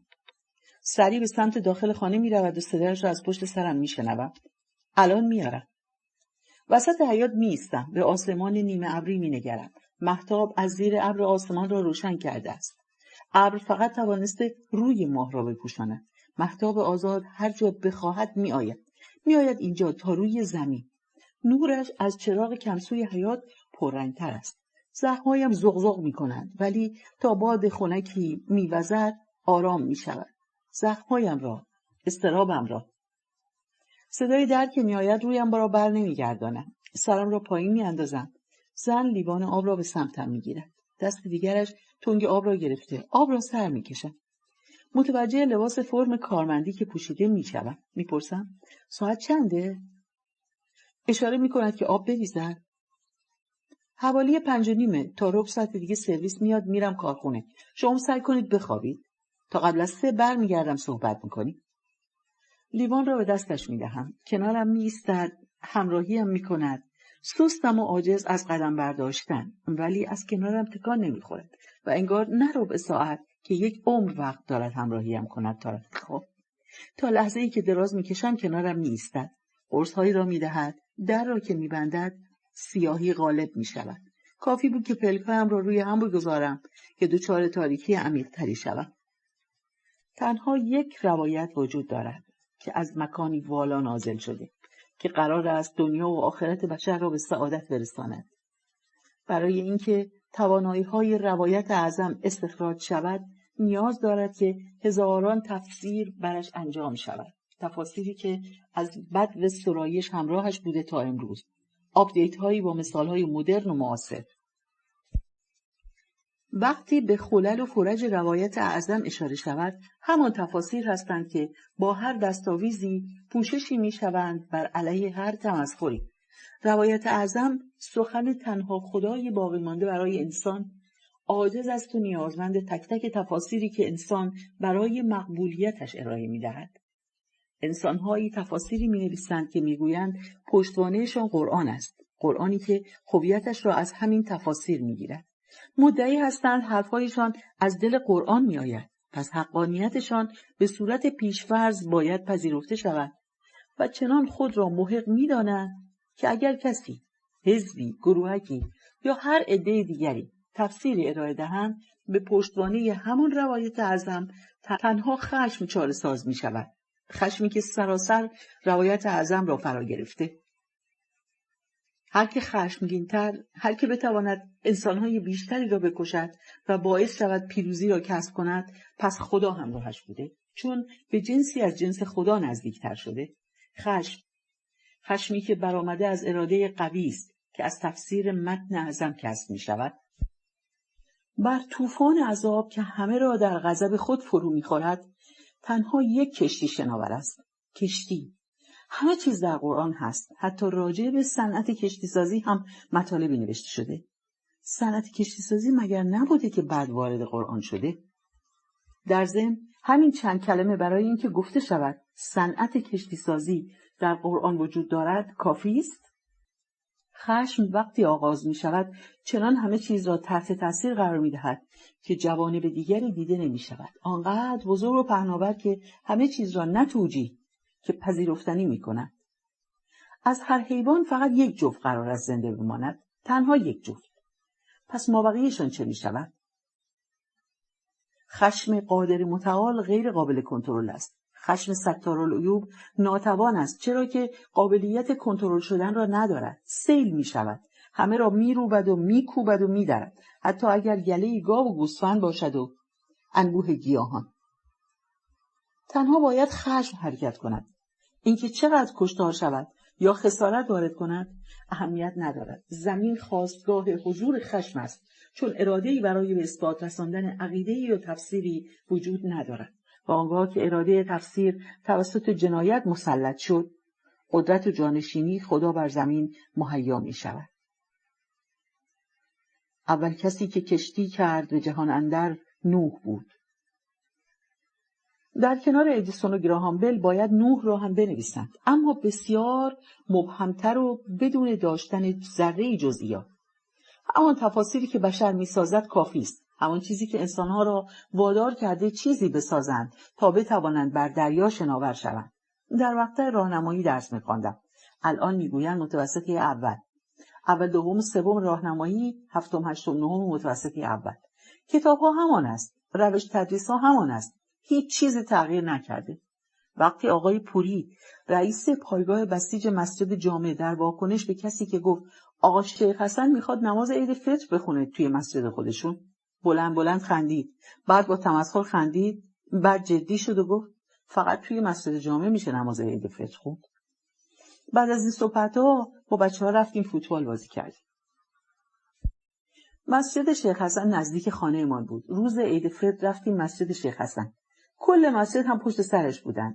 نماز عید فطر را خواندن. هیچ مشکلی پیش نیامد. نماز خوانده شد، همه به هم تبریک گفتند و رفتن. ما هم رفتیم فوتبال بازی کردیم. هیچ کاری را به اندازه فوتبال بازی دوست نداشتم.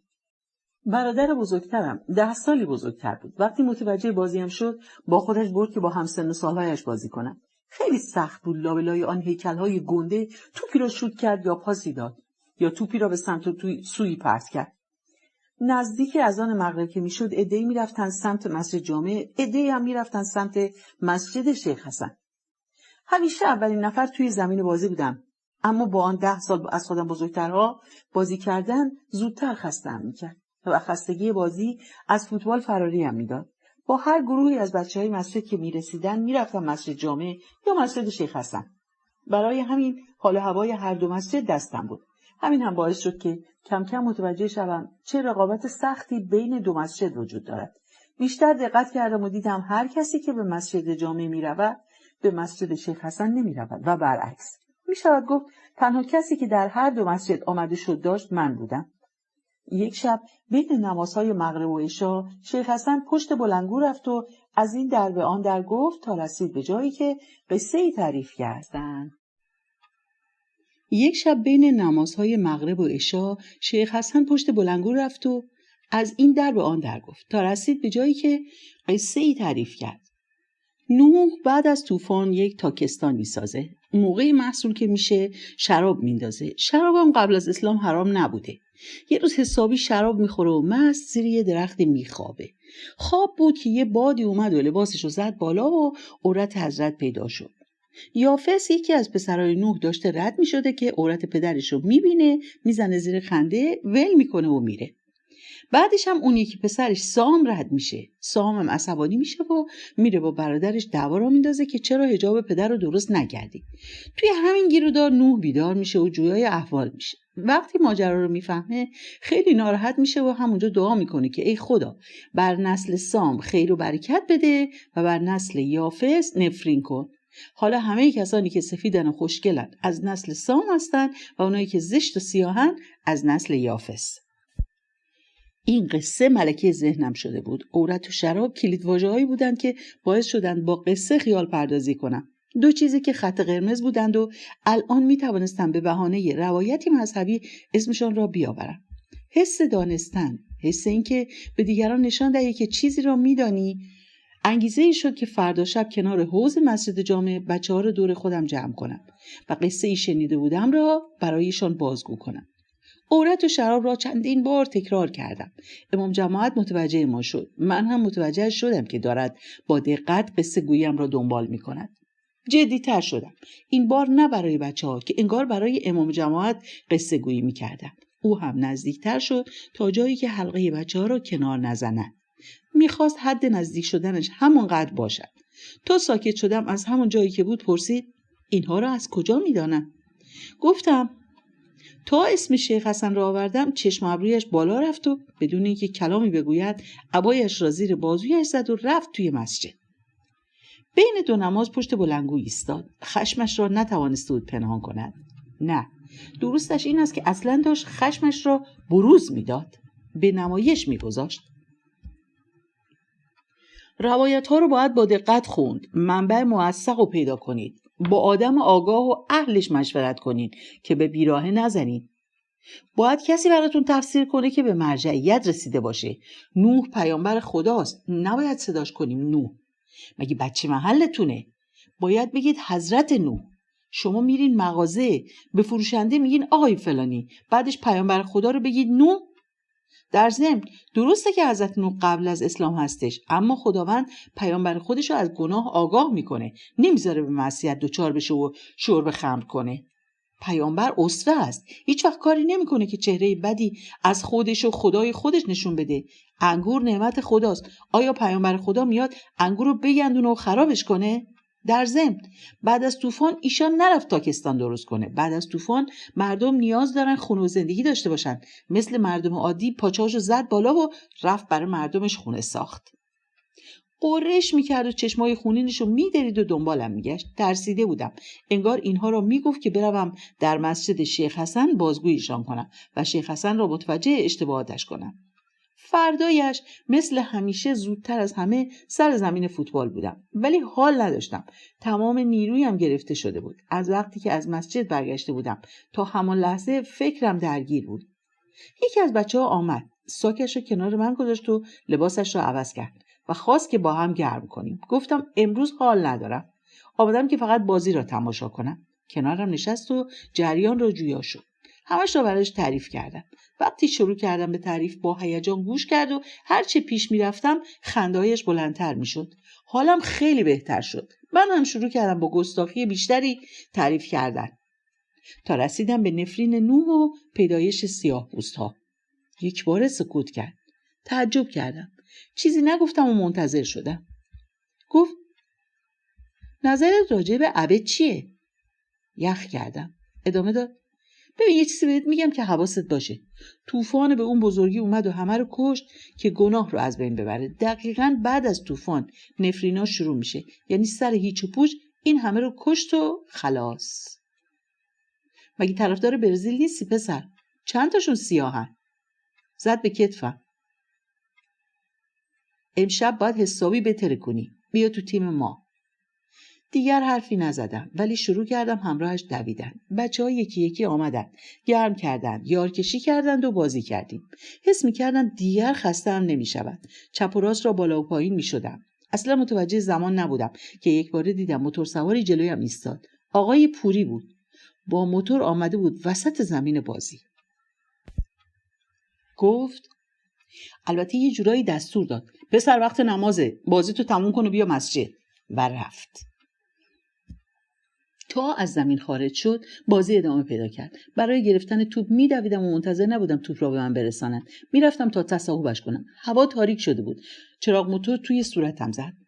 آقای پوری بود. از کنارم از وسط زمین فوتبال گذشت و رفت بدون آنکه حرفی بزند. دیگر هیچ وقت با هیچ گروهی به هیچ مسجدی نرفتم. بیدار که شدم انگار سنگ شده بودم. احساس میکردم تمام بدنم ورم کرده. حضور بانداژها رو روی جای جای تنم حس میکردم.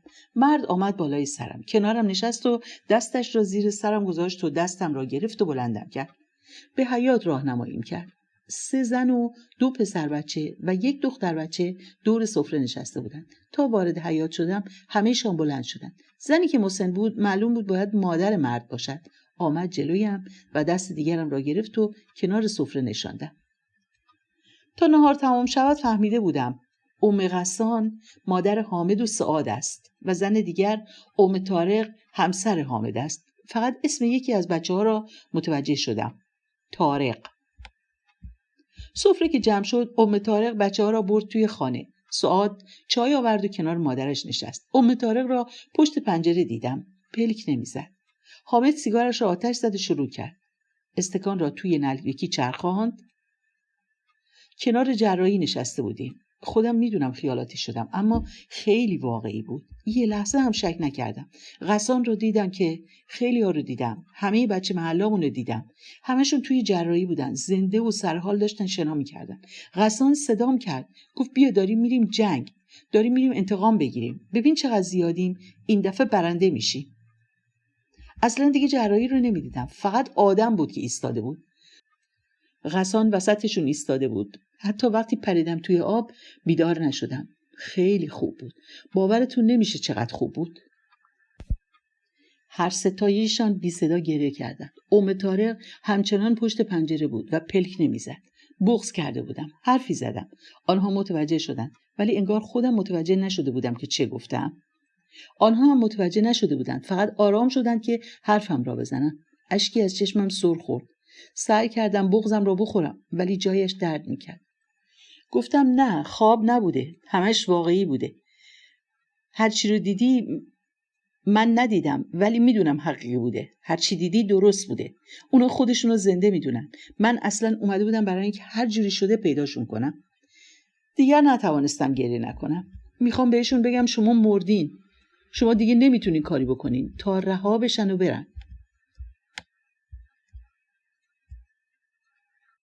دشت علق قسمت 4.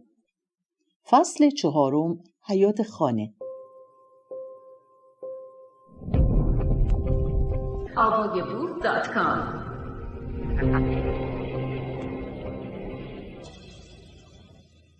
در خیالم توسط چند شرور مورد آزار قرار گرفتم. آنها من را لگد می زدند. آنقدر می زنند که دیگر من نیستم. یک تکه زباله‌ام. حالا خودم هم دارم به این حجم زباله لگد می زنم. در این میان به تو هم فکر کردم عزیزم. فکر کردم وقتی که من لگد می خورم تو چقدر تنها هستی در افکار پریشانت. جستارهای بینا. تمام مدت تا آخر شب که قرار شده بود به نیزار بزنیم روی چهارپایه‌ای کنج حیاط نشسته بودم و تماشایشان می‌کردم.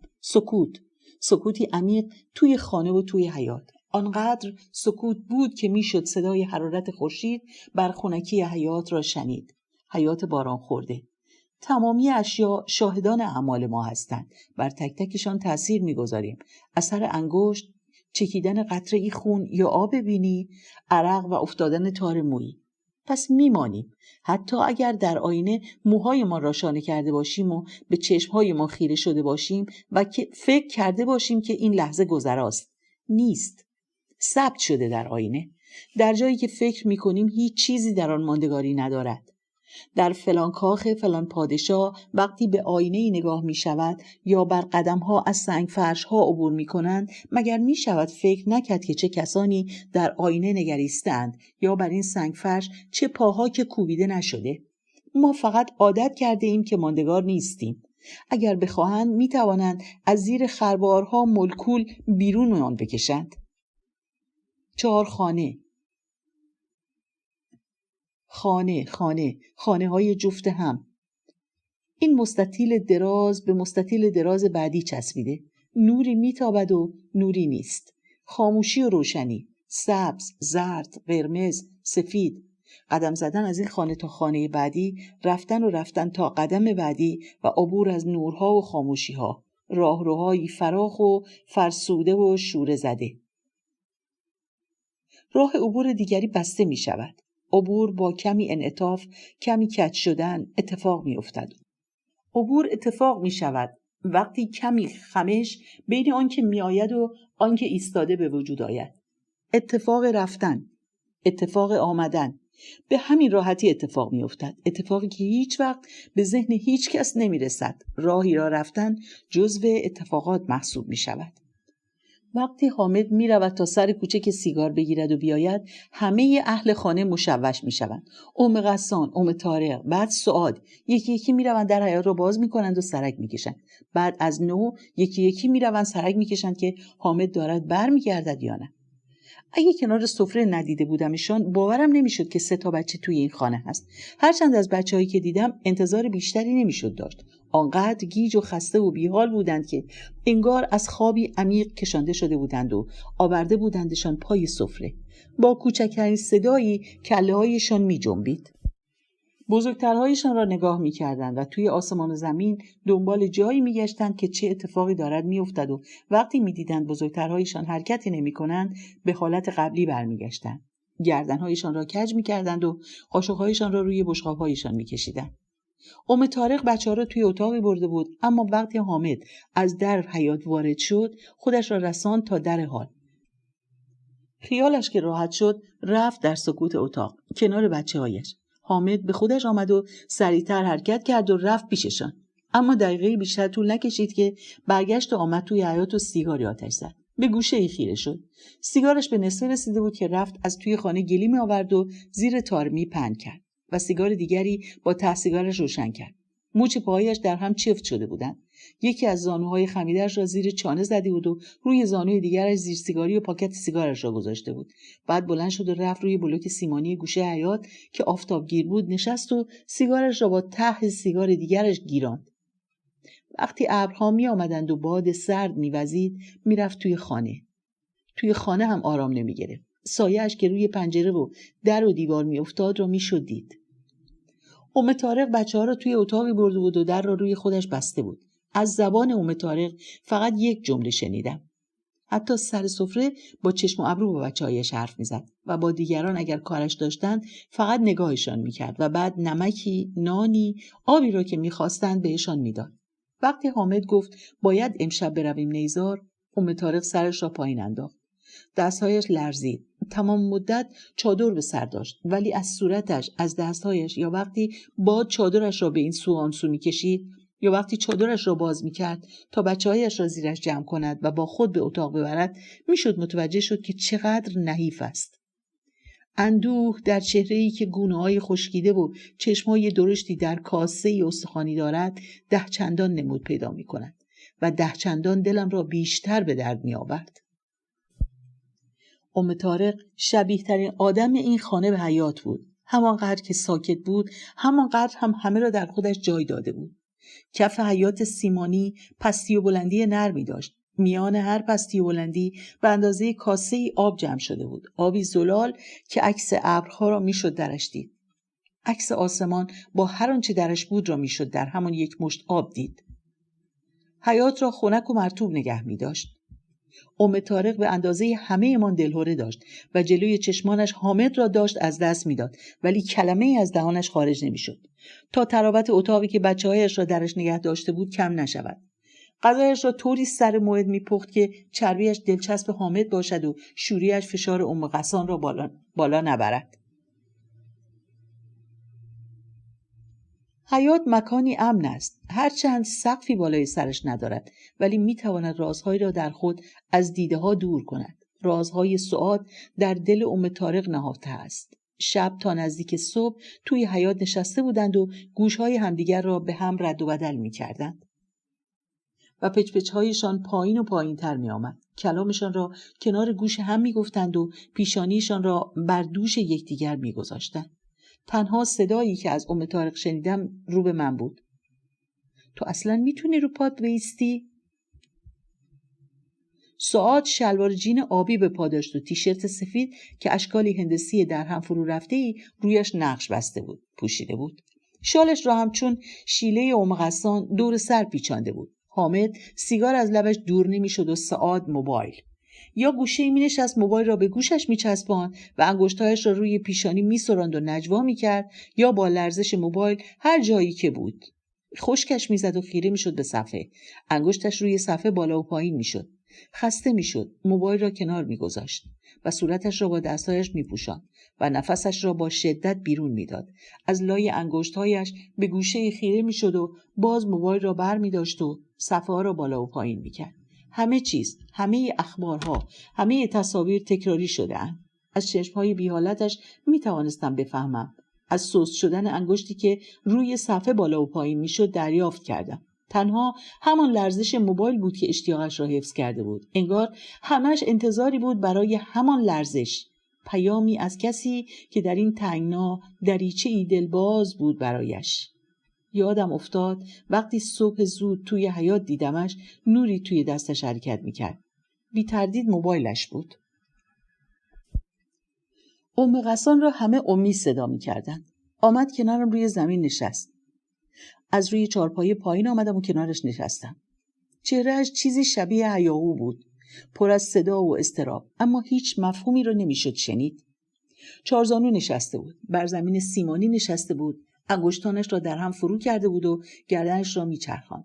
مکث میکرد و به گوشه خیره میشد. به انگشت‌های در هم فرو رفته‌اش نگاه میکرد. باز چشم میچرخاند توی حیاط. انگار چیزی در دستهایش، لای انگشت‌هایش بود که دنبال باقیش توی حیاط میگشت. این دخترمه. خیلی دختر خوبیه. خیلی مهربونه. خیلی زحمت کشه. اهل زندگیه. همیشه روی پای خودش بوده. اصلا نفهمیدم کی درسش تمام شده، کی رفت سر کار. توی خونه برای من هیچ وقت کم نذاشته. غسان و حامد و زن بچه‌هاشون 2 کوچه بالاتر زندگی میکنن. یکی از خواهراشون شوهر کرد رفت شادگان. یکی دیگه شون هم رفت خرمشهر. سعاد سقف روی سرمه. بیا خواستگاری کن ازش، باهاش ازدواج کن. انگشتای استخوانیش را دور مچم حلقه کرد. نرم بود. تو هم جای پسر میه. سعاد خواست درس بخونه. خیلی خواستن جلوشو بگیرن. خواست بره سر کار. یه عده با حرفاشون میخواستن جلوشو بگیرن. غسان این طرف ایستاد و حامد اون طرفش. براش راهو باز کردن. خودشون نتونستن درس بخونن. با کارگری نون در آوردن. برای اون خواهراشون هم همینطور بودن. اونا نخواستن ولی سعاد خواست. اینا دست گذاشتن روی سرشون، گفتن هر چی بخوای روی سرمون انجام میدیم. میبینی داره پرپر میزنه؟ این 2 برادراش نبودن، بال و پرش بودن. هیچی ندونم. اینو میدونم که غسان براش یه چیز دیگه بود. یه جور خاصی هواشو داشت. حامد پیرو غسان بود، امامش بود. میتونی هواشو داشته باشی؟ اشاره کرد به حامد که برایش سیگار بیاورد. با سیگارش سیگاری برای اومی گیراند و کنارش روی سکو نشست و آنقدر خم شد که صورتش کنار صورت اومی قرار گرفت. ابوغسان تمام زندگیش روی آب بود. آخرش هم همونجا موند. دریا هم هیچ وقت نخواست بهمون برش گردونه. همونی شد که میخواست. به عشق این که به بچه‌هاش شنا یاد بده میخواست بچه دار بشیم. همه بچه‌ها شناگر شدن. همشون صیاد شدن. همین سعادو میکشوند و میبرد. تفلک بچم چند بار اول گریه میکرد که نره. انقدر گریه میکرد که فکر میکردم الانی که غش کنه. ولی میکشوند و میبردش. خیالم راحت بود. همه بچه‌هامو همینجوری برده بود. وقتی هم برمیگشت باز گریه میکرد، ولی این بار میخواست تو دریا بمونه. بزرگتر که شد فهمید باید بره تو صف تا نوبتش بشه. تا اینکه اگه بخواد زودتر نوبتش بشه باید بیشتر تور ببافه. میشست توی حیاط کمک ابوغسان تور بافتن. کل حیاط رو تور پهن کردن. همه بچه‌های دوره رو گذروندن. حق هم داشت. از بچگی توی دریا بود. روزیشو از دریا در می آورد. میگفت دریا همیشه هست. بچه‌ها دریا رو باید بلد باشن. اگر بلد باشن هیچ وقت گرسنه نمیمونن. توی کل زندگیمون فقط یه بار رفتیم سفر. اونم کجا؟ شمال. دریای شمال. خیلی اصرار داشت که منم ببره دریا و با هم صیادی کنیم. میخواست همه کارهایی که به بچه‌ها یاد داده بود و به منم یاد بده. شنا بلد بودم. خودشم خوب میدونست. وقتی توی حیاط میشست پای تور بافی بهتر از خودش میبافتم. خودشم میدونست. میخواست همراهش باشم. اینا بهانه بود. به خاطر بچه‌ها نمیرفتم. کلی بچه بودن. شمال که بودیم بچه‌ها رو گذاشت کنار آب و دستمو گرفت و کشون توی جنگل. رفتیم بالا. معلوم نبود کوهی که روش درخت‌ها اومده یا درخت‌ها روی هم سوار شدن و رفتن بالا. رفت بالا و منم دنبالش. هیچی بهش نگفتم. خودشم تعجب کرده بود که چرا قرقر نمی‌کنم و دلبابت بچه‌ها نیستم.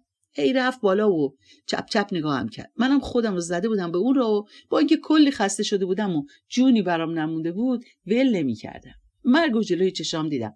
الان بهش فکر می‌کنم خیلی خوشحالم که تونستم با هر جون کندنی که بود همراهیش کنم. خواست که روی یه صخره لبه پرتگاه بشینیم. گفت طوری بشینیم که رو به دریا باشم. توی دلم خالی شد. پام توی دره آویزون شد. ولی هیچی نگفتم. وسط شاخ و برگا یه فضای بازی بود که انگار پنجره باشه. آسمون شفاف بود. اصلا یادم رفت زیر پام دره است. برگ درخت‌ها سبز، آسمون آبی. آنقدر ذوق کرده بودم که وقتی یک قایقو دیدم توی آسمون داره میره، فکر کردم خوابم برده و دارم توی خواب این چیزا رو میبینم. برگشتم و ابوغسان رو نگاه کردم. داشت بهم میخندید. باز نگاش کردم. قایق بود. واقعی. کنارم نشست. یکی یکی کشتی‌ها و قایقایی که توی هوا پرواز میکردن و نشونم داد. بعدش بهم گفت هر روز توی دریا چیزایی میبینه که ما فقط توی قصه ها شنیدیم.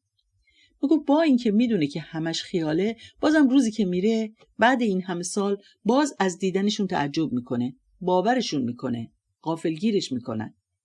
آسمون و دریا یکی شده بودن. اصلا هیچ خطی که بشه حد زد اونجاست. الان دریا تموم میشه و میشه افق. بعدش از اونجا آسمونه. تو بگو یه مو که خیالت راحت بشه. فقط میدونم خواب نبودم. هرچند میدونم این اتفاقا فقط توی خواب میفته. قایقا و کشتی‌ها توی هوا باشن. حامد سیگار دیگری برای امی گیراند. دستش داد و بلند شد. رفت داخل خانه. رفت پیش ام طارق. بهش گفتم میخواستم اذیتش کنم، ولی اون بیشتر اذیتم میکرد. برای همینه که دریا رو بیشتر از من دوست داری؟ هیچ وقت در مورد دوست داشتن و علاقه شوخی نمیکرد. میدونست دارم شوخی میکنم ولی جدی میشد و جدی جوابمو میداد. گفت قبل از اینکه برم دریا حس میکنم تو خالی شدم. وقتی میرم دریا پر میشم. اون وقت دلم پر میکشه برای تو. فقط میخوام تورمو جمع کنم و بیام اینجا توی حیاط بشینیم با هم ببافیم. این بچه‌ها باور کن هیچی ندارن ولی جونشون برای هم در میره. چون ابوغسان رو دیدن که وقتی خونه بود همش کنارم بود، یا به هر بهانه‌ای میکشوند و میآوردم که کنارش بشینم. همه پدر و مادرشون رو دوست دارن. انگار وظیفه‌شونه، یا اینکه به هر حال پدر و مادرن دیگه، باید دوستشون داشت. ابوغسان میبردشون، نشونشون میداد با دریا و ماسه‌ها، با کوچه‌ها و در و همسایه، نشونشون میداد که باید دلیل داشته باشن برای دوست داشتن. وقتی دریا بردش هیچ کدوم از بچه‌ها ناراحت نشدن. حتما دلشون تنگ میشه ولی میدونن خوشحاله، جاییه که دوست داشته همیشه باشه. صدای به هم کوبیده شدن در اتاق ام طارق امی رو از جا پراند. ایستادم ولی اجازه حرکت نداشتم. سعاد از همان گوشه حیاط به امی نگاه میکرد. سایه حامد را دیدم که در رفت و آمد است. امی خم شد، دستش را روی سکو تکیه داد تا بتواند پایش را بلند کند و روی سکو بایستد و برود ببیند چه شده. وقتی روی سکو ایستاد، دستهایش را دو طرفش باز کرد. انگشتهایش را آرام باز و بسته میکرد. هر قدمی که برمی داشت تمام تنش چپ و راست میشد. پاکت سیگار حامد روی سکو جا مانده بود. چشمهای سعاد امی را همراهی میکرد. سیگاری گیراندم و روی چارپایه نشستم. امی غرق بود در گذشته. غرق بود در ترس از آینده که گریبان سعاد را میخواست بگیرد. گریبان تک تک بچه‌هایش را. همین یک عمری که کرده برایش کافی بود تا بفهماندش که همه آنچه به روزگار خودش گذشته قرار است برای سعاد هم تکرار شود. لازم نیست که در تاریخ و اساطیر غرق شود تا بفهمد همه اتفاقات در دایره تکرار گرفتارند. همین یک زندگی نشانش داده که او پیشگو نبود تا بتواند آینده‌ای منحصر به فرد که قرار است نصیب سعاد شود را ببیند. اگر این نبود دلنگرانی چه معنی داشت؟ ولی میداند هر آنچه به سر خودش آمده به زودی بر سر سعاد هم خواهد آمد. چشم میگردانم روی دیوار حیاط، بخشی با بلوک سیمانی کشیده شده و بخشی با آجر. بخش‌های پایینی قسمت‌هایی از آجری پوسیده اند، لایه‌ای عمیق از رویشان ریخته. در بعضی از قسمت‌ها برای ترمیم و محکم کردن پلاستر سیمان یا گچ و سیمان سفید کشیده‌اند. رنگارنگی مصالح بر اثر فرسودگی در هم آمیخته شده‌اند. این رنگارنگی بی‌معناست. همه‌شان سعی داشتند جلوی شوره و فرسودگی را بگیرند. حتما به زودی چیزهای دیگری برای نگه داشتن این دیوارها به کار می‌گیرند. اهمیتی ندارد از چه رنگی و چه نوعی باشد. فقط بتواند زمان را برای دیوار نگه دارد کافی است. پای دیوار اما اثری از گرد و خاک نیست. اثری از فرسودگی‌های سقف و در و دیوار در حیاط نیست. حتی بر روی درام آهنی 200 لیتری که برای بالا رفتن و زیرپایی استفاده می‌شود، با تمام له و لورده بودن و زنگ زدگی سیمان و گچی که جای جایش خشک شده، گردی ننشسته. شاید دلیل اینکه این حیاط برایم آرامش بخش است همین پاکی باشد که هیچ چیزی نمی‌تواند آزارش دهد. طغیان شوره‌ها، فرسودگی این خانه و خانه‌های همسایه، طوفان‌های غبارآلود که هر از گاهی اوقات ماه شهر و هومه را به هم می‌ریزد، ذره‌ای خاک بر هیچ تاقچه و یا هر لبه‌ای که غبار می‌تواند بر آن ساکن شود دیده نمی‌شود. آنقدر همه چیز پاک و تمیز است که نیازی به عطر پراکنی نیست. در تمام لحظه‌هایی که در خانه بودم، هیچ بوی عطری جز خنکی حیاط نشنیدم. غریبه‌ای بودم که یک روز به خانهشان آمده بودم، ولی انگار 1000 سال است که میشناسمشان. گوشه‌ای نشسته بودم و منظره زندگیشان را می‌دیدم. زندگی بدون قصان. رفت و آمدهایشان که نمی‌تواند بدون لحظه‌ای فکر کردن به قصان باشد. هر از گاهی یکیشان در سکوت، در حالتی که فکرشان چنان در چه پیش خواهد آمد فرو رفته که وقتی می‌خواهند چای بیاورند یا میوه‌ای بیاورند فقط جسم بیروحشان را می‌بینم. جسمی که یادش رفته چه در دست دارد و چه می‌خواسته بکند. حامد فقط سیگار می‌آورد. تا یک نخ را بکشم او سومین سیگارش را روشن می‌کرد. صدای مویه امی از دور از پشت در اتاق ام طارق می‌آید. حامد آمد و کنارم روی سکو نشست. سعاد که چشم از روی اتاق ام طارق برنداشته بود تا حامد جاگیر شد بلند شد و آمد سمتمان. ایستاد جلوی ما، رو به من کرد و احوالم را پرسید. رو به حامد گفت میگن سمت نیزار کلی مأمور گذاشتن. حامد نگذاشت حرفش تمام شود. کی گفته؟ همون پسره گفته؟ رنگ سعاد پرید. پلک نمیزد و چشم از حامد بر نمیداشت. حامد سرش را پایین انداخت. ببخشید معذرت میخوام. صورت برافروخته سعاد غمگین شد. کنار حامد نشست. سعاد وقتی یگانه وسط حیاط ایستاده بود و سرش توی موبایلش بود، هیبتش کم از تنومندی حامد نداشت.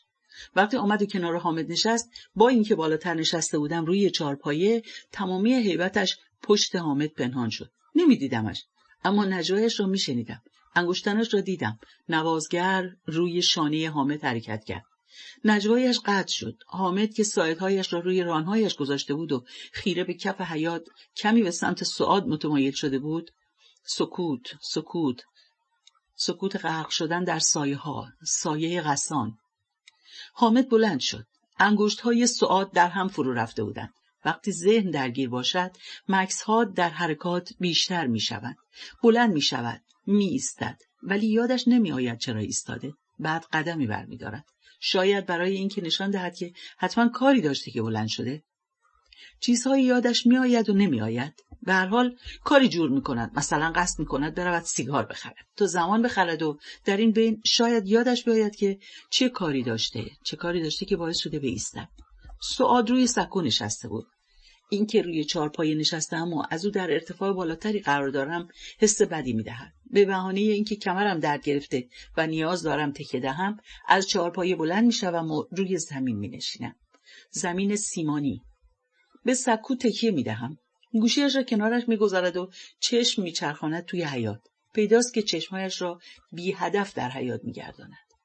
آنقدر فکرش مشغول است که وقتی کلامی از دهانش خارج می‌شود، خودش هم تعجب می‌کند. به خودش مسلط می‌شود. حالا که کلام از دهانش در رفته، چرا ادامه ندهد؟ امروز سر کار فاجعه بود. اول صبح اومدن اعلام کردن دوره ضمن خدمت می‌خوان برامون بذارن. با عنوان اولویت هدف گذاری در سرمایه. یه جور روانشناسی کار بود. بیشتر روانپریشی بود. خیلی تابلویی که میخوان هر چیز زودتر از این فضا، این بدبختی که سرمون در اومده، بیرون بیایم و کار کارخونه روی روال بیفته. برای همه چیزم توجیه دارن. داشت از این حرف میزد که باید به زندگی زیبا نگاه کنیم. هرچی نگاهتون سیاه باشه، زندگی هم به کامتون تلختر میشه. همه میدونن پول توی این دنیا خوشبختی میاره. مرتی که سعی کنین روی همه لحظاتون، همه سرمایه‌تون برنامه‌ریزی کنین و هدف گذاری داشته باشین. کسب درآمد بیشتر حس قدرت میاره. اینجوری امیدتون به آینده بیشتر میشه و باعث میشه احساس خوشبختی کنین. بعدش هم شروع کرد مثال زدن که فلانی و فلانی توی خانواده فقیر زندگی میکردن، بعدش الان چه وضع خوبی دارن، نصف دنیا مال خودشونه و فلان و فلان و فلان. یکی از بچه‌ها پرید و گفت این چه حرفیه؟ این استثناء رو بریز دور. من بعد از ظهر میرم پیاده روی. توی این مسیری که میرم هر روز فلاکت و بدبختی رو توی زندگی مردم میبینم. من که اینجا هستم و زندگی خوبی هم دارم، ولی چطور میتونم چشمم روی این همه بدبختی که مردم دوچارش هستن ببندم؟ میدونی چی جواب داد مرتیکه؟ گفت اولا که هر کسی توی هر وضعیتی هستش مقصرش خودشه. همه میتونن توی زندگی به رفاه و آسایش برسن. اینا خودشون خواستن دوچار این وضعیت باشن. بعدش به شما پیشنهاد میدم مسیر پیاده‌روی تو عوض کنی و از این انرژی‌های منفی و سیاه دوری کنی. گفتم اگه الان فلانی و فلانی نصف دنیا رو مال خودشون کردن، پس چی گیر بقیه آدما میاد؟ یک بار برگشت نگاهم کرد. خندیدیم. خیلی کوتاه. ولی برای اولین بار بود. خنده خیلی سریع تبدیل به پوزخند شد و با حسرت سرش رو تکان داد. پرسیدم کدوم کارخونه کار میکنی؟ گفت ایران ژاپن. الان اسمش یه چیز دیگه است. زبونم نمیچرخه اون اسمشو بگم، بس که نفرت انگیزه. مثل میدون نقش جهان یا هر میدون و مکانی که اسمشو تغییر دادم. براش تعریف کردم. یکی از دوستام توی مارون کار میکنه. خودت بهتر میدونی وضعیت استخدامی توی کارخونه‌ها چطوریه. یعنی 1000 جور قرارداد با استخدامی‌ها گذاشتن، رسمی و قرارداد مستقیم و پیمانی و روزمزد و غیره، که هر کدومشون 1000 تا زیرشاخه هم داره. دلیلش هم فقط اینه که وقتی مزایا یا اضافه حقوقی بخوان بدن، با همین قراردادها به یه عده بیشتر بدن و به یه عده کمتر، و به یه عده هم اصلا ندن. یعنی دست به هر کاری میزنن که از جیب مردم بزنن، و از طرفی هم اینجوری استخدامی‌ها روبروی هم قرار میگیرن. همین دوستم تعریف میکرد که البته استخدام رسمی هستش، خونه‌شون ممکو و همه مزایا رو داره، ولی واقعا کارش درسته. میگفت خانمش تعریف کرده از طرف کارخونه مجانی هفته 3 جلسه میرن استخر. سوال سرجنبا. آره منم استخدام رسمی هستم، همه این مزایا رو هم دارم، ولی بهم خونه نمیدن. میگن باید ازدواج کنم. میخواستم برم ماشر خونه بگیرم. امی میگه نمیتونه جای دیگه زندگی کنه. منم دوست نداشتم تنش بذارم. خب میگفتی. گفتم خلاصه یه روز که اینا میرن برای شنا میبینن که یه چند تا خانم جدید اومدن. پرسجو میکنن که اینا کی هستن؟ مشخص میشه که کارخونه به استخدامیایی که قرارداد مستقیم با کارخونه هستن هم این مزایا رو داده که خانواده‌هاشون هم میتونن از امکانات فرهنگی ورزشی استفاده کنن. دوستم تعریف میکنه وقتی خانمش برمیگرده خونه 2 ساعت داشته گریه میکرده. اون خانمایی که همسرشون استخدامیای رسمی بودن معترض میشن که ما با اینا نمیریم توی یه استخر. باورت میشه؟ و نذاشته بودن. این وسط مثلا همین خانم دوستم و 1-2 تای دیگه که میخوان جلوی این رفتار رو بگیرن و با اونام برخورد میکنن، یه درگیری شدیدی پیش میاد. این دوست ما هم فردا که میره کارخونه برای تعیین تکلیف و در حمایت از استخدامیای دیگه میخواسته بره صحبت کنه، میبینه یه عده از رسمی‌ها جلو رفتن کلی جنگ و دعوا کردن و سهمیه قرارداد مستقیما رو بستن. باور نکردنیه که چرا اینجوری هستن. بعدش این دوستم میگم رفتن با چند تاشون بحث کردن که این حرکات مال زمان بردهداریه، دوره نژاد پرستی دیگه تمام شده. اونا جوابشون چی بوده؟ ما آزمون دادیم و استخدام رسمی شدیم، اونا همینطوری بیان همه چی گیرشون بیاد. سعاد با بغضی در گلو گفت آره از اینجور تبعیضا زیاده. برای پاداش و اضافه حقوق هم همین استخدامی‌ها رو روبروی هم قرار میدن. به همین راحتی ملت رو روبروی هم میذارن. موبایلش را به طرفم گرفت. میشه اینو بخونی؟ موبایل را گرفتم. روی صفحه متنی باز بود. خواندمش. یادداشت‌ها رو خوانده بود و برایم از آنچه شنیده بود گفت. گفتم موقع بازنویسی اسم‌ها و مکان‌ها رو عوض کنم؟ گفت نه بابا، اینقدر خوششیفته است و فکر میکنه عقل کله و هیچ ایرادی توی کارش نیست که اگه متن رو هم بخونه به خودش نمیگیره. گوشی تلفن رو هنوز به گوشم نچسبیده بود که صدایش آمد. این خدود چه آدم منحرف و عوضی و دیوسیه. خیلی بیشرفه. گفتم من 1000 بار بهت گفته بودم آدم خطرناکیه و سعی کن فاصلتو باهاش حفظ کنی. حالا چی شده؟ گفت روز اعتراضات که راه‌ها رو بستن یادته؟ شنبه ساعت 3 تعطیل کردن. منم بودم. هر چی پیش اومد رو به چشم خودم دیدم. خدوجم بود. قبل از اینکه برسیم به پل پتروشیمی شلوغی رو دیدیم. بعد پل توی جاده‌ای که میره سمت ممکو جراحی راهو بسته بودن. همه پیاده شدیم. چند تا از بچه‌ها رفتن باهاشون صحبت کردن که خانوما رو بذارید برن. بچه‌هاشون تنها هستن و از این حرفا. یکیشون اومد جلو گفت همتون میتونید برید. راه رو روی سرویسا بستیم. راههایی که به سمت ماشهر و سربندر میره هم بسته شده. فقط لطف کنین دیگه برنگردین چون اجازه عبور بهتون نمیدیم. فقط خودتون اذیت میکنین اگه این همه راه رو بیاید. به جان تو نه یه بیادبی نه یه بی‌احترامی. باور کن وقتی دیدمشون دلم کباب شد. یه مش آدم بدبخت و داغون. یه مش چی بگم؟ اونا جونشون رو برای ما هم به خطر انداخته بودن. الان دلم بیشتر میسوزه. وقتی فکرشو میکنم که اومدن روی این بیچاره ها رگبار گرفتن دلم آتیش میگیره. آخه به چشم خودم دیدمشون. گفتم آره بابا مگه کی بودن؟ از زور گرسنگی اومده بودن بیرون. برای چی بخوان به کسی توهین کنن؟ اونا اتفاقا بهتر میدونن طرف حسابشون کیه. چی کار کسی دارن؟ تنها راهی که براشون گذاشتن و میتونن اعتراضشون رو نشون بدن همینه. گفت هیچی دیگه. ما هم راه افتادیم سمت خونه. راه نزدیک 20 کیلومتری هست. سرویس رو برگردوندن و ما پیاده تا خونه رفتیم. نزدیکای 6 رسیدیم خونه. هیچ کس هیچ کاری با همون نداشت. نگفتن بالای چشمتون ابرو. بعدش هم یه هفته توی خونه افتاده بودیم تا امروز. قبل از نهار رها اومد پیشم که با هم بریم رستوران. دیدم صورتش کش اومده، رنگش پریده، چقدرم ناراحت بود. تا بهش گفتم جریان چیه زد زیر گریه. دست پاچه شدم و نمیدونستم چی بگم. فقط یه لیوان آب دادم دستشو، منتظر شدم. آروم که شد تعریف کرد. خدوج خیلی بی‌شرفه، خیلی دلمو سوزون. نمیفهمم چجوری فکر میکنه که این حرفا رو میزنه. چند سال ناحیه صنعتی زندگی میکنیم. خانواده خواهرم جراحی هستن. خودش و 2-3 تا زن دیگه چند روز اعتراضات توی شهر میگشتن و خوراکی جمع میکردن و پخت و پز میکردن و میفرستادن برای کسایی که راهها رو بسته بودن. بعد از اون شبی که ریختن و همه رو به رگبار بستن، از صبحش میرزن توی کورا و مردم رو از تو خونه‌هاشون میکشن و میبرن. جراحی هم همینجور. خواهرم اون چند تا زن میبرن و تا امروز هم هر چه گشتیم نتونستیم پیداشون کنیم یا خبری ازشون بگیریم. اصلاً با همون حرف نمیزنن. با این اوضاع احوال اومدم کارخونه. اول صبح اومدم اداره میبینم خدوج ایستاده و یه عده از کاسلیساژ دورش کردن و معرکه گرفته که آره همینطور عربا دورم کرده بودن با اون دستای سیاهشون. همشون معتاد و دزد. اگه با همون مرد نبود بهم تجاوزم میکردن. همینطور هی میومدن دورم میگشتن و میخواستن بهم دست بزنن. بهش گفتم عجب دروغگوییه. کلم داشت سوت میکشید. من خودم توی سرویس بودم، کل سرویس شاهد بودن. یه ذره بی‌احترامی نکردن. زبونم بند اومده بود و نمیدونستم چی بگم. همین الانم داره دست و پام میلرزه. دستم میلرزید. چند باری نزدیک بود گوشی از دستم لیز بخورد. بغض نمیگذاشت صحبت کنم. باید با فحش شروع میکردم تا خشم راهی که بغض مسدودش کرده بود را باز کند. خدوج دیوس و حرام لقمه است. خدوجی پیر سگ، بیمار روانی. اون یه بیمار روانی و جنسیه. یه نمک به حرومه که لنگه نداره. خر پیری شده تو زندگیش فقط پول جمع کرده. این کارخونه فقط برای اینا خوب شد. یه آزمون دادن کیلو کیلو پول جمع کردن. الانم فکر میکنن کی شدن. بذاریش فقط به خودش طلا آویزون کنه و یه مش جوجه مهندس دور خودش جمع کنه. دیوس. یادت از وزارت اومدن و از مدیرا تست روانشناسی مدیریتی میگرفتن؟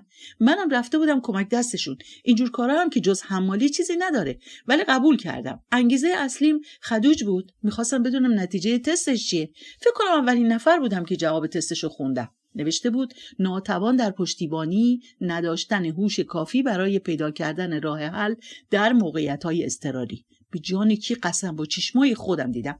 توانایی ارتباط برقرار کردن به لحاظ عاطفی با پرسنل زیر دست ندارد. الان بالای 20 سال سابقه ریاست در همین پستی که الان هستشو داره که 6 سالش هم من بودم، رئیس ایمنی و بهداشت. فکر کنم با حقوق یه ماش بتونه گاما رو آباد کنه. توی هتل شرکت زندگی میکنه. غذاشم باشگاه بهش میده. یعنی چی بگم؟ فکر کنم تو الان یه کو طلا جمع کرده. همین پارسال که مهری باردار بود یه بلایی سرش آورد. مهری رو که میشناسی، مسئول بهداشت آشپزخونه رستورانه. اومد پیشم زار گریه کرد. تفلک پا به ماه بود. خدوج زورش کرده بود که تو ظهر گرمای تابستون بره بالای سر یه تیم که اومده بودن برای سمپاشی آشپزخونه بیسته و روی کارشون نظارت داشته باشه. این دستور خودش نشون دهنده اینه که چقدر لیاقت داره برای ریاست ایمنی و بهداشت. یعنی گو هم از بهداشت که از هیچی حالیش نیست. گوشی همچنان چسبیده بود به گوشم. چند دقیقه ساکت شدیم. انگار توان حرف زدن هر دویمون تمام شده بود. ولی هنوز خیلی اتفاقات دیده بود که می توانستیم برای هم بازگو کنیم. متوجه حامد شدم که روی چارپایه نشست. سعاد پر شالش را در دستش جمع کرده بود، روی دهانش فشار میداد. چشمهایش پر از اشک بود. باید میچرخید. این بار نوبت حامد بود. به دیوارهای حیاط نگاه کردم. هنوز پا بر جا بودن. استوار بر شوره‌زار. تمام منطقه نیزار پشت ورزشگاه تا آن سوی نیزار که آشغال‌های شهری را می‌ریزند و می‌سوزانند یگان ویژه ایستاده بود. نیروهای مسلح و زره‌پوش که معلوم نیست از کجا آمده‌اند. سپاه، ارتش، نیروی انتظامی یا نظام‌هایی از کشورهای همسایه آمده‌اند. عراق، سوریه، لبنان، فلسطین. سر سرا نزدیک پمپ بنزین ایست و بازرسی درست گذاشته بودند. توی جراحی نمی‌آیند ولی محاصره‌اش کردند. شبی که کوره ها را به گلوله بستند اتفاقی افتاد. بچه‌های کوره ها انگشت شماری اسلحه داشتند، در حال که حکومتی ها زره‌پوش و تانک آورده بودند. دوشکا و تیربار. یکی از بچه‌ها تیر میندازه و دقیقاً میخوره به گلوی یکی از فرمانده هاشون. یکی از فرمانده‌های تکاور که آوازه‌ای توی خاورمیانه به هم زده بود، برای جمهوری اسلامی توی میدونای جنگ که دخالت داره و برپا کرده شرکت داشته. از سوریه و عراق بگیر تا یمن و فلسطین. همون شب میمیره. حامد سیگارش رو با ته سیگاری که تمام کرده بود روشن کرد و ادامه داد: اون همه تجهیزات، ضد گلوله میپوشن، کلاه و زره و اسلحه‌های مدل بالا، همشون هم دوره دیده. به خاطر هیکلاشون انتخاب میشن. دست چین شده، با یه تیر کارش خلاص میشه. مثل همه آدما، فقط کافیه یه تیکه سرب به سمتشون شلیک بشه. نمیدونن تفاوتشون توی اینه که اونا سلاح دارن. اونها تبدیل شدن به ابزار سرکوب و سلاح شدن. وقتی از کنارشون رد میشی انگار از یه دنیای دیگن. از اون بالا یه جوری نگاه میکنن که انگار روی عرش نشستن و دارن بنده هاشون رو تماشا میکنن. حامد پانسمان زخمم رو عوض کرد. گفت بخوابیم برای شب که به نیزار بزنیم. حامد با اینکه تمام سوراخ‌ها و راه‌ها رو میدانست، اما پشت سر هم تماس میگرفت تا آمار جاهایی که نظامی‌ها ایستاده بودن را داشته باشد. خوابم نمیبرد. اضطراب به پرده گوشم فشار می آورد و نفسم را تنگ می کرد. حامد چند قرص برای زخم‌ها و برای خواب خوراندم. به خواب رفتن هم ترسناک بود. انگار به سیاهچالی پرتاب می شدم. طارق و بچه‌ها رفتند خانه پدرش. تا قبل از رفتن همه فکرم شده بود که چیکار کنم تا گریه‌های امی و سعاد را نبینم. اما به وقت رفتن کاملا عادی برخورد کردند. انگار قرار بود با هم به سفری برویم. سفری 1 روزه. دشت علق قسمت 5. فصل 5. ابن ابو غسان. AvoyaBook.com.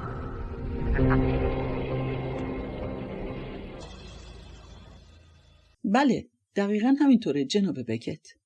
بقیه زندگیم رو باید مثل ورد تکرار کنم تا یادم بمونه چیزی که دوست دارم چیه.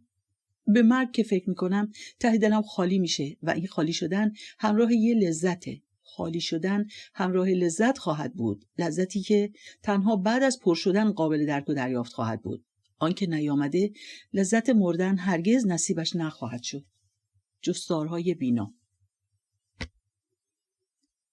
جراحی، آبی پرگل و لای، میروبد و میآید و میرود در چم و خمی که قرنها را دیده. همیشه میروم و بر آن بلندی می ایستم. بیا تا نشانت بدهم. نخلستان را ببین. این طرف رود، فنس‌ها و دیوارهای ممکو پابرجاست. اینها هم قرنی را دیده اند. زاده انگلیسی‌ها و آمریکایی‌ها و حالا به دست جمهوری اسلامی افتاده‌اند. ممکو شده شهرک بعثت، ولی حصارهایش همان حصارهاست. همچنان همان خانه‌باغ‌های سرسبز با فنس‌های پوشیده از شمشاد. هنوز همان فاصله‌ها حفظ شده برای فرزندانم و خانواده‌های آنها. عقده‌هایم به فرزندانم و همه بچه‌های پشت نیزار به ارث میرسد، چون هنوز نتوانستم از ماستیک که حالا شده کوی یاسر بیرون بیایم. از این بدتر، حالا که نتوانستم از ماستیک بیرون بیایم، تلاشی نکردم که حتی ذره‌ای تغییر، ذره‌ای تحول، ذره‌ای از آنچه در کودکی به سرم آمده دورشان کنم. یک بار یکی از کارخانه‌ها پتروشیمی مارون بود. خواستند بزرگترین پارک آبی خاورمیانه را در ماهشهر بسازند. بزرگترین در خاورمیانه. توی همه شهرهای اطراف تبلیغاتش را انجام دادند. سر هر 4 راه بنری بزرگی زده بودند. پرسنل مارون خدا را بنده نبودند. از حالا برای تخفیف‌ها و سهمیه‌هایی که می‌خواستند بگیرند پوز می‌دادند. ولی تازه جنگ شروع شد. شهرداری و 1000 پیمانکار دیگر سر اینکه سهمشان را از پروژه بگیرند به جان هم افتادند. هنوز عکس روی بنرها خشک نشده بود که همه‌اش کنسل شد.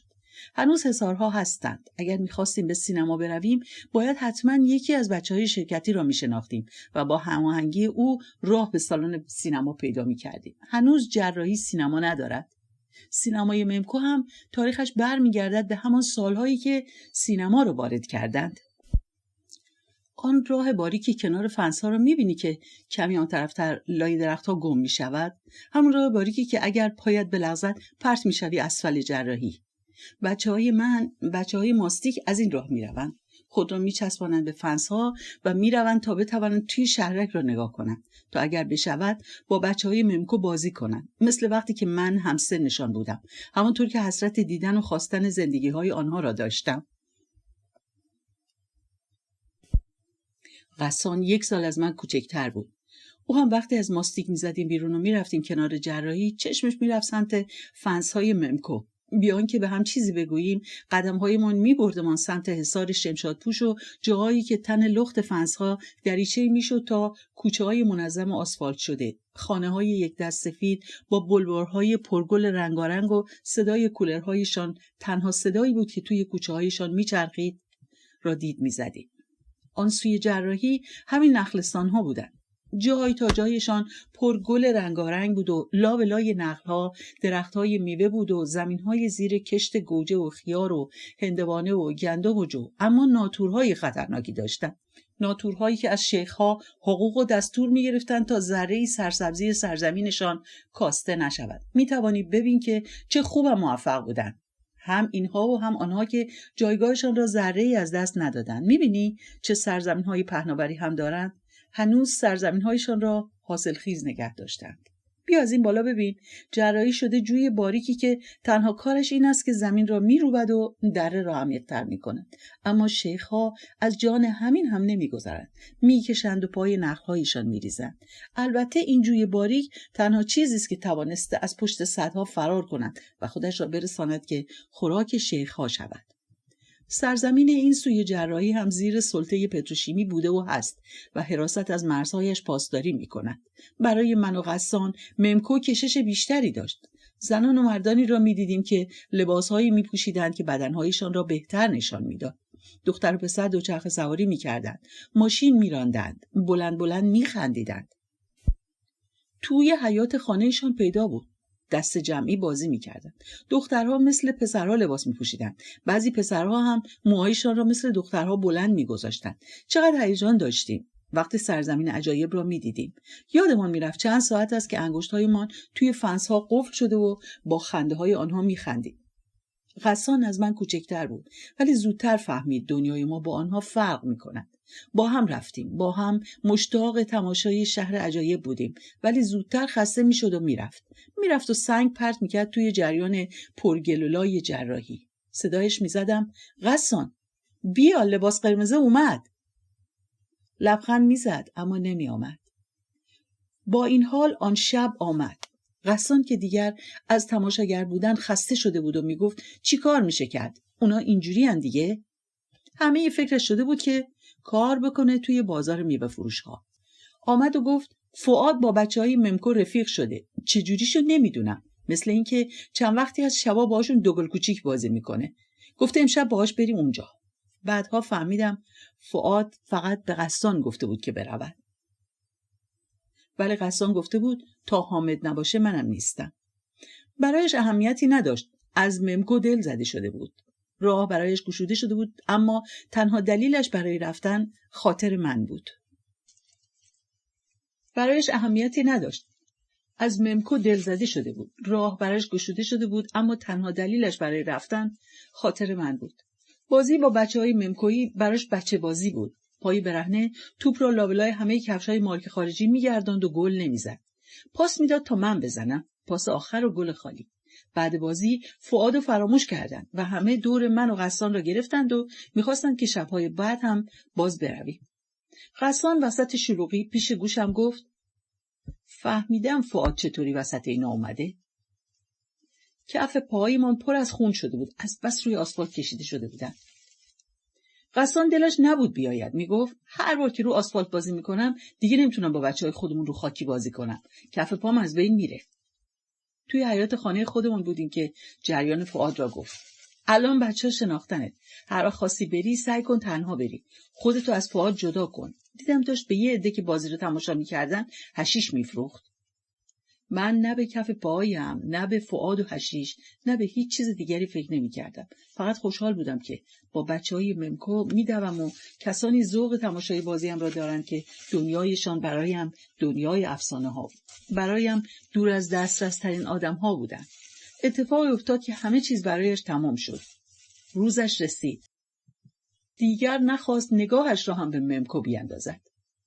یک گاری پیدا کرده بود و توی بازار میوه فروشان میگشت و بار جابجا میکرد. هر 10 باری که میرفتم سمت فنس‌ها شاید یک بارش را همراهی میکرد.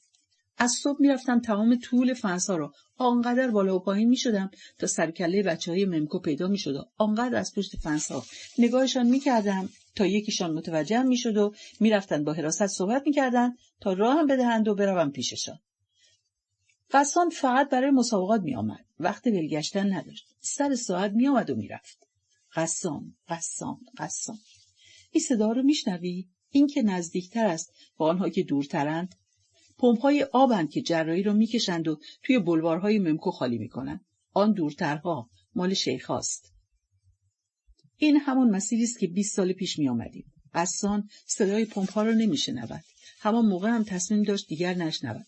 راهمان همینجا بود که جدا شد. بعد از اینکه 2 حراستی جلویمان را گرفتند.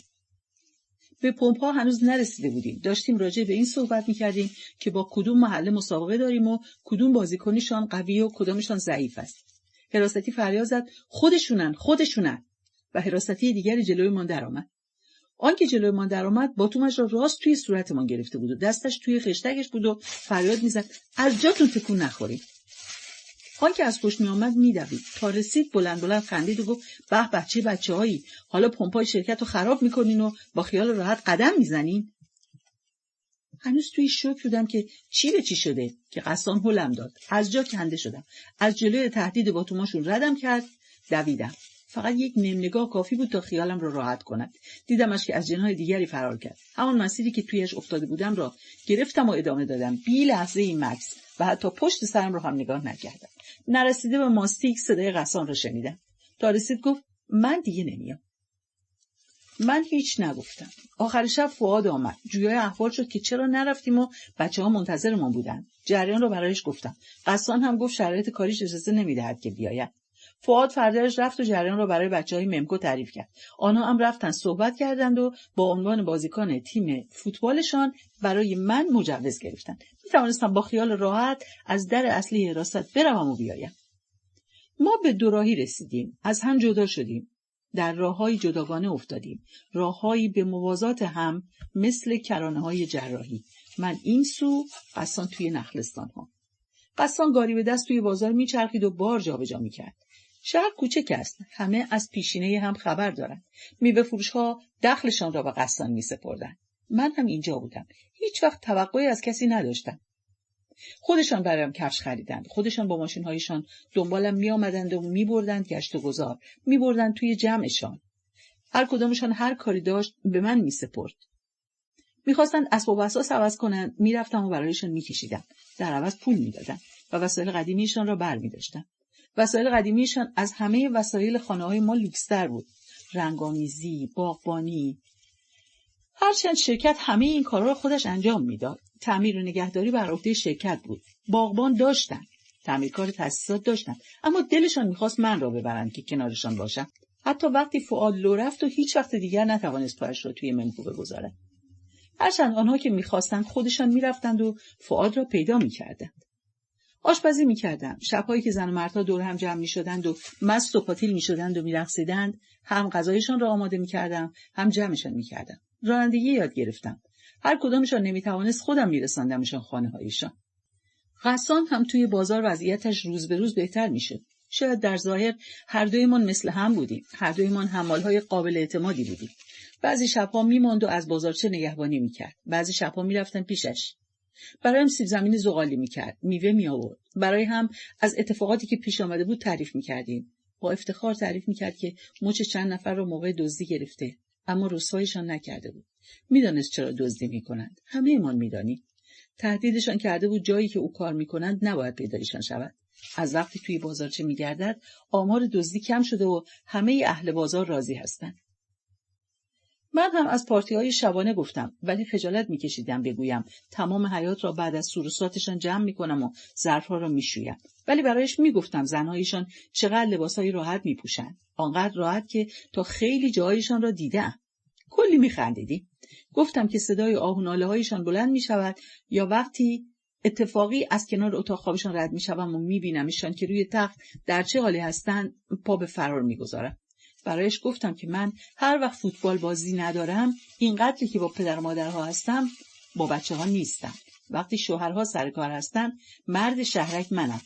بلند بلند خندیدیم. او هم از بچه بازهای توی بازار گفت که مچ یکی دو تایشان را گرفته بود. میوه فروشایی که میخواستن بچه‌هایی را به انبارهایشان بکشانند از آن وقت با او چپ افتاده بودند. اما از آنجایی که خیلی ها توی بازار حمایتش میکنن ترسی از کسی ندارد و اینکه خود بچه بازها هم خوب میدانند بودن قصان توی بازارچه برایشان سود بیشتری دارد. قصان هم کسی نبود که اسرار کسی را جار بزند و بخواهد آبروریزی کند، اما جلوی اتفاقات را میگرفت. برای خودش کلانتری شده بود. همین جوری شد که همونها باعث شدند استخدام شرکت شوم.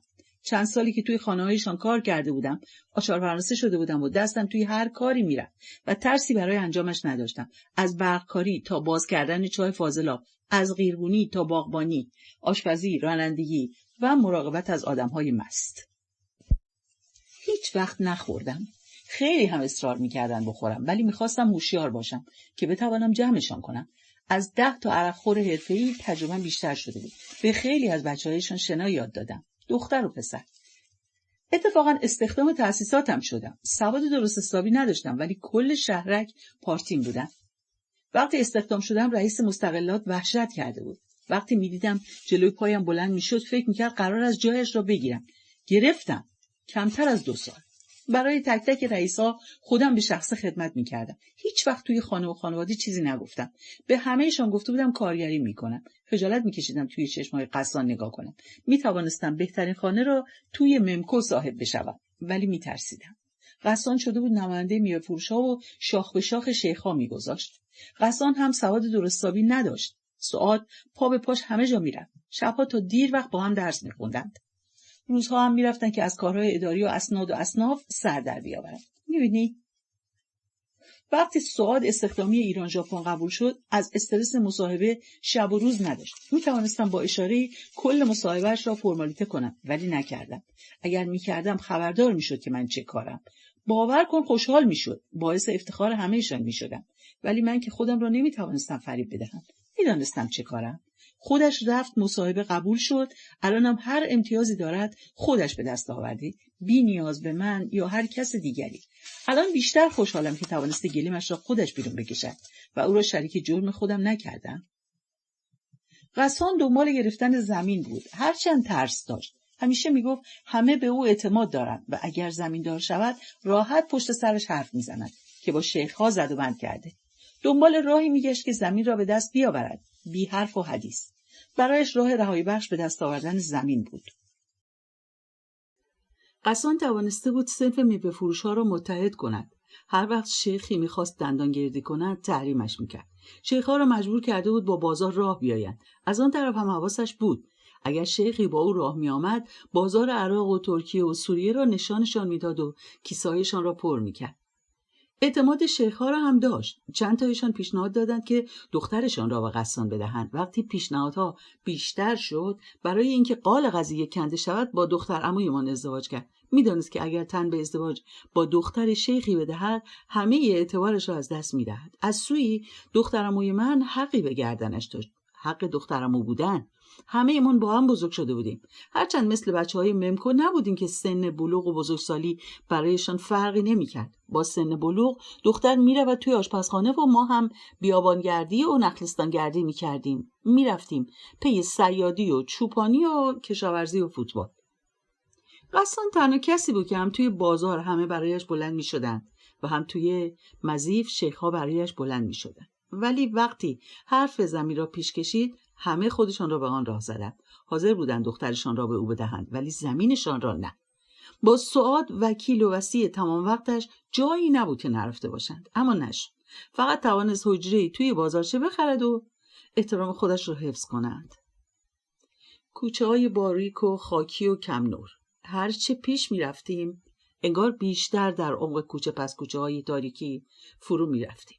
سراسر شده بودم کنجکاوی که کجا می بردم. وقتی همان نور کمجان هم تمام شد و همه جا شد سیاهی، پاهایم سست شدن. کوچه آنقدر تاریک بود که وقتی در باز شد تاریکی خانه در تاریکی کوچه تابید. فانوس روشن کرده بودن. حامد با پسر فانوس به دست عربی حرف زد. برگشت و نگاه هم کرد و لبخندی زد و سر تکان داد. پیدا بود که حامد از اتفاقاتی که افتاده دارد برایش تعریف می‌کند و من را معرفی می‌کند و لابد فکر کرده بود که آدم شجاعی هستم، در حالی که وحشت زده بودم از تاریکی مجاورشان. به اتاق که وارد شدیم حس کردم شخصی گوشه‌ای نشسته. دقیق شدم. چهرهش با نور موبایلش روشن شد. به سمتش رفتیم. بلند شد و یکی یکی من را بغل کرد. خواستند که من هم کنار دیوار بنشینم و به پشتی تکیه دهم. کیف سیاهی را وسط من گذاشت. زیپش را کشید. 2 کلاشینکوف، 4 کلت و چند نارنجک و خشاب‌های اضافه. نمیدانستم چقدر به اسلحه نیاز داشتیم. از طرفی احساس میکردم بودنشان بد نباشد، ولی ما که میخواستیم مخفیانه وارد نیزار شویم. این همه تجهیزات به چه کارمان میآمد؟ تمام این دلایل برای قبول کردن و نکردن اسلحه ها بهانه بود. ترسیده بودم. با واقعیتی مواجه شده بودم. جنگ. حامد رو کرد به من. برنامه‌ریزی شده. تا 1 ساعت دیگه حمله میکنیم. 4 نفر دیگه از بچه‌ها هم با اون میاد. انتقام میگیریم. تو همون نیزار دفنشون میکنیم. خشک شدم. تازه فهمیدم داره چه اتفاقی میفته. بی اراده فریاد زدم نه نه نه. آنها هم خشک شدند و با تعجب نگاهم کردند. رو کردم به حامد. باید حرف بزنیم. ما باید خودمون دوتایی تنها بریم. همه‌شان خندیدن. یکیشان گفت خودت تنهایی میخوای قهرمان باشی؟ پس ما رو به حساب نمیاری؟ تمام تنم میلرزید. بچه‌ها متوجهم. یعنی الان متوجهم، ولی باید قبلش یه چیزی رو اون تو ببینیم. اگه درگیری بشه نمیشه برم توی نیزار. باید برم توی نیزار و جنازه ها رو در بیارم. اینجوری نمیشه جنازه ها رو بیرون کشید. باید مخفیانه باشه. فقط نگاهم میکردم. نمیتوانستم بفهمم چه حسی دارم. فقط ساکت نگاهم میکردم. نمیدانم که چقدر سکوت شد. توی آن حالت 1 لحظه هم به اندازه ساعتی طول میکشید. هوا سنگین شده بود. زیر فشار بلا تکلیفی و نگاه‌هایشان حتی جرأت نفس کشیدن نداشتم. صدای افتادن کیف. نمیدانم کیف دست کدامشان بود. تاریکی نمیگذاشت. نور فانوس فقط برق چشمایشان را نشانم میداد. کیف سبکتر شده بود. وقتی خورد زمین تنها صدای برزنت آمد. لابد همه مسلح شده بودند. هر کدام رفتند در کنج تاریکی نشستند. حامد دستم را گرفت و کشان به حیاط. دیگر نور فانوس هم نبود. توی تاریکی حسش میکردم. قدم میزد. تند تند. میرفت و میآمد. کم کم داشتم متوجه میشدم که آنها در تاریکی چگونه زندگی میکنند. میشود حدس زد. بعد حضورشان را میشود حس کرد. انگار حسی که الان در موقعیتش قرار گرفتم به وجود می آید. اگر بخواهیم در تاریکی و خفا زندگی کنیم، باید توانایی‌های دیگری در وجودمان شکل بگیرد. برای من داشت به وجود می آمد. به توانایی‌های بیشتری هم نیاز داشتم. باید می توانستم ارواح را ببینم. نه تنها اجسادشان که باید می دیدمشان. راضیشان می کردم بروند و در نیزار نمانند. حامد دستم را گرفت و بالا آورد و توی دستم کلتی گذاشت و رفت توی خانه. چند دقیقه نگذشت که برگشت و گفت بریم، بچه‌ها هوامونو دارن، ولی خودمون دوتا میریم توی نیزار. تاریکی نمیتوانست جلوی دیدم را بگیرد. میدانستم قدمهایم را دقیقاً کجا بگذارم که به سنگی نخورم یا در چاله‌ای فرو نروم. حتی میتوانستم تعداد یگان ویژه‌ای را که جلوی نیزار دیوار شده بودند را بشمارم.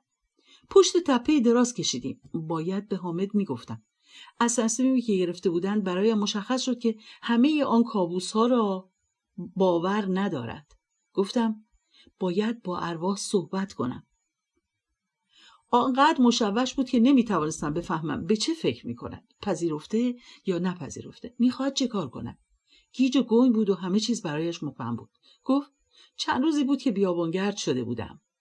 از صبح از خونه میزدم بیرون کنار جراحی رو میگرفتم و میرفتم تا رامشیر، یا از این طرف میرفتم تا شادگان و برمیگشتم. اون روز فکر میکردم همش خیاله. اثرات چند روز بیخوابی و بیغذایی و بیابونگردیه.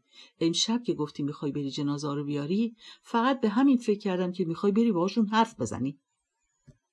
نمیدونم چی بگم، چی رو باور کنم، ولی این رو میدونم الان هیچ اختیاری از خودم ندارم. فقط میخوام یه کاری کنم، یه کاری که کار باشه، هر کاری باشه. گفتم چقدر میتونی پرتاب کنی؟ اون جیپی که روش دوشکا بستن رو میتونی بزنی؟ هر کدام ما نارنجکی برداشتیم و جیپ را نشانه گرفتیم و پرتاب کردیم. تا منفجر شدن دویدیم سمت نیزار. فصل 6. بیش از 14,000 شب. دیگر آن مظلوم بی‌دفاع نیستی، شایسته دردی ورای تحمل هستی. حالا که پا به جهان پیامبران نهاده ای، حتی روحت از میخایی که تن بیجانت را بر صلیب آویزان کرده رهایی نخواهد داشت. جستارهای بینا. 1. ناگهان سکوت. از آسمان آتش می‌بارید و از زمین آتش شعله می‌کشید. با هر طغیان زمین به لرزه می‌افتاد و فشار هوای داغ کمرم را می‌سوزاند. می‌تازید بر سد بلند و نازک نیزار. در همشان می‌ریخت، اما لحظه‌ای که فشار برداشته می‌شد، لحظه انفجار تا انفجار بعدی به حالت اول برمیگشتم. جرأت برگشتن و نگاه کردن به آنچه اتفاق می‌افتاد را نداشتم. همش در سکوت بود. می‌دویدم ولی از جایم تکان نمی‌خوردم. هر چه زور می‌زدم نهایت قدمی از قدم برداشته می‌شد. انگار در عمق دریا می‌دویدم یا شاید توی خواب می‌دویدم. توی خواب. همه راهی که آمده بودم تنها به اعتبار خواب‌ها بود. خواب مادر بزرگ حبیب، رویای حامد در دره رودخانه جراحی. پس چرا الان همه چیز تبدیل به خواب نشده باشد؟ حالا که در دنیای به ظاهر واقعی در جستجوی تحقق رویاها هستم، پس باید حقیقت واقعیت دگرگون شود تا جایی برای رویاها و خوابها بگذارد. همانطور که اتفاقات دنیای واقعی در خوابها همچون نشانه هایی می شوند تا بتوانند حضور خود را تثبیت کنند. سایه نبود، اما سیاه بود و بلندتر از من. از کنارم عبور کرد. خیلی سریع می رفت. قبل از رسیدن به نیزار با شعله کشیدن آتش سایه بلندش بر دیواره نیزار افتاد. حامد بود. همزمان با فرو کشیده شدن آتش در نیزار فرو رفت. به کندی، به سختی پیش می رفتم. ناگهان به فکرم افتاد همه این انفجارها تنها با همان 2 نارنجک به وجود آمده اند. یعنی کجا را منهدم کردند؟ نکند رفیقهای حامد عملیات را لغو نکردند؟ اما مگر می شود با 4 تا اسلحه این همه آتش تولید کرد؟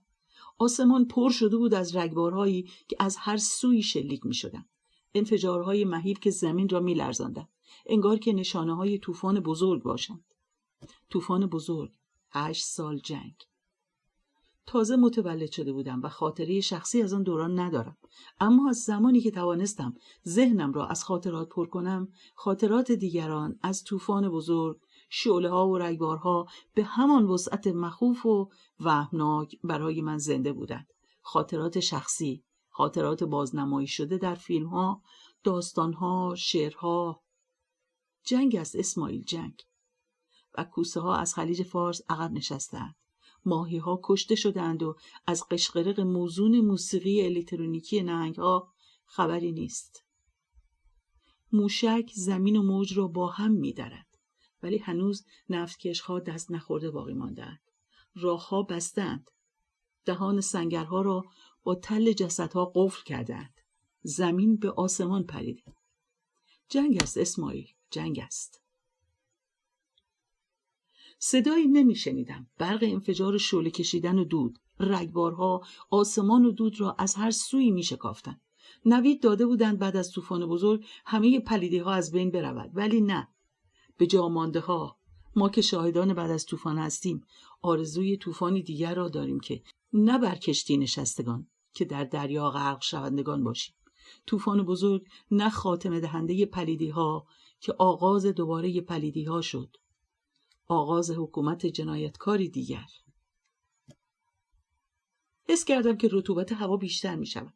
بارانی نمی بارید. ماه شب 14 پشت رگبارها تابانتر شده بود. همه تنم خیس آب شده بود و هر لحظه بر خیسیش افزون می شد. شعله ها همچنان زبانه می کشیدند، ولی از حجم پرتوشان کاسته شده بود.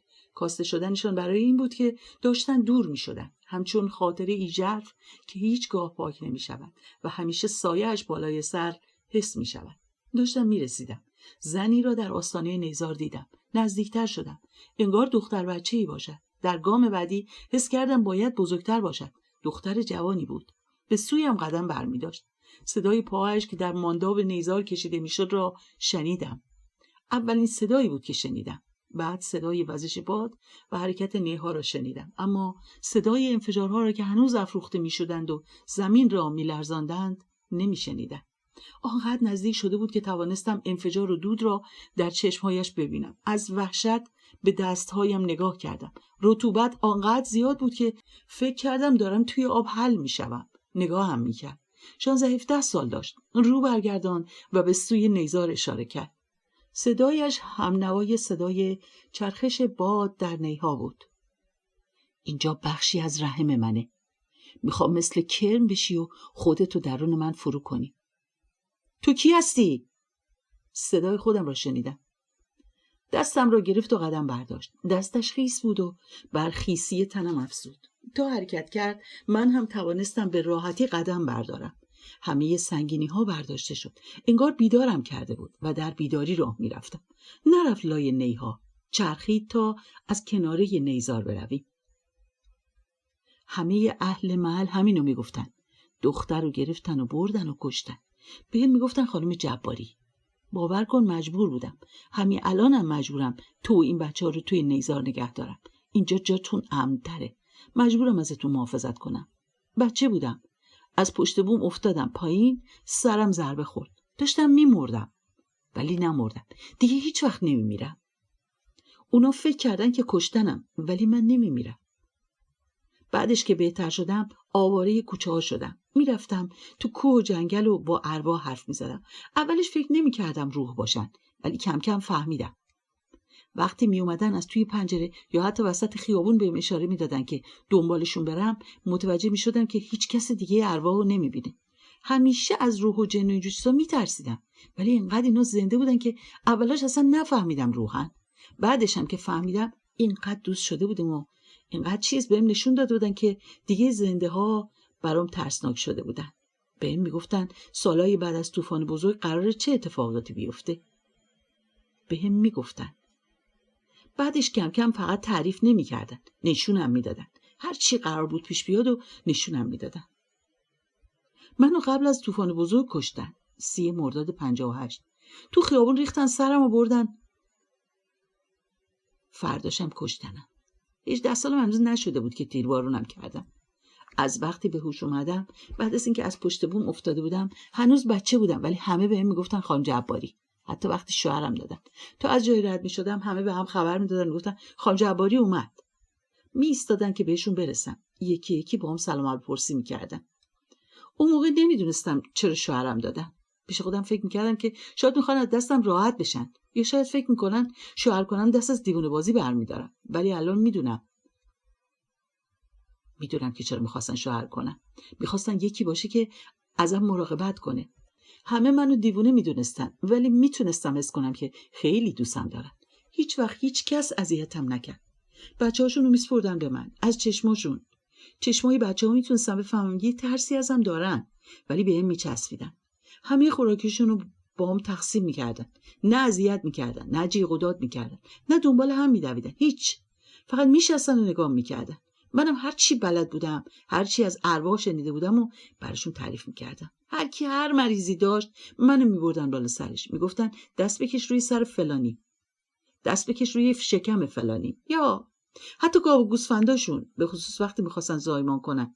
بعدش میرفتم تو جنگل، کنار رودخونه یا توی محله میگشتم. وقتی برمیگشتم خونه بهم میگفتن فلانی تخم مرغ برات آورده، یا حتی گوشت یا کیک و شیرینی میپختن و برام میآوردن.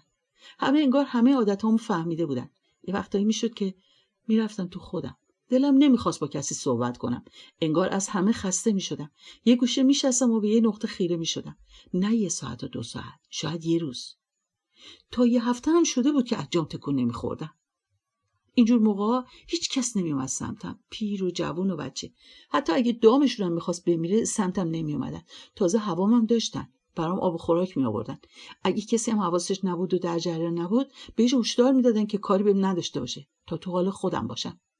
مجبور بودم گوش کنم. انگار نمیتونستم کار دیگه بکنم. باید میشنیدم. همشونو باید میدیدم. می اومدن برام تعریف میکردن. خودت تو هم اومدی. یه بار اومدی چیزایی که دیده و شنیده بودی و برام تعریف کردی. بعدش میبردنم و نشونم میدادن. تعریف کردن یه درد بود، دیدن اما یه درد، نمیدونم اسمشو چی بذارم. اسم دیدن اون همه درد و چی میشه گذاشت؟ وقتی با چشم خودم میدیدم تا یه هفته تب میکردم و جرئت نداشتم از خونه بزنم بیرون. یه باری خانم اومد پیشم گفت خمینی رو میشناسی؟ بهش گفتم خودم نمیشناسم، ولی خیلی اومدن و ازش بهم گفتن. حتی گفتن که قرار طوفان بزرگم اون را بندازه. 2 دستش رو گونه‌ام گذاشت و به چشمام خیره شد. بدون اینکه پلک بزنه گلوله‌های اشک از توی چشماش حرکت کرد. رو گونه‌هاش افتاد و رو چونش چکید. گفت از تو ازش پرسیدم نظر راجع به نرگس جباری چیه؟ اونم گفت اگر اینطور است شاید حقش بوده. من چه میدانم؟ شاید آن زن کار دیگری کرده بوده. از دادگاهی که آن را محکوم کرده سوال کنید. کافی است. از این مسائل صحبت نکنیم. خسته شدم. همیشه از وقتی که خمینی این حرفا را زد به این فکر میکردم که آدم باید چه کاری کرده باشد که حقش این باشد. الان که اومدم و دیدمت دارم به این فکر میکنم مگه چه کاری از دست تو برمیاد؟ من اون موقع متوجه منظورش نشدم، اما زیاد نگذشت که فهمیدم. اون موقع نمیدونستم، یعنی اصلا برام سوال نشده بود که چرا کسی از خودم چیزی نمیگن. چرا هیچ کدومشون نمیگن قراره چه اتفاقی برای من بیفته. ولی الان میدونم که کی میتونه، کی توان اینو داره به یه نفر دیگه بگه قراره چه اتفاقی برات بیفته. حتی ارواح هم این توان رو ندارن. به جایی رسیده بودم که نمیدونستم چیزایی و کسایی که میبینم کدومشون واقعی و کدومشون خیاله. زد و حالم خراب شد. همیشه بدحالیم به خاطر وضعیت روحیم بود، ولی متوجه شدم ربطی به مسائل روحی نداره. جسمم بود. خیلی طول نکشید که فهمیدم باردارم. وقتی شوهرم فهمید خیلی خوشحال شد. منم خوشحال شدم. خیلی خوشحال شدم. کلی گریه کردیم. همدیگه رو بغل کرده بودیم و گریه میکردیم. تمام پیرهنم خیس شده بود. بهش گفتم با بچه چی کار کنم؟ بهش گفتم چقدر دوستش دارم. هم اونو هم بچه رو. بهش گفتم دست خودم نیست. بهش گفتم مجبورم. واقعا چیکار میتونستیم بکنیم؟ بعدش گریه کردیم. خیلی گریه کردیم. اونقدر گریه کردیم که نفهمیدیم که خوابمون برد. بیدار شدم. فقط صدای دور و نزدیک حشرات بود و سگ. همه خواب بودن. زدم بیرون تو کوچه ها، لابلای درخت‌ها. هیچ کس نبود. زدم به جنگل. خیس بود. چه بارون بزنه چه بارون نزنه همیشه خیسه. هیچ کس نیومده بود سراغم. حسشون میکردم انگار پشت درخت‌ها قایم شده بودن، ولی نمیومدن بیرون. میدونستن داره اتفاق میفته، ولی من نمیدونستم. این بار من بودم که دنبالشون میگشتم. انگار بار اول بود که اومده بودم توی جنگل. ترس برام داشته بود. صدایی از دور می اومد. خیلی دور بود، مبهم بود، ولی سکوت جنگل اونقدر زیاد بود که تونسته بود خودشو بهم برسونه. نمیدونستم خوشحال باشم یا ناراحت. تا حالا اینجوری نیومده بودن سراغم. با خودم گفتم به هر حال شاید این بار میخوان من برم دنبالشون بگردم. ویلای بزرگ سفیدی بود. وسط اون همه تاریکی و سکوت مثل روح بود. نورانی بود و صدای ساز و آواز بلند بود. جایی از جنگل نبود که بلد نباشم، اما این رو تا اون شب ندیده بودم. یعنی طوری بود که نمیشد تا الان پنهان شده باشه. حصارش، بوته‌ها و درخت‌های به هم فشرده‌اش، شمشاد و سرخس و گزنه و کاج و سرو و چنار، منظم و چفته هم. نمیتونستم تشخیص بدم واقعیه یا خیالیه. در باغ باز بود. رفتم توی باغ مثل همیشه که هر جایی میخواستم و میشد میرفتم. 2 بز کوهی تنومند دیدم وسط یه حوض بزرگ نشسته بودن. شاخهای قطوری داشتن. انحناشون رو به بالا بود. خیلی بلند بودن. یه انشعاب از رودخونه رو گرفته بودن. آب از یه سمت وارد حوض میشد و از اون طرف خارج میشد. باغو دور میزد و از باغ میرفت بیرون. دور تا دور حوض چراغای رنگارنگ روشن بود. قیافه‌های بزها برام خیلی آشنا بود. چهرهشون مثل آدمیزاد بود، ولی با اون شاخا مثل آدمیزاد هم نشسته بودن، ولی دستاشونی که توی هوا میچرخوندن به جای انگشت سم داشتن. 4 تا خانم هم توی حوض داشتن آب بازی میکردن. لباسای نازک توری توی تنشون چسبیده بود. از روی آب بخار بلند میشد. فکر کنم توی حوض گرم کن گذاشته بودن که اگرم گرم نبود که نمیشد توی اون هوا رفت و آب بازی و شنا کرد. اتفاقا قیافه زنها هم آشنا بود برام. یکیشون سن سالدار بود، ولی اون 3 تای دیگه خیلی جوان بودن. یه پسر جوونم بیرون ایستاده بود.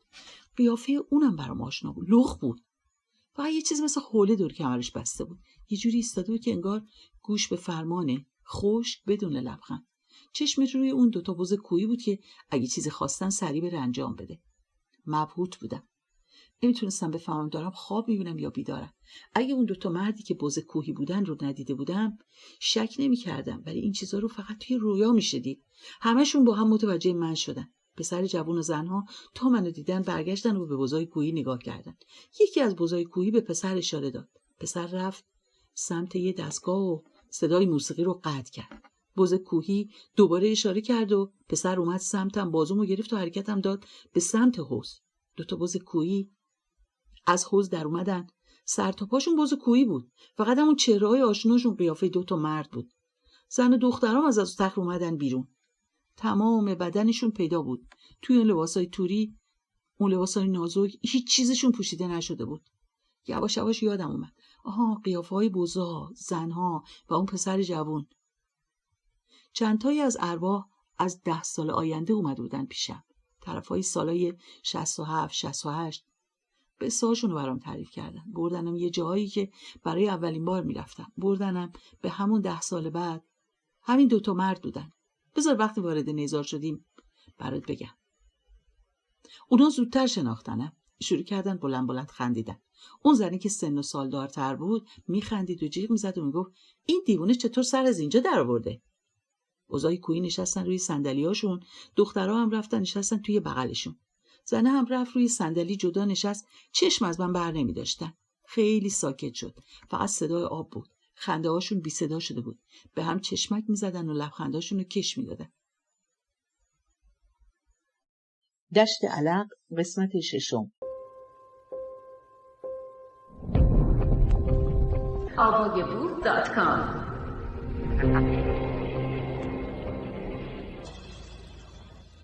به ماه نگاه کردم که کامل بود. برای اولین بار و آخرین بار دیدمش. تا دیدمش شناختمش. خمینی بود.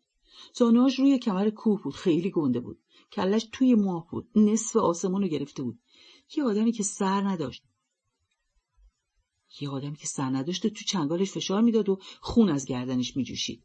خم شد و دستش جنازه رو به دندون کشید. چشمش از حدقه بیرون زده بود. ولع داشت برای خوردنش. بزای کوهی از من چشم بر نمی داشتن، ولی سرشون رو به هم نزدیک می‌کردن و با هم پچ پچ می‌کردن. بعد رو می‌کردن به زن بدون اینکه چیزی بهش گفته باشن متوجه شد چی گفتن و چی می‌خوان. ناگهان زن بلند خندید و خنده‌هاش جیغ شد. بلند شد و با پسر اشاره کرد و با هم رفتن داخل ویلا. همه چشما روی من بود. چند دقیقه نگذشت که با 2 تا کیسه بزرگ برگشتن. پسره از پشت بهم چسبید. آرواره‌هام چفت شدن. زبونم لای دندونام تیکه شد.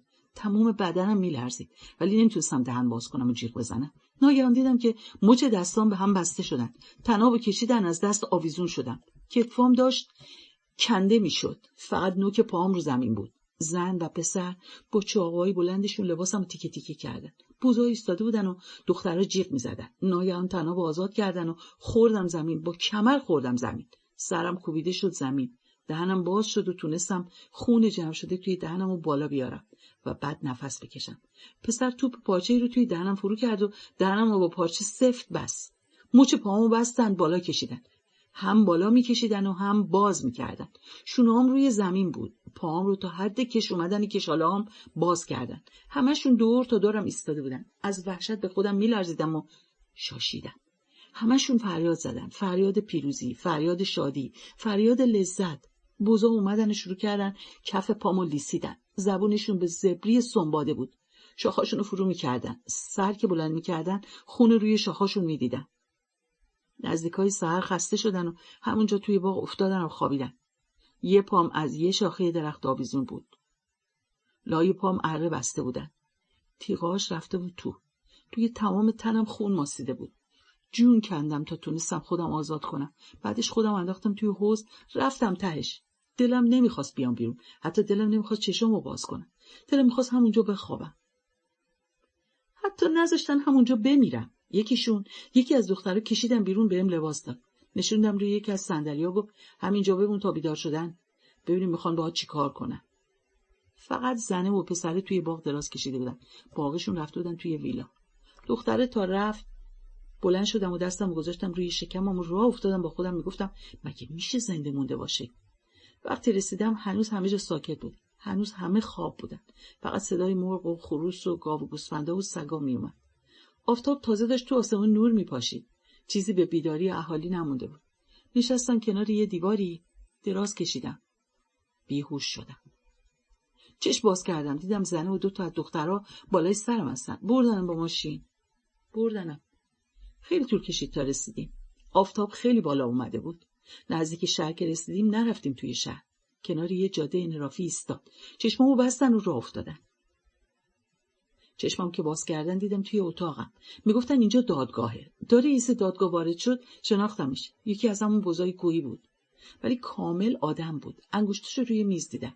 نه شاخی داشت نه چیزی، ولی ریش بلند سیاه و سفیدی داشت. پسر جوونم اومد. لباس سفید بلندی پوشیده بود که تا آخر دکمه‌هاشو بسته بود. رئیس دادگاه محکم کوبید رو میز. همه حرفاشو با نعره میزد. میگفت میدونی جماع زن شوهردار با مرد نامحرم چه جرمی داره؟ میدونی قراره توی آتیش جهنم بسوزی؟ میدونی وقتی توی این دنیا فقط دنبال لذت‌های مادی و جنسی باشی، توی اون دنیا چه عذابایی ساخته میشه؟ این پسر شهادت میده که تو به گناه آلوده هستی. ببریدش. بردنم توی اتاق تاریک. نمیدیدم کسی یا چیزی هست یا نه. چند دقیقه نگذشت که سر و کله ارواح پیدا شد. همشون بغلم کردن. اول کلی گریه کردن، بعد کلی خندیدن. همشون میبوسیدنم. اون شب هیچ خاطره و قصه تعریف نکردن. فقط خوشحال بودیم. نفهمیدم کی صبح شد. فقط دیدم در باز شد و زنه و 3 تا دخترک که چادر سیاه سرشون بود اومدن تو و یک کیسه کشیدن رو سرم و بردنم. فهمیدم که توی محوطه باز بردنم. وقتی دستمو بستن به یه ستون ترسیدم، ولی یکی از ارواح اومد تو گوشم گفت دیگه نمیخواد بترسی. ما هممون پیشتیم. یکی نعره زد و بعدش صدای شلیک گلوله اومد. بعدش دستم آزاد شد. دست کشیدم و کیسه رو سرم کشیدم. اونایی که اسلحه داشتن 2 طرف یک کیسه رو گرفته بودن و داشتن میرفتن. فقط ما بودیم توی حیاط. همه درا رو به روم باز بود. بعدش دیگه هر جا دلمون می‌خواست میرفتیم. دیگه همش با هم بودیم. تو جنگل، تو صحرا، تو تهران. الانم اومدیم اینجا، توی نیزار. 2. وقتی با سمیه تقوایی آشنا شدم، هدف از زندگی و خلقت را فهمیدم. نیزار را دور زدیم. آنقدر دور زدیم که زبانه‌های آتشی که از پشت نیها پیدا و پنهان می‌شدن را دیدم. روبرویم قرار گرفته بودند. جرأت برگشتن و نگاه کردن به پشت سرم را نداشتم. در موقعیتی بودم که چاره‌ای جز تماشای انفجارها و دودها برایم نمانده بود. رگبار همچون شهاب سنگ‌ها، ستاره‌های دنباله‌دار از 1000 جهت حرکت می‌کردند. انگار خورشید آمده بود روی زمین. روشنایی از آنجا به آسمان تابیده می‌شد، اما دستی هیچ کدام به ماه نمی‌رسید. ماه بزرگتر از همیشه شده بود و در نقطه‌ای سنگ شده بود. از وقتی آمدیم تا آن لحظه از جایش تکان نخورده بود. شعله که زبانه می‌کشید، زمین زیر پایم می‌لرزید و مانداب‌ها موج برمی‌داشتند، ولی هیچ صدایی نمی‌آمد جز صدای باد که لای نیها می‌گشت و صدای نرگس جباری. دستش را بر نیها کشید. انگار به دروازه رسیده بودیم. باید فرو بشی. درد داره. دردش مثل مردنه. برای اینکه بتونی درد رو تحمل کنی، باید از دردهای عمیق‌تری با خبر بشی که بتونی بگذری، که بتونی وارد رحم بشی و به مرکز رحم برسی. روی مانداب نشست. سرش پایین بود. 2 دستش را در مانداب فرو کرد. رطوبت لایه‌ای کشیده بود روی بدنم. صورتش را که بالا آورد دیدم که سایه‌ای از چهره دیگری بر چهرهش افتاده. همه دلشون به حالم میسوخت. حقم بود که دلشون به حالم بسوزه.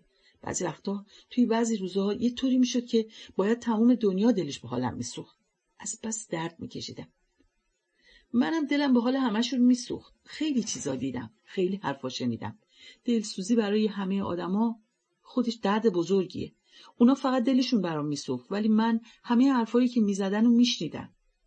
دور هم میشستن و حرف میزدن. از صبح حرف میزدن تا شب. همشون رو شنیدم. توی 5 سال حرفا انقدر تکرار میشد که همشو از بر شدم. دیگه همشون تو عمق وجودشون میشناختم و میفهمیدمشون. همه آدما و روابطشون رو از حفظ بودم. همه گذشته هاشون رو. اونا فقط دلشون به حالم میسوخت، چون فقط 9 سالم بود. یه دوره برای اینکه حرفاشون رو نشنوم شبا میرفتم توی خیاطخونه میخوابیدم. با این کارم دلشون بیشتر به حالم میسوخت، ولی خوشحال‌تر بودم. اما فقط 2-3 شب میتونستم تحمل کنم. فقط شب اول، نهایتاً تا شب سوم. از شب 4 تمام اتفاقاتی که برام افتاده بود، تمام خاطرهایی که از این ور اونور شنیده بودم توی سرم رژه میرفتن. فضای خیاطخونه برام ترسناک میشد. انزوا و تنهایی ترسامو شدیدتر میکرد. برمیگشتم به همون دوره همیاشون و به حرفاشون گوش میکردم. کم کم یاد گرفتم که یه روش پیدا کنم. بین تنهایی و بین جمع بودن یه تعادلی پیدا کردم تا بتونم هر دوتاشون رو تحمل کنم. هر وقت حس میکردم که دارم پر میشم، پر از درد یا پر از ترس، به اون یکی پناهگاه میرفتم. باقی زندانی‌ها هم زود متوجه شدن لازم نبود چیزی رو جار بزنی، خود به خود همه چیز خودش شکل میگیره. اوایل همه زنای زندان شده بودن مادرم، همه بچه‌هاشون شده بودن خواهر برادرم. واقعا شده بودن بدون هیچ تعارفی. مامان هایده، مامان مهشید، مامان لیلی، مامان شهین. اما هر چند وقت یه بار می اومدن و یکی از مامانامون رو اعدام میکردن. از 9 سالگی که بردنم توی زندان تا 25 سالگی که مردم شب ادراری داشتم. خیلی راحت اسمشو بذاریم دیوونگی، جنون یا هر کلمه دیگه. خود جهنم بود. صبح توی بغل مامانت بیدار میشی، شب میبرن اعدامش میکنن. باید دیوونه بشی دیگه. دیوونه بشی که مامانت نیست. بعد میری تو بغل یه مامان دیگه میخوابی. این یکی مامانت هم قراره چند روز دیگه اعدام بشه. عذابی مدام و بی پایان. دیگه دست کشیدیم. دلشون همچنان پیشم بود، ولی دیگه نخواستم مامانم بشن. اینم یه عذاب دیگه است. اون چه میخوای میتونی انجام بدی رو نتونی انجام بدی. اگه انجام بدی هر روز باید پرپر بشی. پرپر شدنشون رو نگاه کنی. اگه انجام ندی هر روز از بیقراری، از دلتنگی، از نیاز به سایبون، به موجودی به نام مادر توی انزوای خودت فرو بری. فرو رفتم.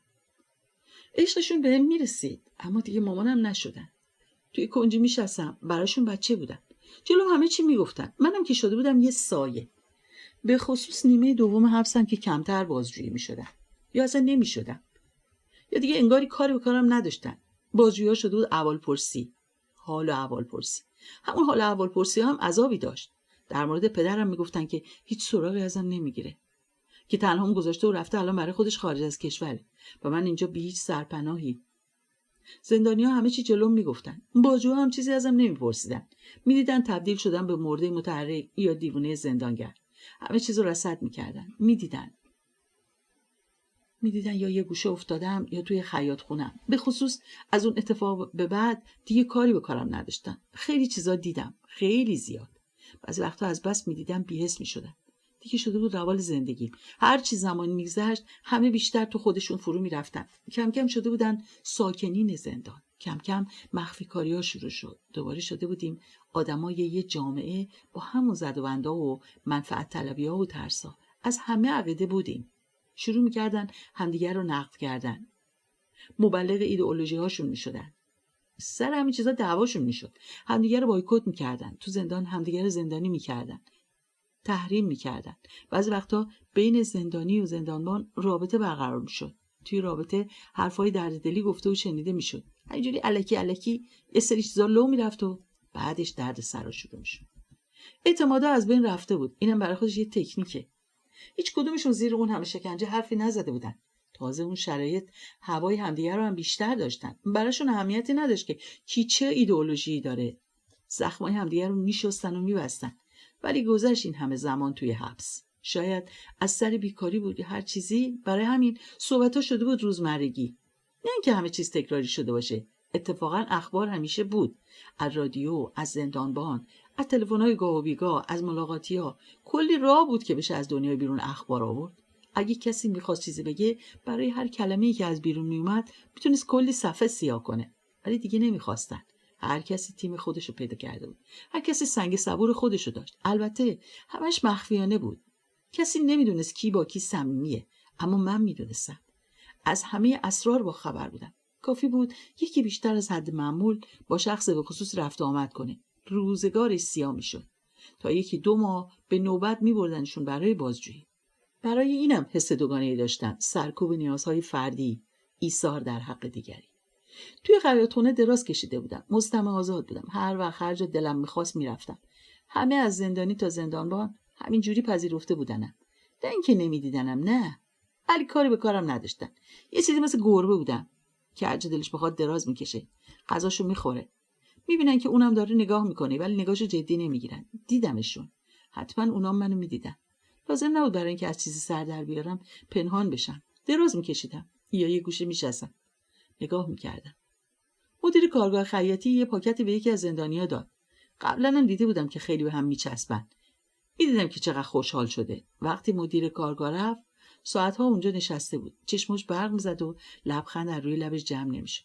پاکت رو سفت توی بغلش گرفته بود. از توی پاکت یه پیرهن زرد لیمویی در آورد که گلای درشت صورتی و قرمز داشت. از همون جایی که دراز کشیده بودم میتونستم گلاشو حتی بشمارم. چقدر خوشحال شده بود، چقدر گریه کرد. اونقدر که گریه شده بود حقه و نفسشو بند می آورد. جوری گریه میکرد که داشتم میترسیدم. سرک میکشیدم ببینم کسی هست بیاد کمک. نمیدونستم چی کار باید بکنم. بعد آروم شد و یه مدت طولانی یه گوشه خیره شد و بعد یه لبخند نرمی روی صورتش نشست. شاید 3 یا 4 ساعت همون جوری نشسته بود و بعد احوالش متغیر میشد. ولی حتی یک بارم نپوشیدش. حتی نشون نداد که میخواد بپوشدش. از چشماش پیدا بود که چقدر ذوقشو داره. دیوونه‌اش شده بود. فرداش لباسو تو رختچرکا پیدا کردن. دست به دست میچرخید.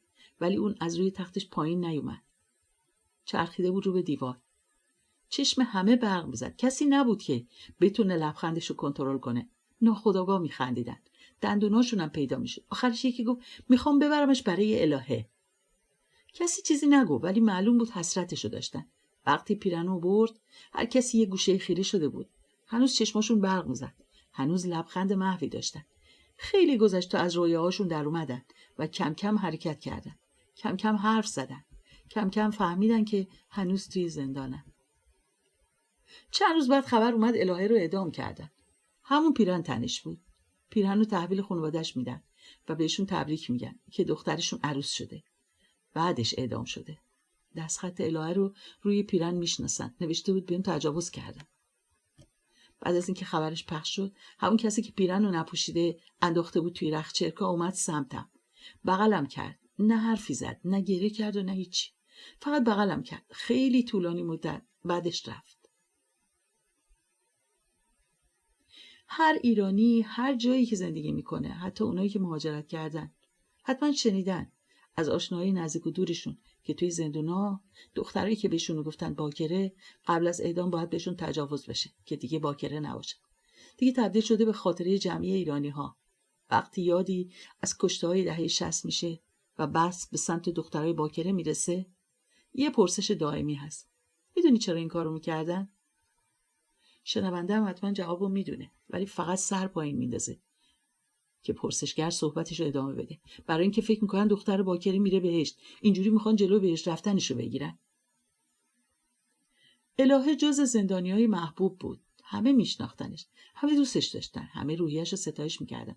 چند روزی توی زندان اعضای عمومی بود ولی توی جمعی که اون پیرهن رو دیده بودن کسی رو ندیدم بره برای عزاداری. کسی رو ندیدم گریه کنه. نهایت 1-2 نفر قطره اشک ریختن، نه بیشتر. تو دوره عزاداری خودشون رو بیشتر مشغول میکردن که یعنی حواسشون پرت بشه. میدونستم چرا. با جون و دلم، با پوست و استخونم تک تکشون درد میکردم. با اینکه جای بچه همشون بودم، با اینکه خودم هم باور داشتم خیلی بچم، با اینکه پا به پای همشون کار میکردم، مثل همشون بازجویی شدم، مثل همشون شکنجه شدم، مثل همشون توی حبس بودم. منم بعد از اون شب دیگه نمیتونستم حرف بزنم. همیشه کم حرف میزدم ولی بعد از اون شب کلاً دیگه نمیتونستم. زندانگردی کمتر شد. شدم دیوونه منزوی. مثل همه زنها عذاب وجدان نداشتم. همشون عذاب وجدان داشتن که لحظه ای از دیدن اون پیرهن ذوق کرده بودن. پیرهنی که شاهد تجاوز به الهه بود. شده بود اعلامیه‌ای که آخرین حرفهای الهه رو به خانواده‌اش، به ما رسونده بود. در حالی که همشون زن بودن، همشون آدم بودن. هممون نیازهای انسانی داریم ولی قدرت عذاب وجدان خیلی بیشتره. منو لال کرد و دیوونه. حتی نتونستن برای الهه عزاداری کنن. برای کسی که دوستش داشتن. شرم داشتن. شرم لحظه لذتی که برده بودن. فقط یه لحظه. تصور کرده بودن و لذت برده بودن. حسرت کشیده بودن فقط برای یه لحظه. شرم هممون رو از پا در آورد. شرمی که مسببش خودمون نبودیم. یعنی اراده‌ای نداشتیم که اقدامی کنیم. من 9 سالم بود که به بازداشتگاه کشیده شدم. فقط 9 سال. میفهمی یعنی چی؟ چقدر میتونی درک کنی که یک دختر 9 ساله توی اتاق بازداشتگاه توی محاصره دژخیم بازجوها باشه چه حسی داره؟ من این وضعیت رو بارها و بارها تجربه کردم. فکر میکنی بعدش چطوری زندگی کردم؟ از ترس بارها و بارها توی خودم شاشیدم. اونقدر شاشیدم که دیگه هیچ وقت نتونستم جلوشو بگیرم. تا روز مرگم دقیقاً تا 25 سالگیم شب ادراری با هم بود. خجالت میکشیدم. 9 سالم بود ولی خجالت میکشیدم. الکی میگفتم دلم برای کبوترم که توی خونه از تنگ شده. دلم تنگ شده بود برای همه چی. دلم تنگ شده بود ولی به خاطر دلتنگی توی خودم نمیشاشیدم. میترسیدم. اسمش ترسه ولی حس عمیق‌تریه. خیلی عمیق‌تر. 12 سالم شده بود. 3 سالی از دستگیریم گذشته بود. نرگس جباری طوری جلو میستاده بود و حرف میزد که انگار خود سمیه تقوایی جلو میستاده. صورتش گر گرفته بود. حس می‌کردم شعله‌هایی که از آن سوی نیزار آسمان را می‌سوزاند به خاطر حضور اوست. طوری جلویم ایستاده بود که انگار سدی باشد تا نگذارد تا وقتی او نخواهد قدم از قدم بردارم. انگار باید سمیه تقوایی اجازه میداد تا بشود از پرده نیی عبور کرد. گفت عین 25 سال زندگیش را برام تعریف کرد. ولی فقط یک بار منو برد تا به چشم خودم ببینم. 2 هفته از زندگیش رو نشونم داد. وقتی 12 سالش بود 2 زن اومدن زندان. میشناختمشون. همون 2 زنی بودن که توی استخر پیش امام جمعه و رئیس دادگاه. همون 2 تا بز کوهی بودن. یه ویلا بود خارج از شهر. زنها مثل خدمتکارا بردنش حمام و لباسنش کردن. غذای خوب بهش دادن. بردنش توی روستا، گردوندنش. آخر هفته آرایشش کردن و بعد ناگهان غیبشون زد. وقتی اومد 4 ستون بدنم لرزید. خودش بود. یکی از همون بز کوهی ها. همون قاضی بود که حکم تیروارونم رو صادر کرده بود. به نظرم اومد که شمایل انسانیش خیلی مخوفتر از حالت بز کوهی بودنش شده. خواست با هم غذا بخورم. دختر بچه لال شده بود. رنگش پریده بود. غذایی نخورد. قاضی تون میبلید. قاضی هم حرفی نمیزد ولی تون خورد و بلند شد و رفت یه گوشه که بساط رو از قبل براش مهیا کرده بودن. نشست به تریاک کشیدن. سیر تریاک که شد شروع کرد بلند عربی حرف زدن. رو به سقف میگفت. زبونش سنگین شده بود و کلمات خرد میشدن ولی جمله ها بیوقفه تکرار میشد. دختر از جاش تکون نخورده بود. سفید شده بود. هر لحظه با خودم میگفتم الانه که کف بالا بیاره. جمله‌های عربی در دهان قاضی با صدای نوسانداری ادا میشد. چشماشو بسته بود انگار توی خلسه فرو رفته باشه. صداش بالا میرفت و یه بار زمزمه میشد. ناگهان دست دختر رو گرفت و کشید و برد به اتاقها. خشکم زد. نمیتونستم برم دنبالشون. اللهی در میدیدمشون. چشمای دختر گرد شده بود. فقط ایستاده بود. اونم خشکش زده بود. قاضی اول لباسای خودشو در آورد، بعد لباسای دختر، بعد اشاره کرد به تخت. دختر نشست لبه تخت. قاضی اومد و از طرف دیگه تخت گردن دختر کشید و روی تخت. فردا صبحش قاضی رفت و همون 2 تا زن برگشتن. یه هفته دیگه هم همونجوری گذشت تا آخر هفته که باز همون اتفاق افتاد. برای بار دوم دختر دیگه نمیترسید ولی حرفی هم نمیزد. کل 2 هفته اصلا حرفی نزد. کلا لال شده بود. فردای هفته دوم زنها دختر رو به زندان برگردوندن. بعدش دیگه فقط خشم داشت. همه فهمیده بودن ممکنه چه اتفاقی افتاده باشه. توی چشماش میخوندن که دیگه ترسی نداره. که انگار یه شبه بزرگ شده. اونقدر بزرگ شده که فقط خشم میشد توی چشماش دید. 3. فضیلت دارایی 17 ساله اهل سقز در 3 آذر 1360 به اتهام همکاری با کومله اعدام شد.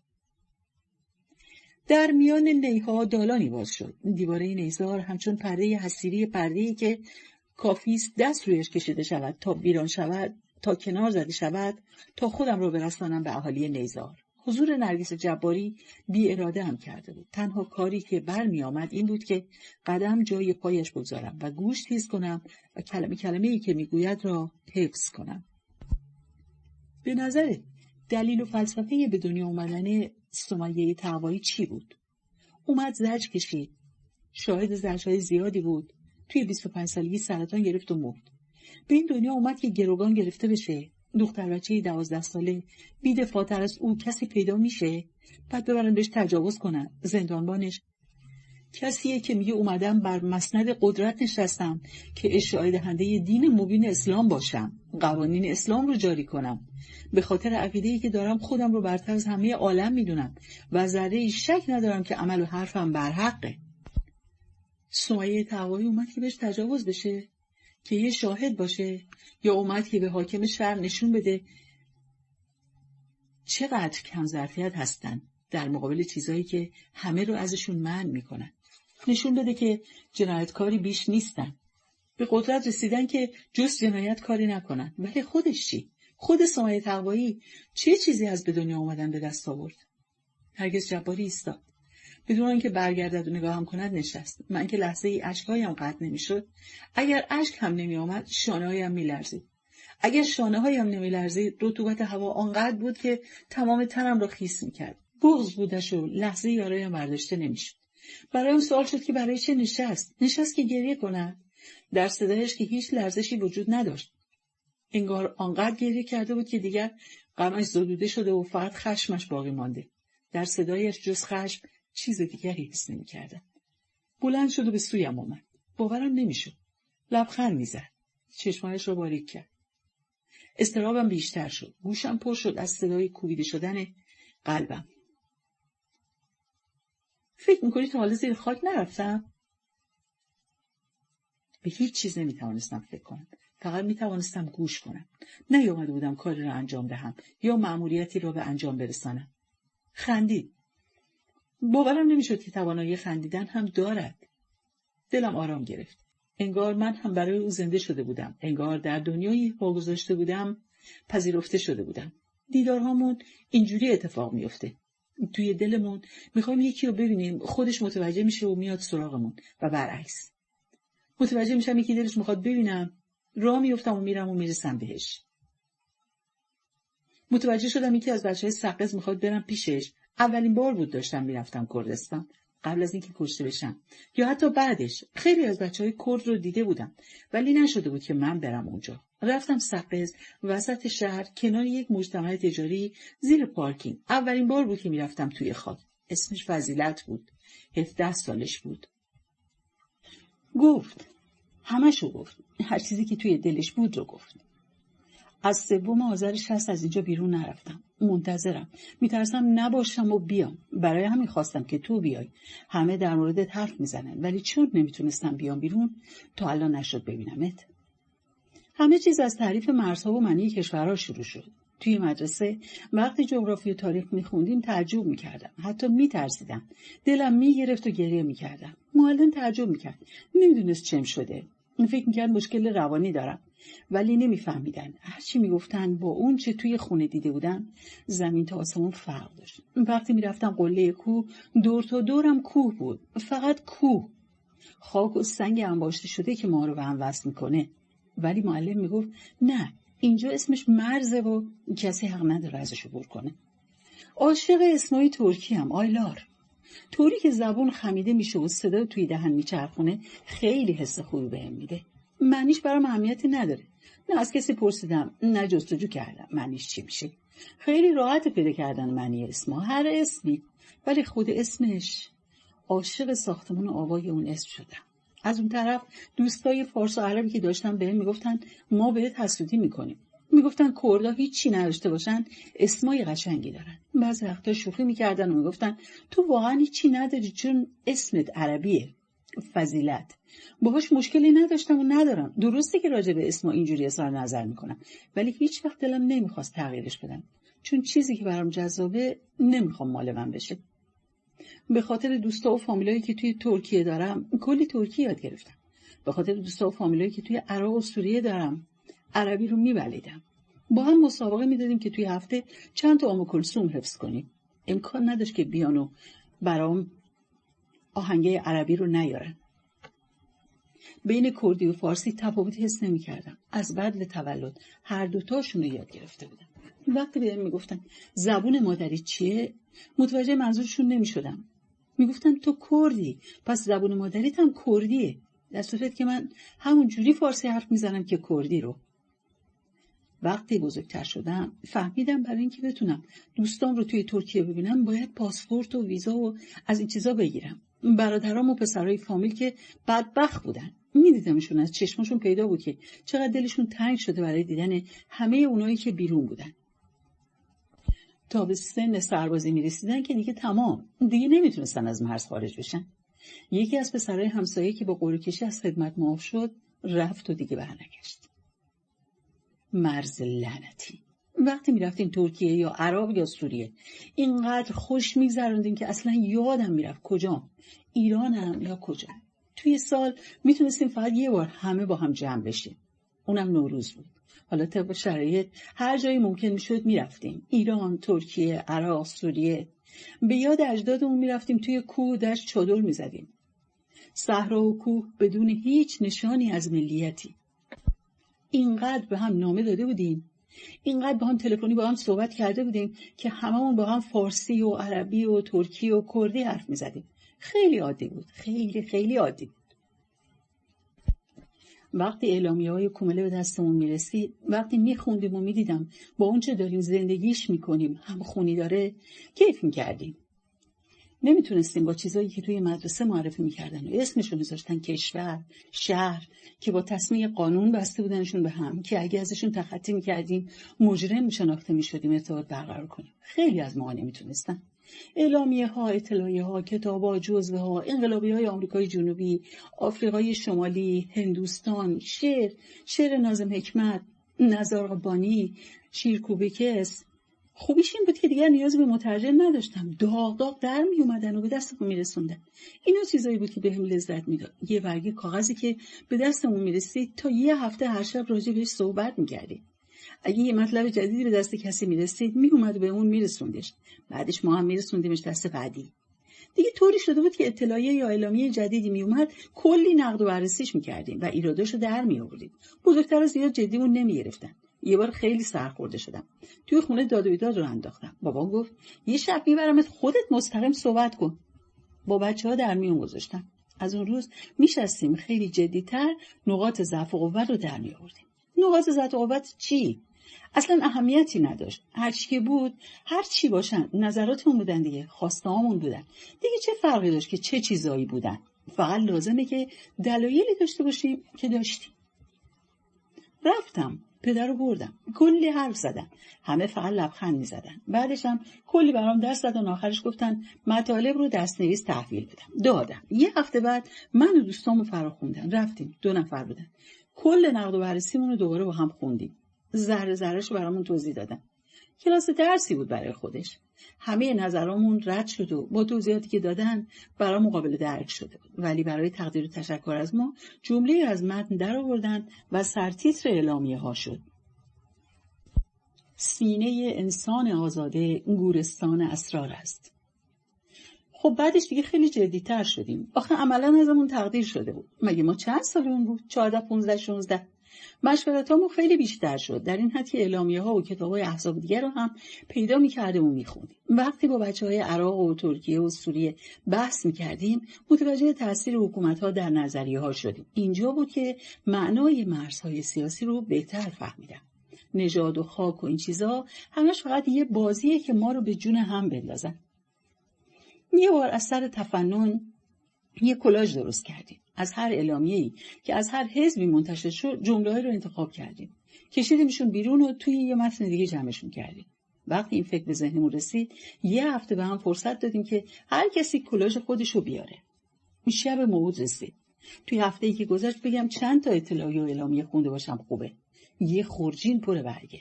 از توش 2 صفحه بیرون کشیدم. خبر داشتم باقی بچه‌ها هم حسابی مشغولن.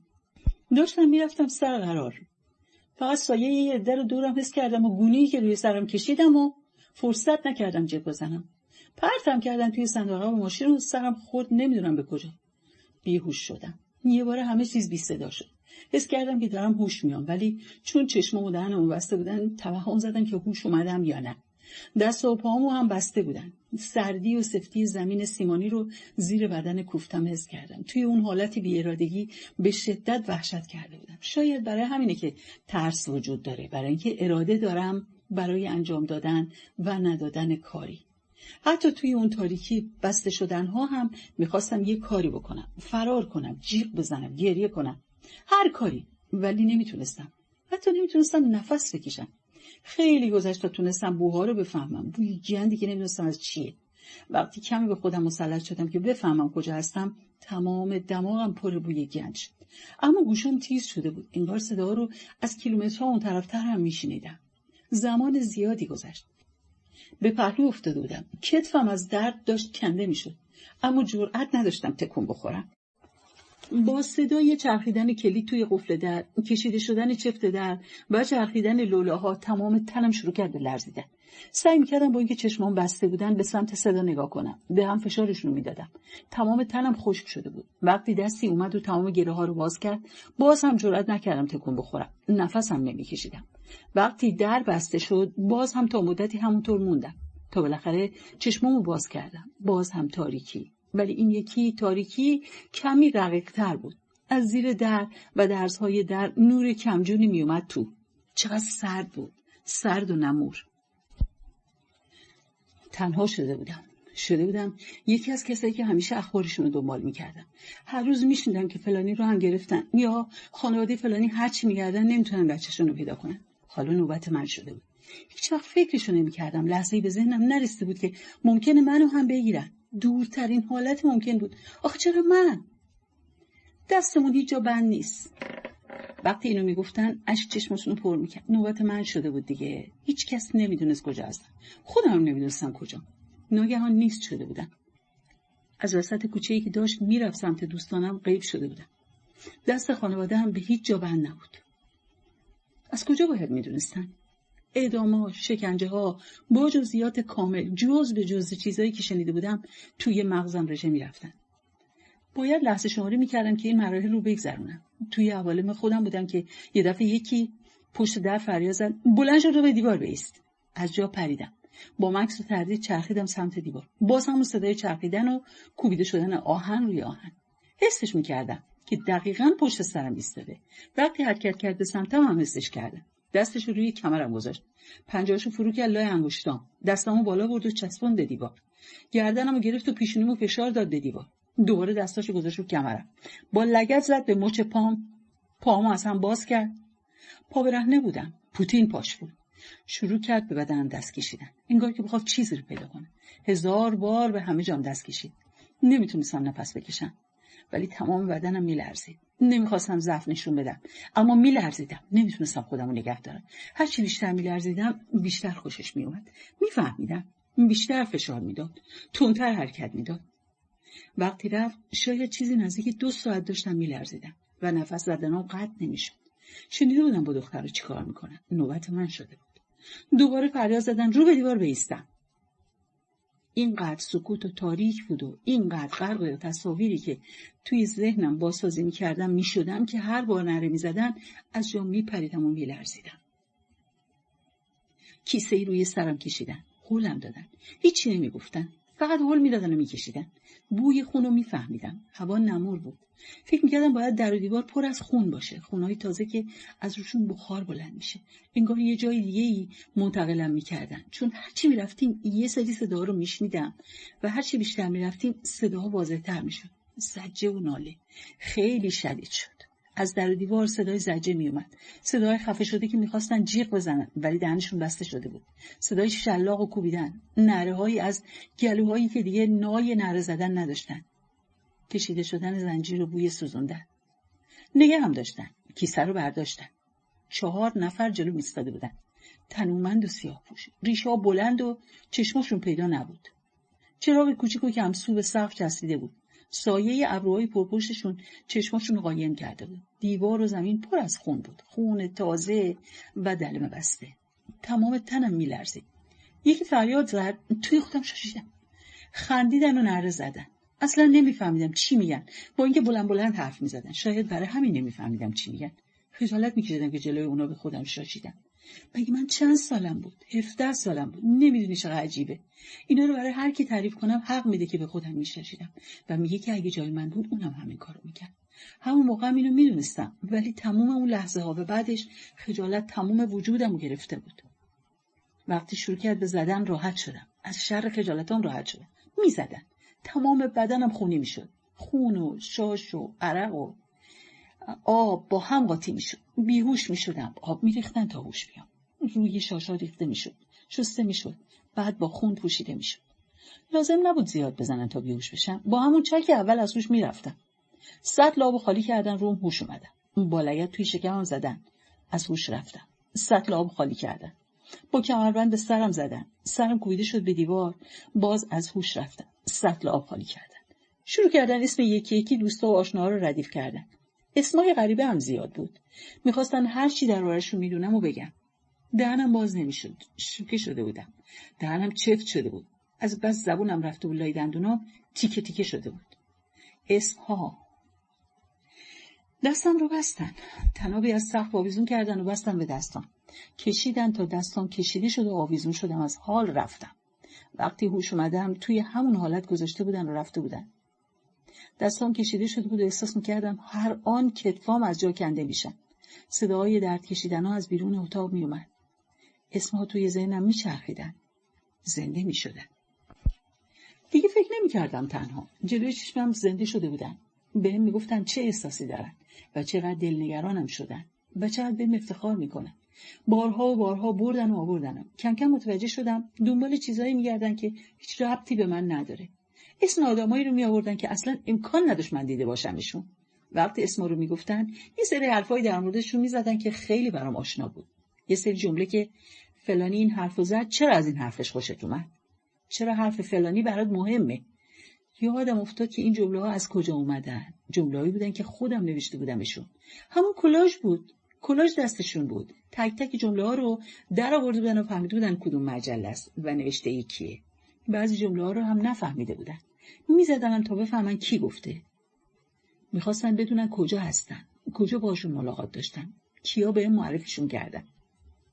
چرا این آدمایی که هیچ ربطی به هم ندارن رو من میشناسم؟ فکر میکردن من دارم یه شبکه میسازم که بین تمام احزاب اتصال ایجاد کنم. وقتی این اتفاق افتاد کم کم متنها با تمام جزئیاتشون یادم اومد. نه فقط متنها که نویسنده هاشون هم زنده شدن. می اومدن توی سلولم و با هم بحث میکردن. ممکن بود حرفاشون رو قبول کنم و ممکن بود ردشون کنم. اشتراکاتمون رو پیدا کرده بودم. بهشون میگفتم که میتونم یه متن بشم. از کلاژم بهشون گفتم. وقتی با دیگران مخالفت میکردن اون جایی که قبول داشتیم رو یادآوری میکردم. اونا هم قبول داشتن. میتونستم از سکوتشون اینو بفهمم که بخش‌هایش رو قبول دارن. بعد از چیزایی که در موردشون توی بازجویی میگفتم براشون. اولش میخندیدن که چه دروغایی میگن. بعدش جلوم زانو میزدن و گفتن اشکالی نداره. هر چی در موردمون میدونی بهشون بگو. تو داری زجر میکشی. همشون با هر عقیده‌ای که بودن آخرش میگفتن اصلا راضی نیستیم که داری اینقدر عذاب میکشی. هیچ کدومشون راضی نبودن. هر چقدر اختلاف نظر داشتیم باز راضی نبودن. بهشون میگفتم حرفاشون رو میفهمم. توی طرز تفکرشون هیچ چیز بدی نیست. هر چقدر منو بکشونن برای شکنجه، هر چقدر در موردشون دروغ بگن، حاضر نیستم کوتاه بیام. دیگه شناخته بودمشون. نمیخواستم اونا رو هم بکشونن و بیارن شکنجه کنن. مگه چه اشکالی داشت؟ حرفایی میزدن و طرز فکرایی داشتن که من خوشم نمیومد یا قبول نداشتم. نمیتونستم خودم رو راضی کنم که این بلا رو سر یکی دیگه هم بیارم. کسی که دلش نمیخواست مثل اونا فکر کنه و مثل اونا باشه.